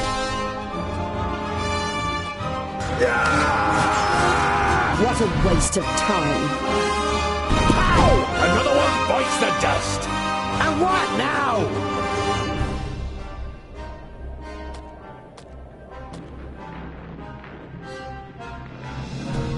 Yes? Hmm? I didn't hate words! Huh?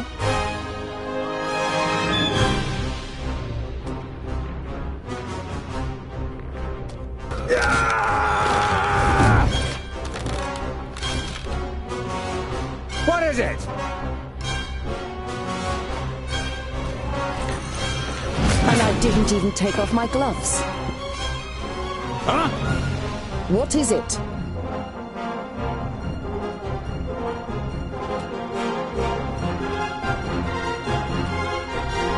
Huh?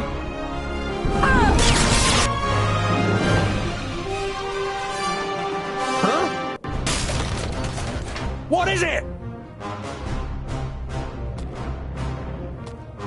Now you've got me interested.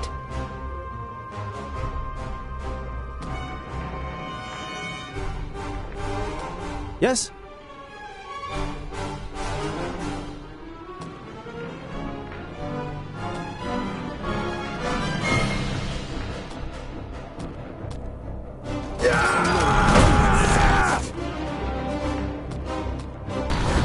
Pow! Another one bites the What dust. is it?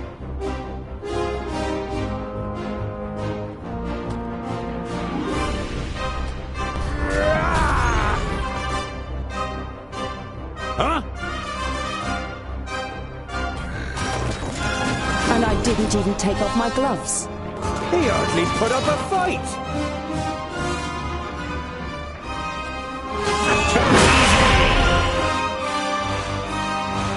Huh? And what now? Yes. What is it?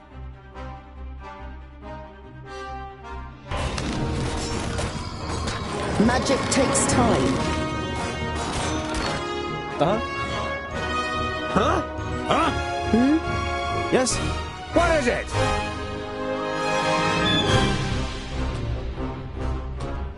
What is it? What is it?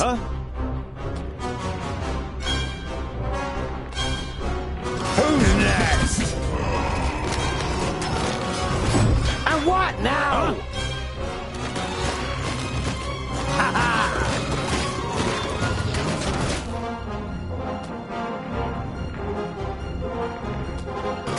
I didn't even take off my gloves. It won't do.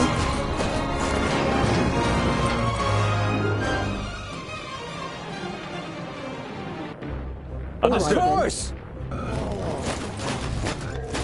Not a bad idea. Of course! I'm with you!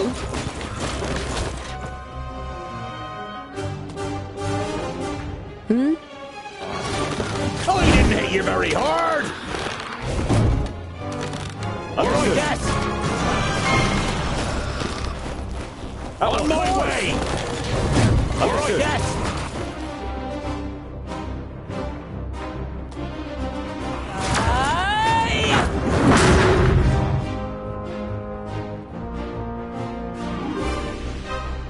What is it? Now you've got me interested. At once. What is it?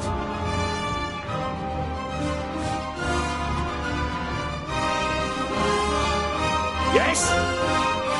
On my way! What is it?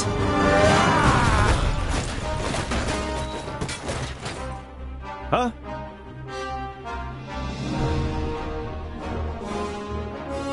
Huh?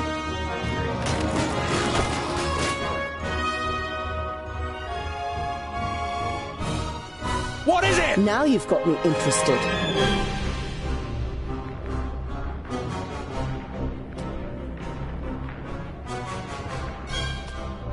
Kill!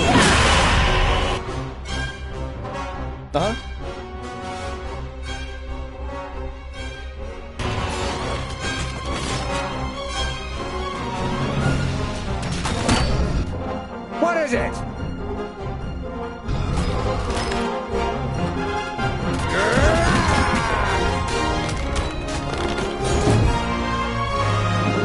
Yes? What is it?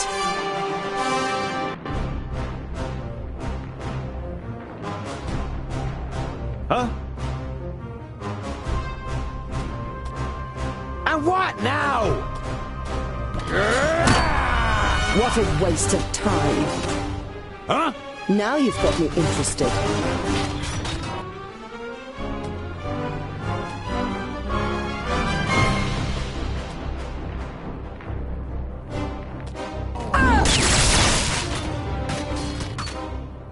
Yes? Huh? Yes?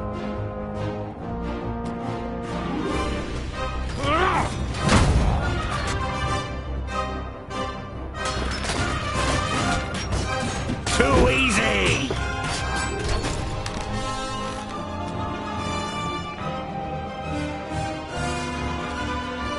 What a waste of time. Huh? Vile creature! What is it? And again! What is it? What is it? As good as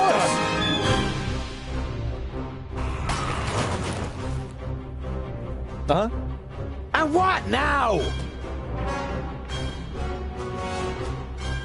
Huh?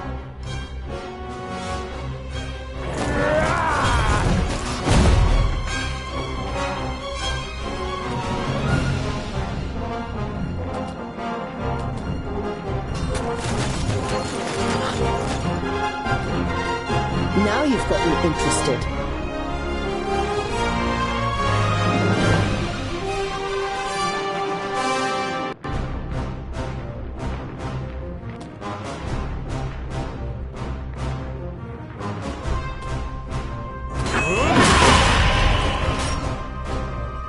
Yes?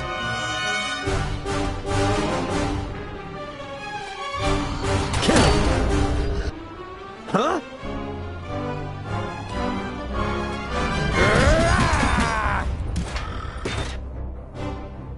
What is it? He only put up a fight. What is it?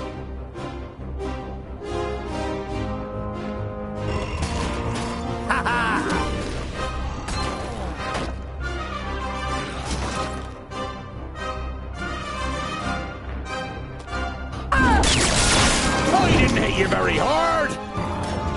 Who's next?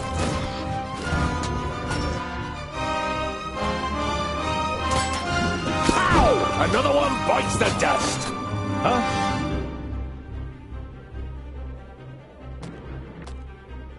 And again. What is it?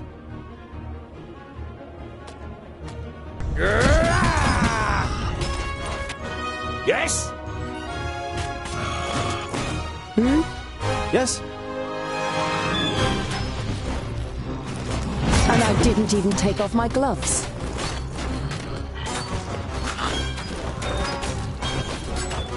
I just need a little rest.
Not a bad idea.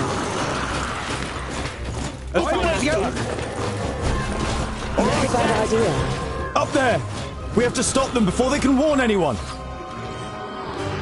On my way. And what? What is it? What is it?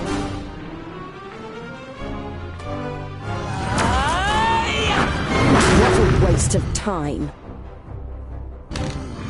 As good as done. On my way. All right, yes. As good as done. On my way. As good as done. All right, yes. What is it?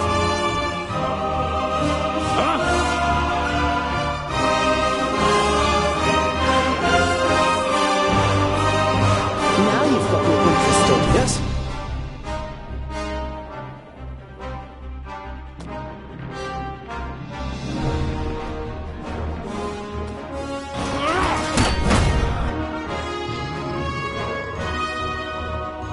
Huh? What is it? And I didn't even take off my gloves. What is it? What is it? Huh?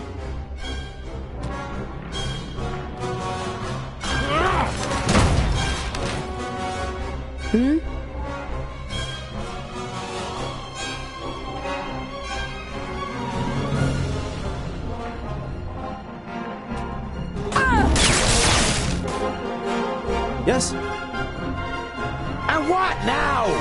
What is it? What is it?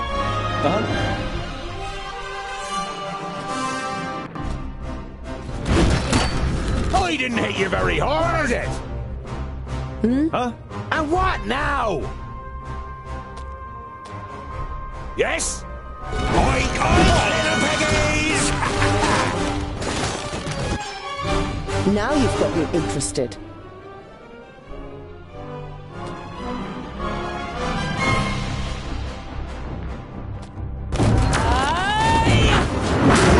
Put up a fight!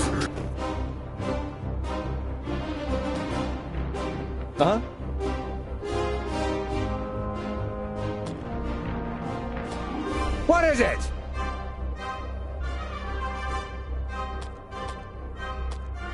What is it? Oink, oink, little piggies!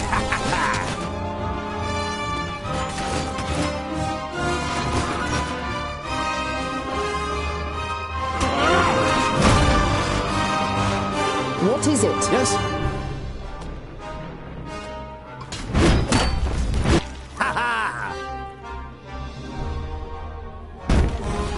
Vile creature!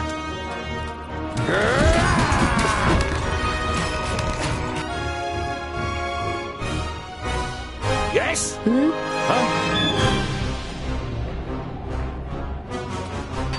Kill!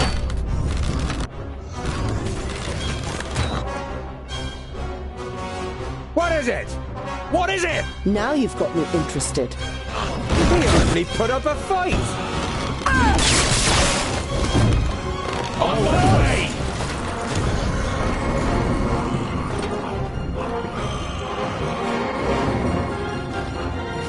As good as done! On my way!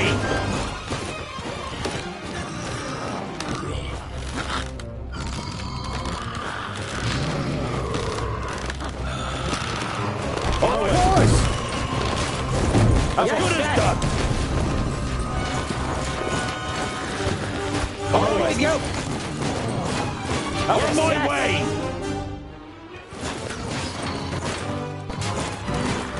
Yes? And what now? Huh?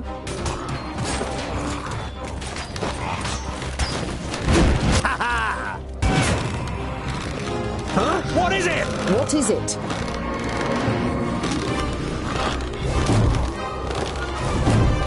Of course! As good as done!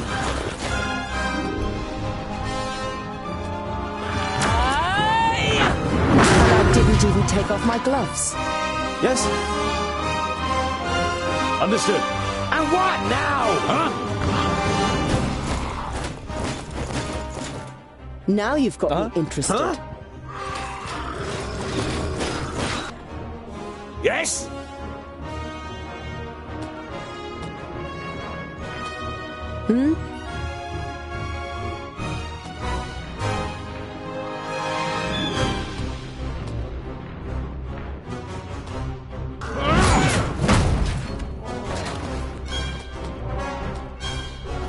Too easy!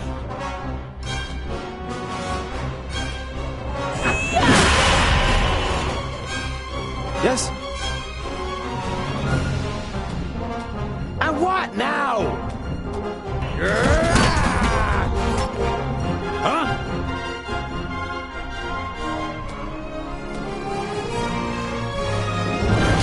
And again.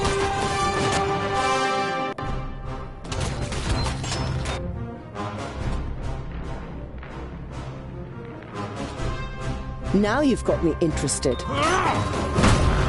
Who's next? Kill! What is it?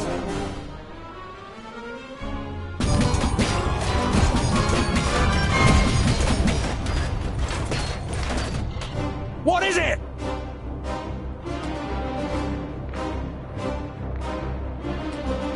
What is it?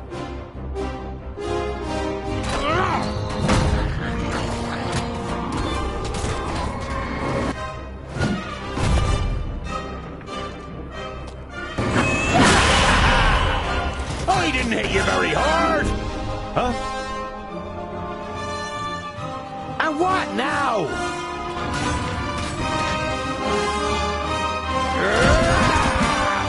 Huh?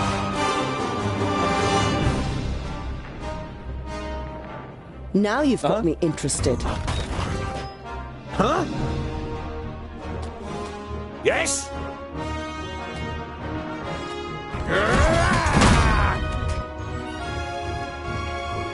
Hmm?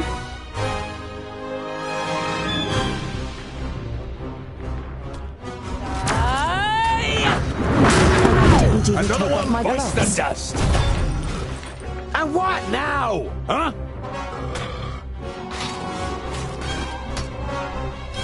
Now you've got me interested.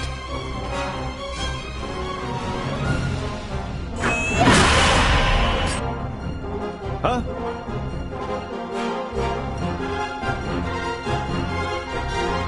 Huh?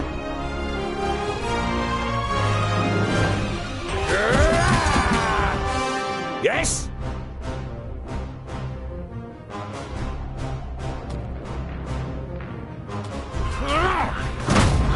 Who's next? What a waste of time. What is it?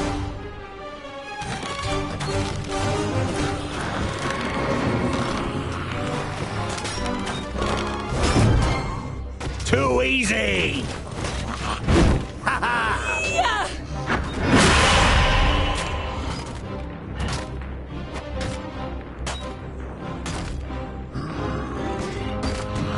Yes?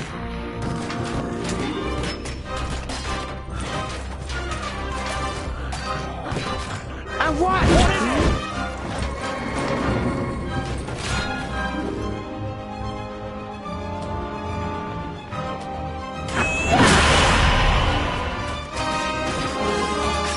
We hardly put up a fight! Huh? What is it? No chance. Vile creature!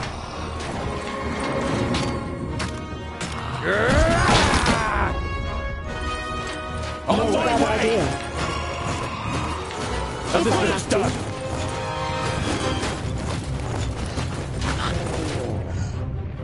On Not a my bad way! idea. And If this I is have to. done! On my way! Yes? Who's next? Ha ha!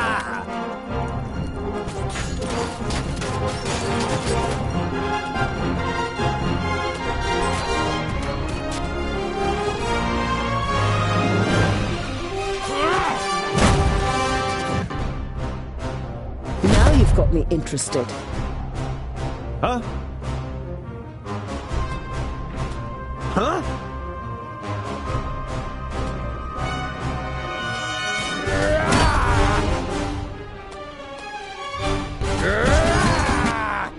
Huh? Hmm?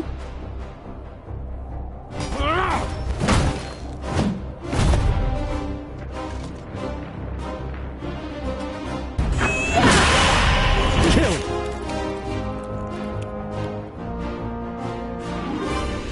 Who's next? Huh? What is it? Yes? And again.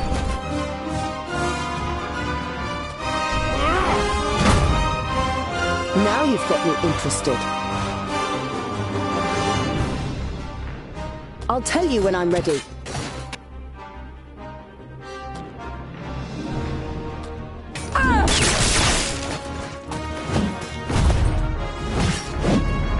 Huh? And what now? What is it? Hmm?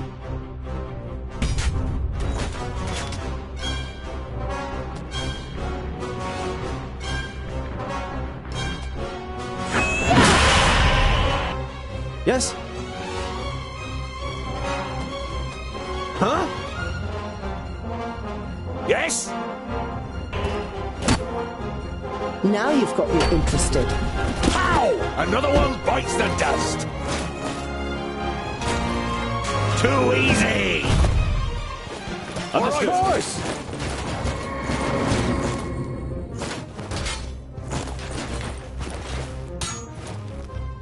Huh?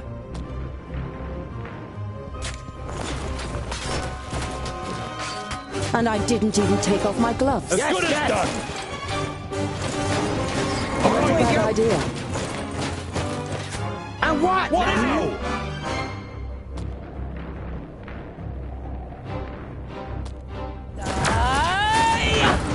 No chance.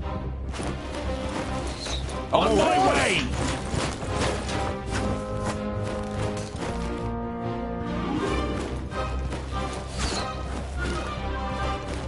As good as done! Ha-ha! Of course!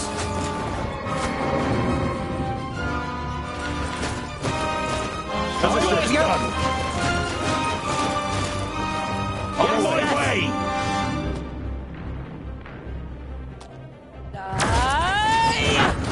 And I didn't even take off my gloves.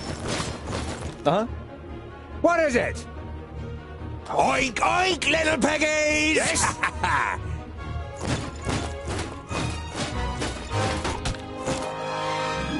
What a waste of time. I didn't hit you very hard! If I have to. That's a bad idea. Of course! That's a bad idea. If I have to. I'm with you. We should go down into the caves and vaults. There'll be more of them down there. Or maybe we should concentrate on finally getting to Ogre's Death stronghold, Boindil. You ignore the offended look on your friend's face and set off, leaving the Orc Mountains behind you.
You can already see the oasis a day's journey away, but in the glimmer of the midday sun, you're not sure whether it... The nearer you get to the oasis, the more the uneasy feeling grows.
This whole thing is probably a trap.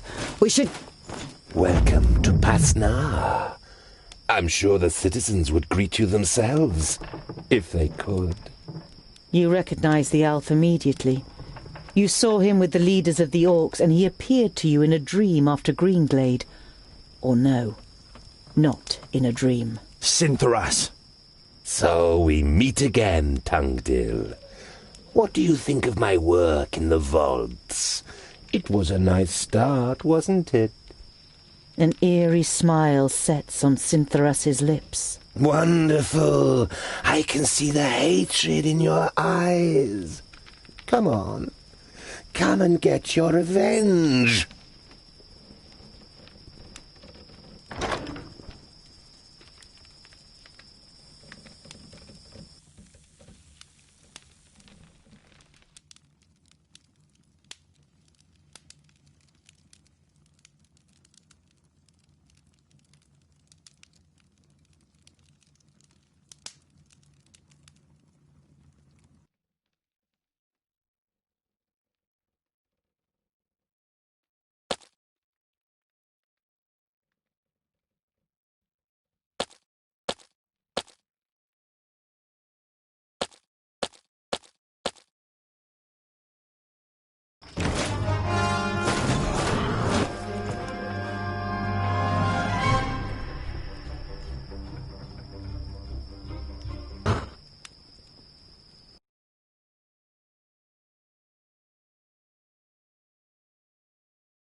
What now? What is it?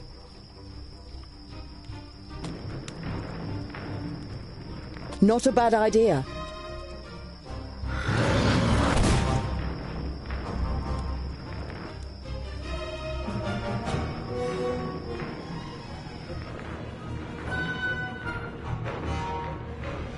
Yes? What is it? Now you've got me interested. Oink, oink, little piggies!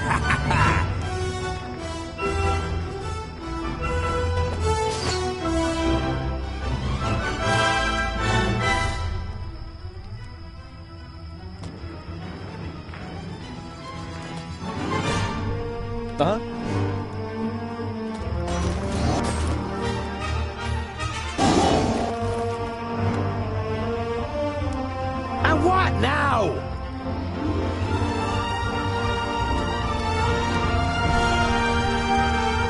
What is it?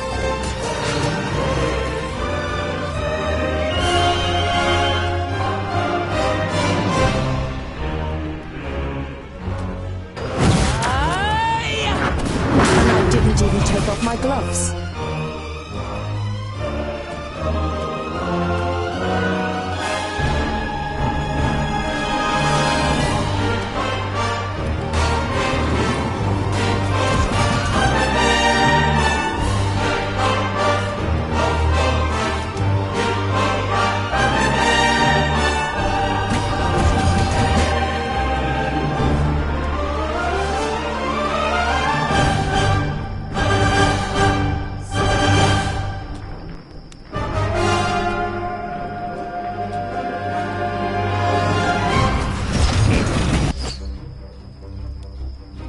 Yes?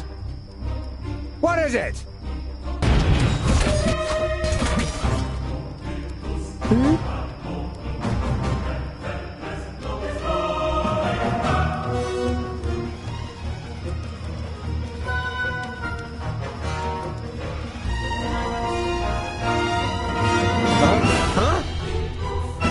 What is it?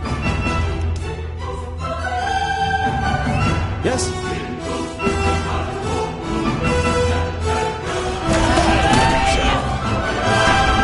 No chance. And what now?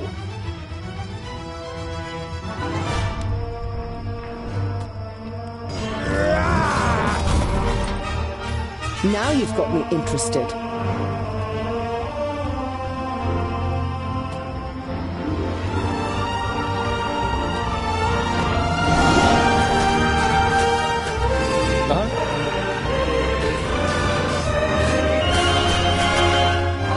What is it?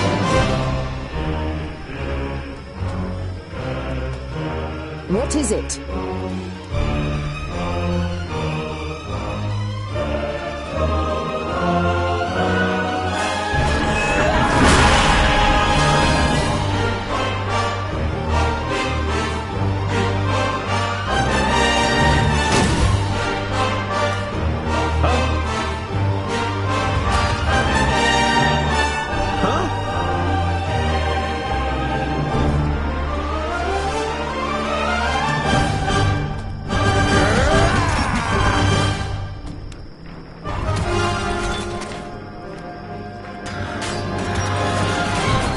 No chance.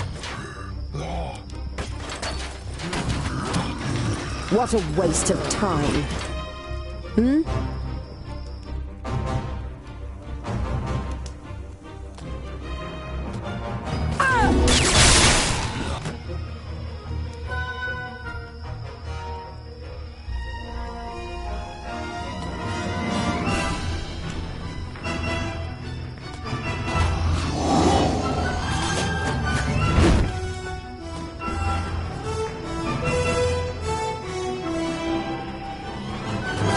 Who's next?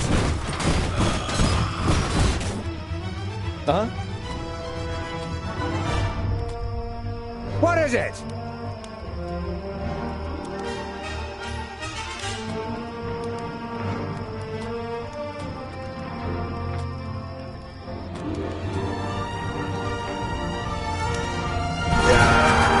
Waste of time.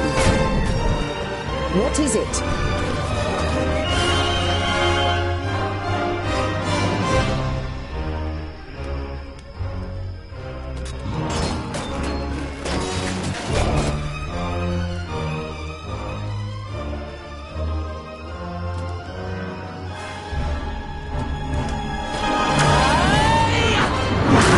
Chance.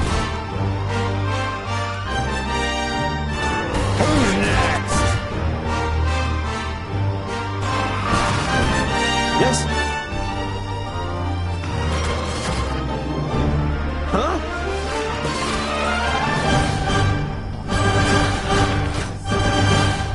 Hmm? And I didn't even take off my gloves.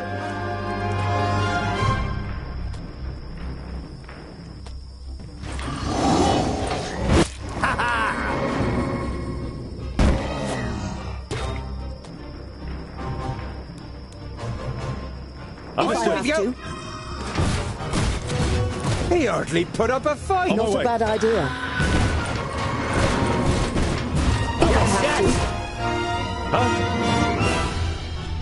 And what now? Now you've got me interested.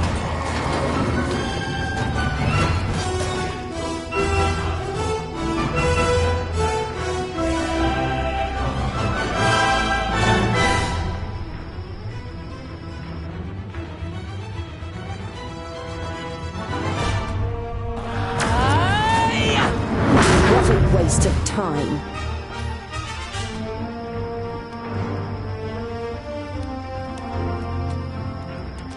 Yes?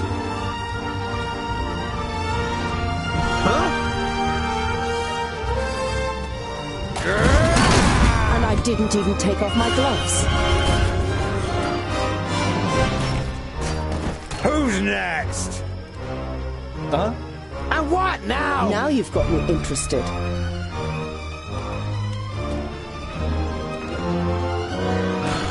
He hardly put up a fight.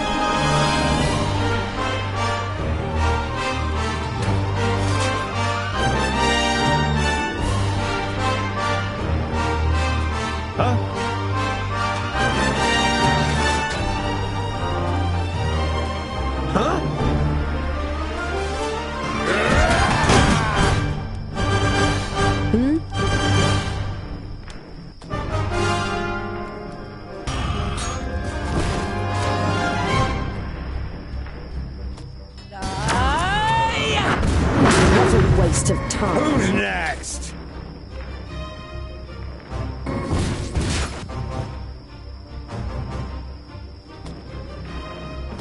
Yes?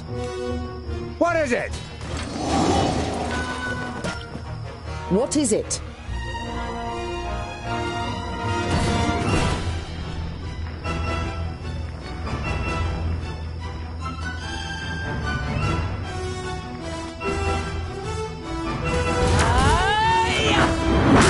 And I didn't even take off my gloves.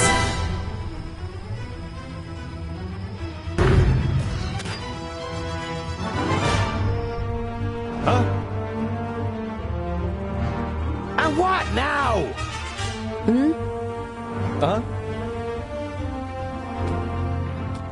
What is it? What is it?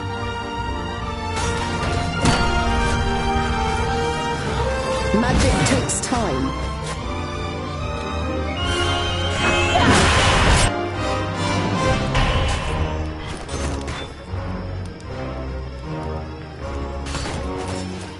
What a waste of time.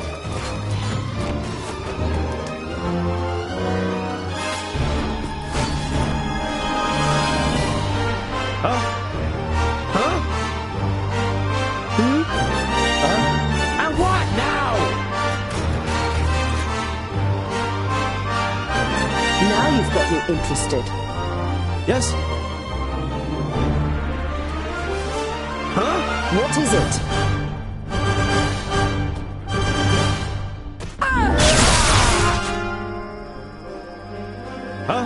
And what now? Vile creature!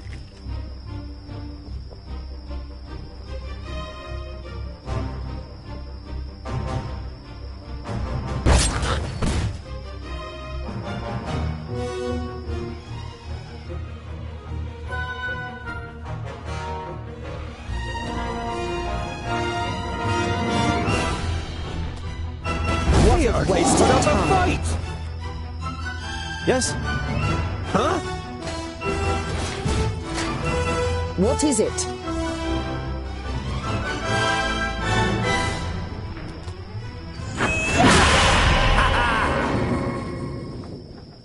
Retreat! Back! Why are you here? And how can you possibly still use magic? The one person your master left living is the one you would least like to have as an enemy. Go on, little Alf. Flee. Your magic saved you this time. But next time, I'll be prepared.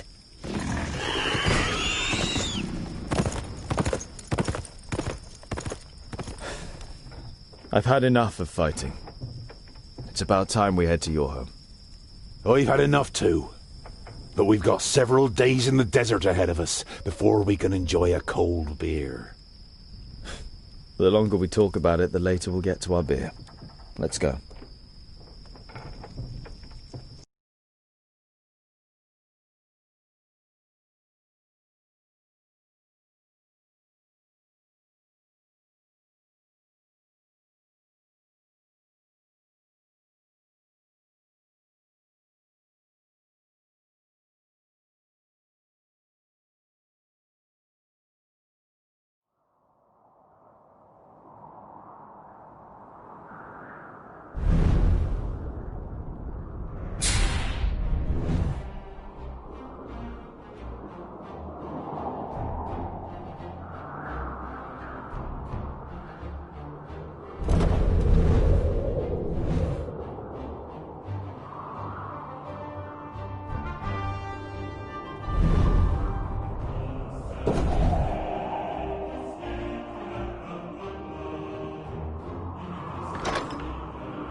You've been travelling through the desert for days.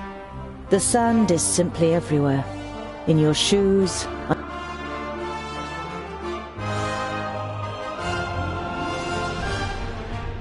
With the last of the energy you can muster, you finally leave the 40-mile-wide sandbar that separated you from Ogre's Death. It is as if you've passed through an invisible wall when the raging wind and sand suddenly fall silent. In front of you, an enormous massive towers into the sky, the Blue Range. The slopes cast long shadows over Ogre's Death Fortress, which nestles in the spurs of the mountain. Even from this distance it looks impressive, with its 4 defensive terraces, one above the other. The anticipation of entering a real dwarven city for the first time grows with every step, and you feel the power returning to your limbs. You've almost done it.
My High King, you have called me to succeed you to the throne.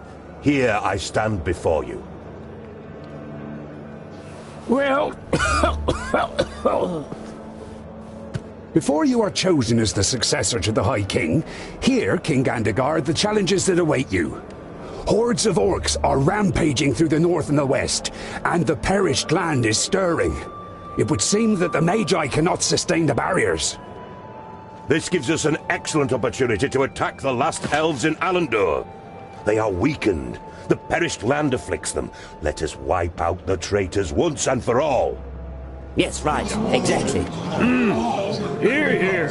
Madness. What are you talking about? I do not recognize you, King Gandagar, in what you are saying. The elves are inhabitants of Girdlegard. Has your hatred for them clouded your senses to the point that you wish to ignore the words of our god? Belendelin's gaze falls, as if incidentally, on the King of the Fourthlings' advisor. Or is someone giving you bad advice? On the contrary, it was Bislipper who finally supplied me with the proof. A report titled How the Fiflings Lost the Gate.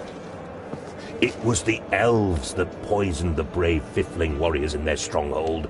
A devious disease spread by the pointy ears in the shafts of the Grey Range. Impossible! I always knew it! Treason! I don't believe They should pay for it! To the pointy ears! Enough! Don't be so short-sighted! We are talking about the safety of Girdlegard. We must reach out and forge a large coalition with the elves. Yes, and even with the Thirdlings, if we are to defeat the perished land. My High King! You cannot be serious! Drivel from a dwarf who has grown too old in his post. Are we not here to choose a new High King? We have waited long enough.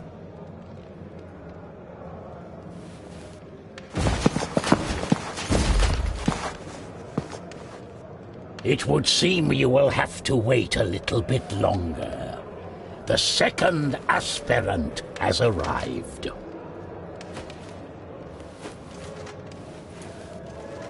Our guests must be tired from their long journey. The meeting is adjourned till tomorrow.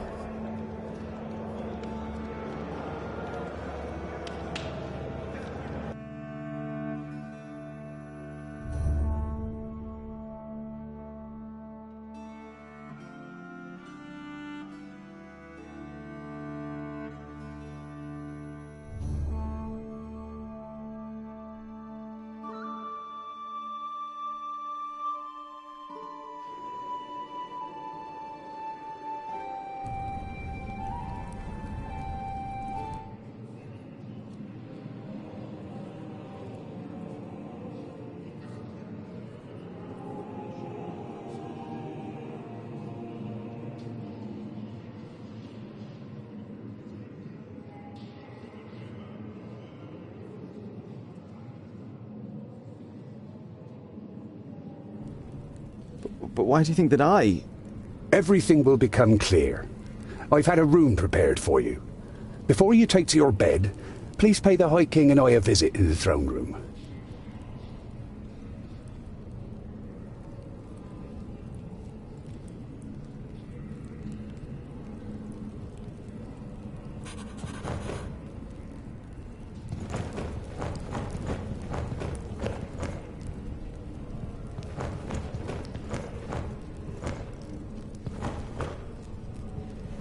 Ah, Your Highness!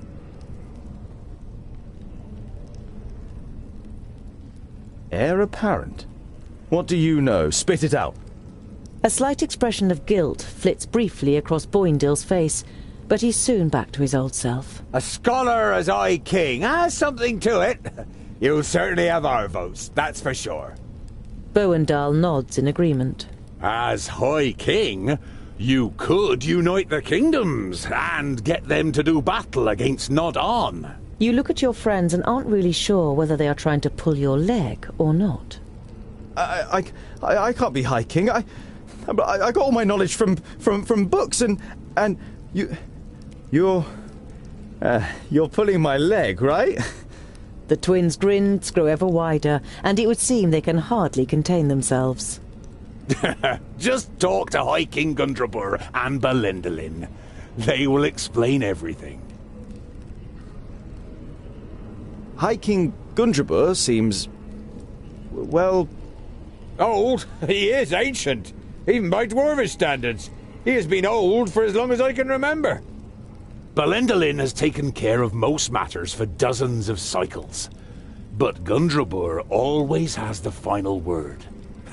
His mind is younger than all of ours, I tell ya. Belendalin should become High King. I was there when a runt took his arm. He still managed to kill half a dozen of them afterwards. What fighting spirit! We had to drag him off the battlefield. The law requires that a firstling or a fourthling must be chosen as the new king of all dwarves. And, as the firstlings didn't turn up... For the first time, you have the chance to appreciate the beauty of the place. You suddenly forget what you wanted to say. I've never seen such masterful masonry. To be honest, I didn't even know that stone could be worked in such a way. Ha ha ha! The secondlings are the best masons of all the kingdoms. That's how Fracas made us. Well, he made some of us into warriors, too. Boandal glances at his brother, and he laughs with satisfaction while looking around the hall himself. I think I'll continue to look around. Don't get lost. And tonight, we will finally drink a lovely dark ale in the glowing anvil.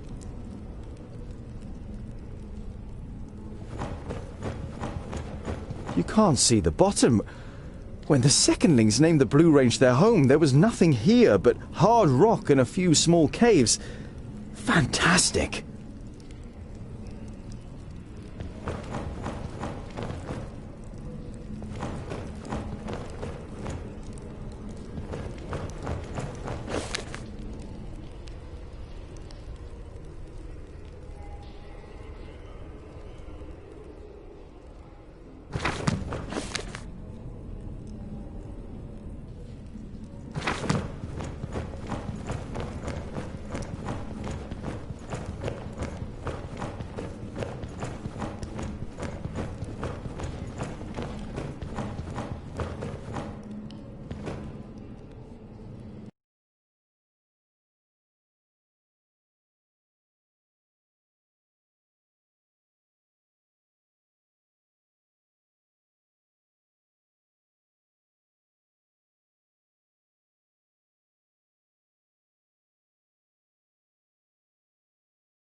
Andakai, what is it? I came to return these books to you, Tungdil. Luckily, I was able to make sense of most of it. You observed how the Mager took time to study the books during your escape. They are records from the Outer Lands. They tell of demonic beings from Barren Ground who can take possession of humans and invest them with great power. Immortality, for example? The Mager nods seriously. They speak of an axe forged by the Undergrounders called Keenfire. It is said to have the power to cut through the flesh and bone of the living and completely destroy the demonic spirit deep within their soul. So you think a demon from the Outer Lands has taken possession of Nudin? He looked very different when I encountered him in Parista, and he rose from the dead even though you cut off his head. That can't be explained purely through the power of the perished land. And he wanted to prevent these books from falling into our hands. That would only make sense if Keenfire had the power to defeat him.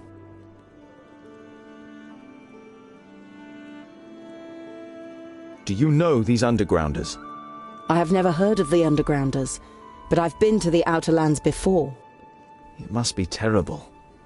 The hordes of Tion have marched from there against our strongholds for thousands of years. It's not as bad as you think. It is certainly safer than a land in which a magus possessed by a demon is on the loose. Where is this Keenfire? I don't know if this weapon was ever forged. It requires rare materials and masterful craftsmanship.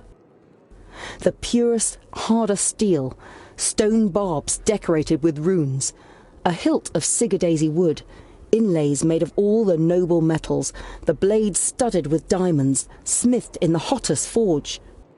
We are dwarves. We have the most talented craftsmen. And you have the Sigurdaisy wood. It is amongst the objects in your rucksack, which is fortunate as there are no more Sigurdaisies in Girdlegard. But even if you managed to forge the axe, it might all be just a fairy tale. It's too little to wager our lives on. We can get all the missing materials, as well as a gem cutter, here in the stronghold. After all, Gandagar and his fourthlings are here. A stonemason from the secondlings, and I can smith. The Mager looks at you thoughtfully, and for a short time it seems as though your enthusiasm is rubbing off on her. But then she says, I wish you good luck, Tungdil.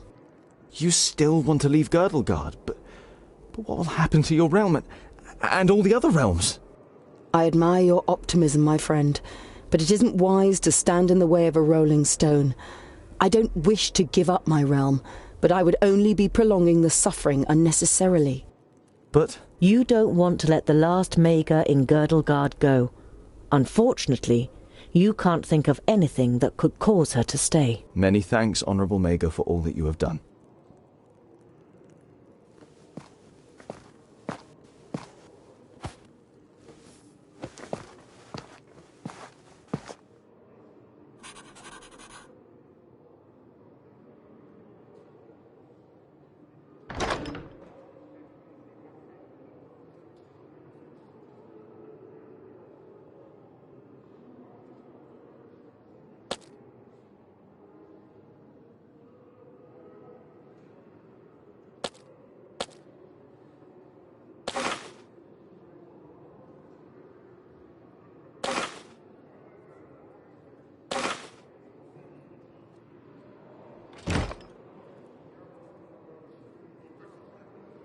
A variety of cheeses, pickled cave mushrooms, toasted vault moss, and some smoked sausage. The intense smell of the cheese makes your mouth begin to water.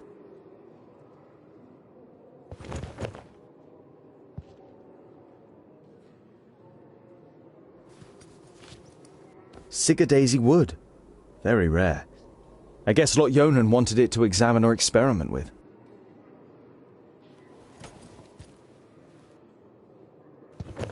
You are exhausted from your adventurous journey, but it would be impolite to just go to bed if the High King is waiting for you. You are exhausted from your adventurous journey, but it would be impolite to just go to bed if the High King is waiting for you.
Ah, Tungdil, what is it?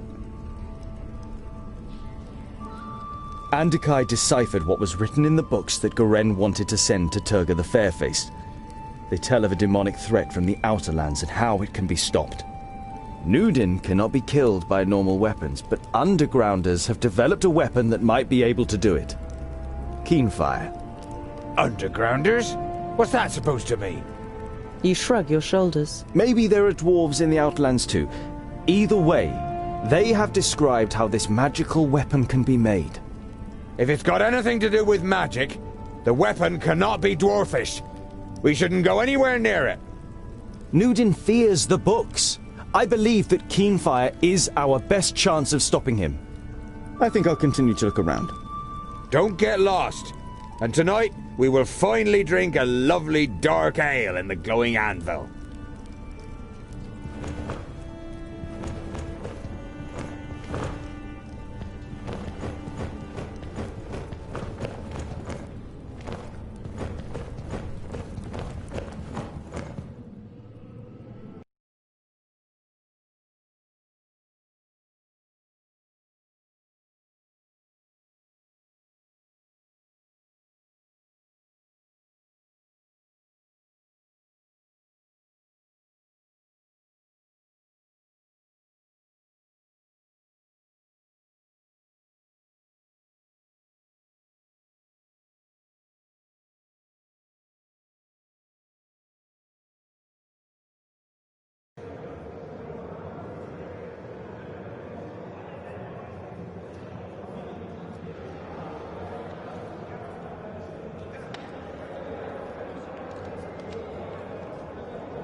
Tungdil, come closer.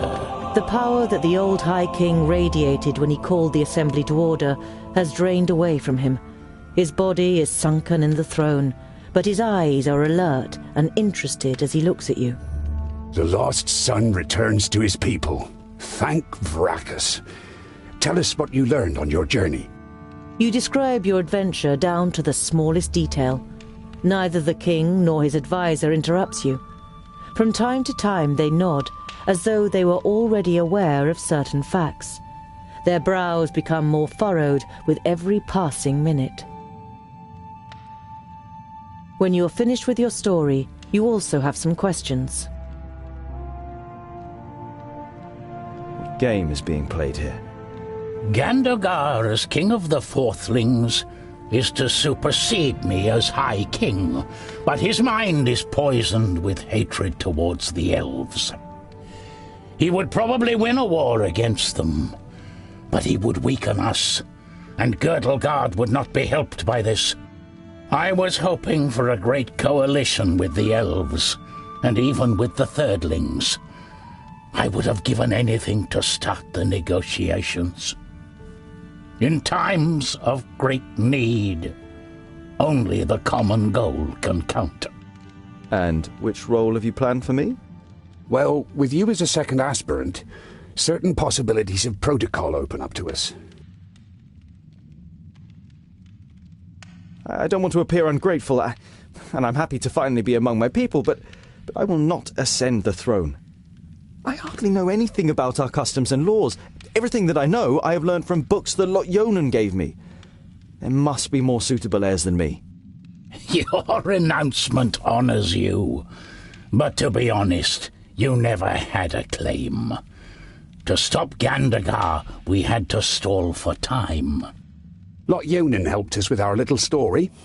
We don't even know if you are a Fourthling. The king's advisor misinterprets your unbelieving gaze and quickly adds, We're only being as deceitful as goblins for one solitary reason, to stave off possible harm to our people. You feel as though you've been hit in the stomach. If this is true, not only have you lost your newly found kingdom, but Master Lot-Yonan also didn't see it as necessary to inaugurate you in the conspiracy. Why is Gandagar so full of hatred towards the elves? His father and brother were murdered by elves. At least that's what's claimed. No one knows the truth, just as no one knows how true this report about the Fifthlings is. But isn't it strange that this letter has turned up now, just when it can play into the hands of the elf-haters? Many dwarves' hatred towards the elves is great, perhaps even greater than their honesty. I understand why you want to prevent a High King Gandagar. He would be blind to our real problems. Gandagar's only liability is that he lets Bislipper whisper dark thoughts in his ear. The advisor is the problem, not the king. A problem that I am fortunate enough not to have. The High King smiles weakly at his advisor. Gandagar is a good dwarf and a good king, and I am certain he could also be a good High King if he was free of Bislipper's lies and false advice. Your plan has a flaw. Even if I were to line up, I couldn't win. No one on the council will vote for me. You don't have to win. Belendolin points to the Steelies in the throne room. It's written in our laws that the High King can oppose an heir if he isn't elected unanimously. He can then demand a duel or a contest in order to determine the winner. Such a contest could take weeks, if not months, and it would win us some time. What kind of contest would you have us compete in? Gandagar is surely superior to me in many things. Everyone in the council will write a task on a piece of paper, and from them the contest will be drawn. And this only once you have made a speech, and have won over as many as possible in the council to your side. The more sympathetic the council is towards you, the higher the chances of a contest that fits your abilities. Speech? You're beginning to like this whole thing less and less. Is this really the best for our people? If you cannot dissuade Gandagar from carrying out his plans, it could end in a fraternal war. Don't worry. We'll open up his eyes and he will recognize the malice of his feigned friend. We just need time, and you must gain it for us.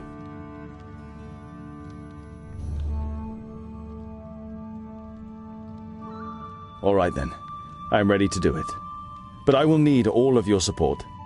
You can be certain of it, Tungdil. Belendalin smiles at you encouragingly. You say Andakai may have found a way to defeat Nodon, and she suspects that the Magus is possessed by a demon from the Outer Lands. It may be possible to kill this demon with an axe called Keenfire. I have commissioned armor that is worthy of a prince. It will be delivered to your chamber by sunrise. You say goodbye with a queasy feeling in your stomach. You always thought that you were articulate, but the prospect of having to make a speech in front of the large council doesn't exactly fill you with elation.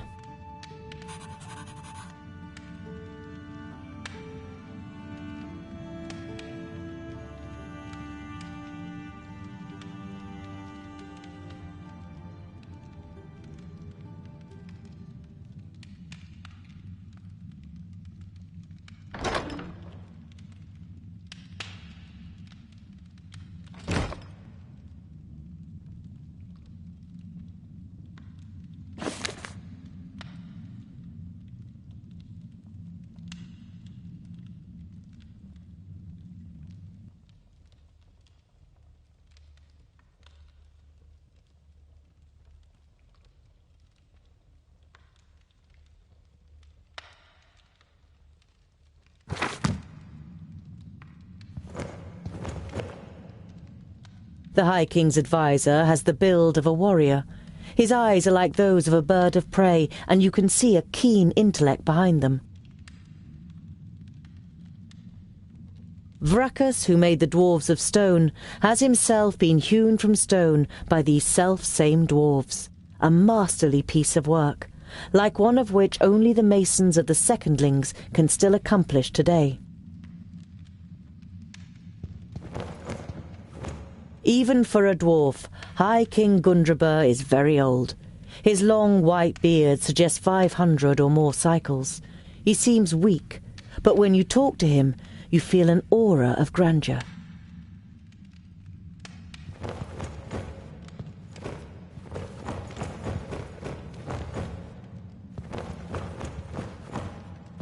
The coal fire is lit when the kingdoms meet for council. It has lain dormant much too long, until it was finally lit again a few days ago.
Ah, Tungdil!